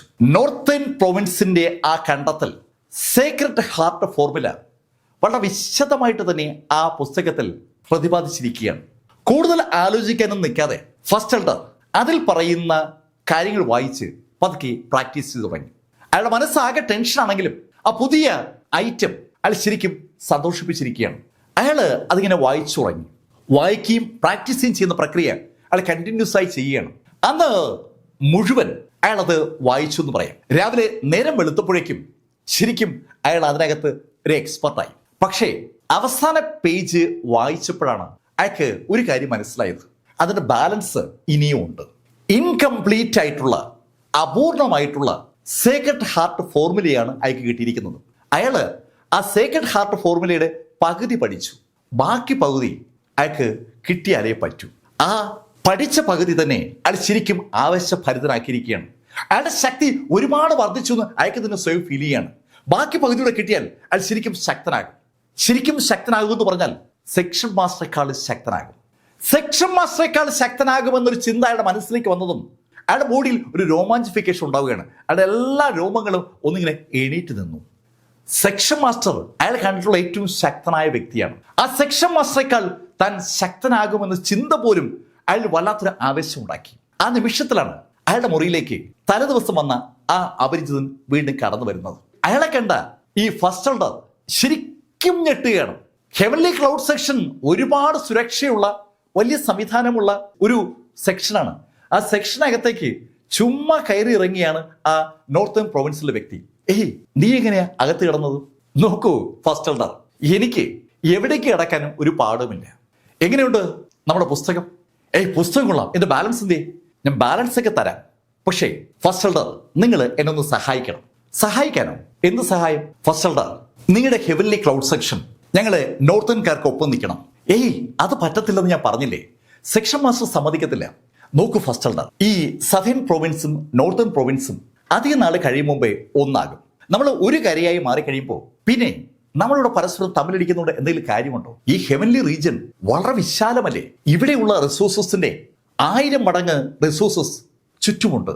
നമ്മളെന്തിനാ ഇവിടെ നിന്ന് പരസ്പരം തമ്മിലടിക്കുന്നത്? നമുക്ക് ഒന്നിച്ച് പുതിയ സ്ഥലങ്ങൾ കണ്ടുപിടിക്കാം. അവിടേക്ക് നമുക്ക് ഇടിച്ചു കയറാം. ഇവിടെ വെറുതെ നിന്ന് സമയം കളയുന്നതിൽ എന്താ അർത്ഥം? അറിയാൻ വേണ്ടി ചോദിക്കുകയാണ്. ഈ സദേൺ പ്രൊവിൻസിനകത്ത് ഇനി നിങ്ങൾക്ക് എന്താ റോളുള്ളത്? ആ നോർത്തേൺ പ്രൊവിൻസിലെ ആള് ചോദിക്കുന്നതിനകത്ത് ഒരുപാട് കാര്യങ്ങളുണ്ട്. എത്രയോ കാലങ്ങൾക്ക് മുമ്പാണ് സെക്ഷൻ മാസ്റ്ററും ഫസ്റ്റ് എൽഡറും മറ്റ് ആളുകളൊക്കെ ചേർന്ന് ഈ സദേൺ പ്രൊവിൻസ് പിടിച്ചെടുക്കുന്നത്. അതിനുശേഷം അവർക്ക് ചലഞ്ചിങ് ആയി ഒന്നുമില്ല. ചലഞ്ച് ഉണ്ടെങ്കിലേ ജീവിതത്തിനൊരു ഭംഗി ഉണ്ടാവും. പുതിയ തലങ്ങളിലേക്ക്, പുതിയ മേഖലകളിലേക്ക് കടക്കണ്ടേ? ആ കാര്യം നോർത്തേൺ പ്രൊവിൻസുകാരൻ പറഞ്ഞപ്പോൾ ഫസ്റ്റ് എൽഡറുടെ മനസ്സിൽ കൊണ്ടു. ഫസ്റ്റ് എൽഡർ അതിനെക്കുറിച്ച് ആലോചിക്കുമ്പോൾ ആ നോർത്തേൺ പ്രൊവിൻസുകാരൻ ഫസ്റ്റ് എൽഡറോട് പറഞ്ഞു, നോക്ക്, ഈ സേക്രഡ് ഹാർട്ട് ഫോർമുലയുടെ സെക്കൻഡ് പാർട്ട് കൂടി നിങ്ങൾ പ്രാക്ടീസ് ചെയ്യുന്നതോടുകൂടി ഈ സെക്ഷനിലെ ഏറ്റവും ശക്തൻ നിങ്ങളായിരിക്കും. പിന്നെ സെക്ഷൻ മാസ്റ്റർ പറയുന്ന കാര്യം നിങ്ങൾ കേൾക്കേണ്ടി വരില്ല. ആ കാര്യം കേട്ടതും ആ നിമിഷത്ത് തന്നെ ഫസ്റ്റ് എൽഡറുടെ ബോഡിയിൽ ആ രോമാഞ്ചം പിന്നെ അനുഭവപ്പെട്ടു. അയാൾ എത്രയോ കാലങ്ങളായി സെക്ഷൻ മാസ്റ്ററെ തൊട്ട് താഴെ നിൽക്കുകയാണ്. തൊട്ട് താഴെ നിൽക്കുന്ന ആൾക്ക് പലപ്പോഴും ഒരു മോഹം ഉണ്ടാവും മുകളിലേക്ക് കയറാൻ. സെക്ഷൻ മാസ്റ്റർ മുകളിൽ അങ്ങനെ നിൽക്കുകയാണ്. അദ്ദേഹത്തെ അവിടെ നിന്ന് മാറ്റിയാലല്ലേ മുകളിലേക്ക് കയറാൻ പറ്റും. ഒരു മോഹം ഫസ്റ്റ് എൽഡറുടെ മനസ്സിൽ രൂപം കൊണ്ടതും ഫസ്റ്റ് എൽഡർ ആ നോർത്തേൺ കാരനോട് പറഞ്ഞു, ഓക്കെ, നിങ്ങൾ പറയുന്നത് എനിക്ക് മനസ്സിലാകുന്നുണ്ട്, പക്ഷേ എന്റെ വിഷയം അതല്ല. എന്റെ വിഷയം ആ മാർക്ക് ഫെല്ലറാണ്.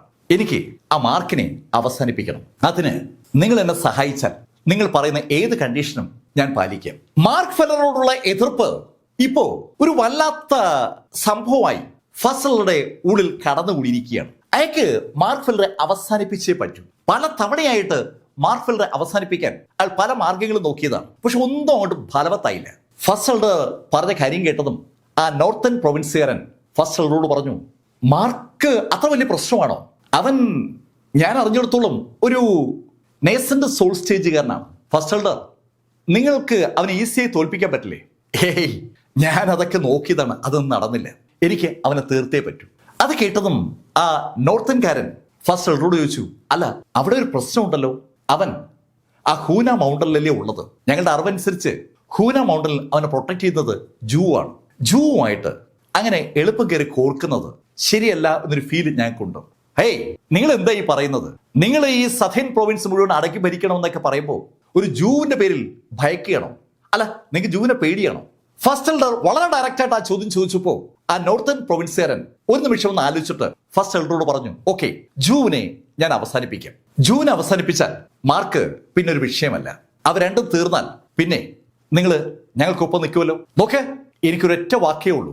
മാർക്ക് ഫെല്ലറെ നിങ്ങൾ അവസാനിപ്പിച്ചാൽ പിന്നെ ഞാനും എൻ്റെ ഹെവൻലി ക്ലൗഡ് സെക്ഷനും നിങ്ങൾക്ക് ഒപ്പമായിരിക്കും. ഫസ്റ്റ് എൽഡർ അങ്ങനെ വാക്ക് കൊടുത്തതും ആ നോർത്തേൺകാരൻ അവിടെ നിന്ന് പുറത്തിറങ്ങി. അവിടെ നിന്ന് പുറത്തിറങ്ങിയ നോർത്തേൺകാരനെ നമ്മൾ പിന്നെ കാണുന്നത് സാക്ഷാൽ യോങ്ജിയുടെ വസതിയിലാണ്. യോങ്ജിക്ക് മുന്നിലിരിക്കുന്ന അയാൾ യോങ്ജിയോട് പറഞ്ഞു, യോങ്ജി, ഇങ്ങനെ പോയാൽ ശരിയാകില്ല. നമുക്ക് ആ ജൂവിനെ അവസാനിപ്പിക്കണം. ജൂവിനെ അവസാനിപ്പിക്കാനോ? നിങ്ങൾ എന്തായി പറയുന്നത്? ആ യൂണിക് ഡാൻസ് നിങ്ങൾ വിചാരിക്കും പോലെ സിമ്പിൾ ഒന്നുമല്ല. യോങ്ജി, അത് എനിക്കും അറിയാം. ആ ജൂവിനെയും ജൂവിനൊപ്പമുള്ള മാർക്ക് ഫെല്ലറെയും നമ്മൾ അവസാനിപ്പിച്ചാൽ അത് നമുക്ക് ഒരുപാട് ഗുണം ചെയ്യും. അവർ രണ്ടും ചേർന്നാണ് കഴിഞ്ഞ മീറ്റിംഗ് പൊളിച്ചത്. ഓർമ്മയുണ്ടല്ലോ അക്കാര്യം?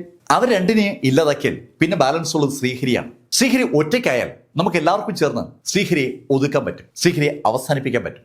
നോർത്തേൺ ടീം ഒരു സ്വപ്നം മുന്നിലോട്ട് വെച്ചപ്പോൾ യോങ്ജി ആ സ്വപ്നത്തിന്റെ ഒപ്പം കൂടിയ ആളാണ്. യോങ്ജിയും ആ നോർത്തേൺ ടീമും കൂടി ഉണ്ടാക്കിയ സ്വപ്നത്തെ പൊളിച്ചത് ശ്രീഹരിയും ജൂവും മാർക്ക് ഫെല്ലറും ഒക്കെയാണ്. അവരെ ഒരു ടീമായി നിന്നാൽ നോർത്തേൺ ടീമിനും യോങ്ജിക്കും പ്രശ്നമാണ്. അവരെ ഒന്നിപ്പിക്കുന്നതിന് പകരം അവരെ ഓരോരുത്തരായി തീർക്കുന്ന ഒരു പരിപാടിയെക്കുറിച്ച് നോർത്തേൺകാരൻ പറഞ്ഞതും യോങ്ജി അവരോട് പറഞ്ഞു, അത് ചിലപ്പോൾ പ്രശ്നമാകും. നോക്ക്, ഹൂന മൗണ്ടൻ നിങ്ങൾ ആക്രമിക്കുമ്പോൾ ഞങ്ങൾ നോർത്തേൺകാരുടെ വസ്ത്രമായിരിക്കും ഉപയോഗിക്കുക. നോർത്തേൺകാരും ജൂവും തമ്മിൽ പ്രശ്നമുണ്ടെന്ന് വരുത്തുന്നതിൽ തെറ്റൊന്നുമില്ല. കാരണം ജൂ ആണല്ലോ നമ്മുടെ ആ സമാധാന എഗ്രിമെന്റിനെ പാരവെച്ചത്. അതുകൊണ്ട് ദേഷ്യം വന്ന നോർത്തേൺ പ്രൊവിൻസിലെ ആളുകൾ ജൂവിനെ ആക്രമിച്ചതായിട്ടേ ആളുകൾ അറിയൂ. അങ്ങനെ അറിയാവൂ. അത് കേട്ടപ്പോ യോങ്ജി സമ്മതിച്ചു. ഈ സംഭവവികാസങ്ങളൊന്നും അറിയാതെ ഹൂന മൗണ്ടനകത്ത് ജൂ അങ്ങനെ വൈൻ കഴിച്ചുകൊണ്ടിരിക്കുകയാണ്. വൈൻ കഴിക്കുക, ആഹാരം കഴിക്കുക എന്നുള്ളത് ജൂവിന്റെ ഒരു സ്ഥിര രീതിയാണ്. മാർക്ക് ഫെല്ലർ ആണെങ്കിൽ ആ കൾട്ടിവേഷൻ റൂമിനകത്ത് നേസന്റ് സോൾ പില്ലുകൾ ഒന്നായി കഴിച്ചുകൊണ്ടിരിക്കുകയാണ്. ആദ്യത്തെ നേസന്റ് സോൾ പില്ല് കഴിച്ചപ്പോൾ തന്നെ മാർക്കിന്റെ ബോഡിക്കകത്ത് ഒരു ഊർജം ഇങ്ങനെ പൊട്ടി വിടർന്നു വന്നു. മാർക്ക് ആ മെറിഡിയൻ സർക്കുലേഷൻ ടെക്നിക്ക് ഉപയോഗിച്ച് ആ ഊർജം സകലയിടത്തും ഡിസ്ട്രിബ്യൂട്ട് ചെയ്തു. മാർക്ക് കഴിക്കുന്ന നേസന്റ് സോൾ പില്ലിന്റെ എണ്ണം ഇങ്ങനെ കൂടിക്കൂടി വരികയാണ്. ഇപ്പോ ഏകദേശം 60 എണ്ണം മാർക്ക് കഴിക്കുകയാണ്. ആ സമയത്താണ് അവിടേക്ക് വെൻഡായും വെനെറിക്കും ജൂവും കൂടി കടന്നു വരുന്നത്. മാർക്ക് ഇരുന്ന് വിറയ്ക്കുന്ന കണ്ടതുകൊണ്ടാണ് യഥാർത്ഥത്തിൽ വെണ്ട ജൂവിനെ അങ്ങോട്ട് വിളിച്ചുകൊണ്ട് വന്നത്. മാർക്ക് അവസാനത്തെ 10 പില്ലുകൾ ഒന്നിച്ചാ കഴിച്ചത്. 10 നേസന്റ് സോൾ പില്ലുകൾ ഒന്നിച്ച് വിഴുങ്ങിയ മാർക്കിന്റെ ബോഡിക്കുള്ളിൽ ഇഷ്ടം പോലെ ഊർജ്ജമാണ് ഉണ്ടായത്. ആ ഊർജ്ജത്തെ പാടുപെട്ട് സർക്കുലേറ്റ് ചെയ്തുകൊണ്ടിരിക്കുകയാണ് മാർക്ക്. അതിന്റെ ഫലമായി മാർക്ക് ഇരുന്ന് വിറയ്ക്കുകയാണ്. ശരിക്കും ഒരു അപസ്മാര രോഗി വിറയ്ക്കുന്ന പോലെ മാർക്ക് വിറയ്ക്കുന്ന കണ്ടതുകൊണ്ടാണ് വെണ്ട ജൂവിനെ വിളിച്ചുകൊണ്ട് വന്നത്.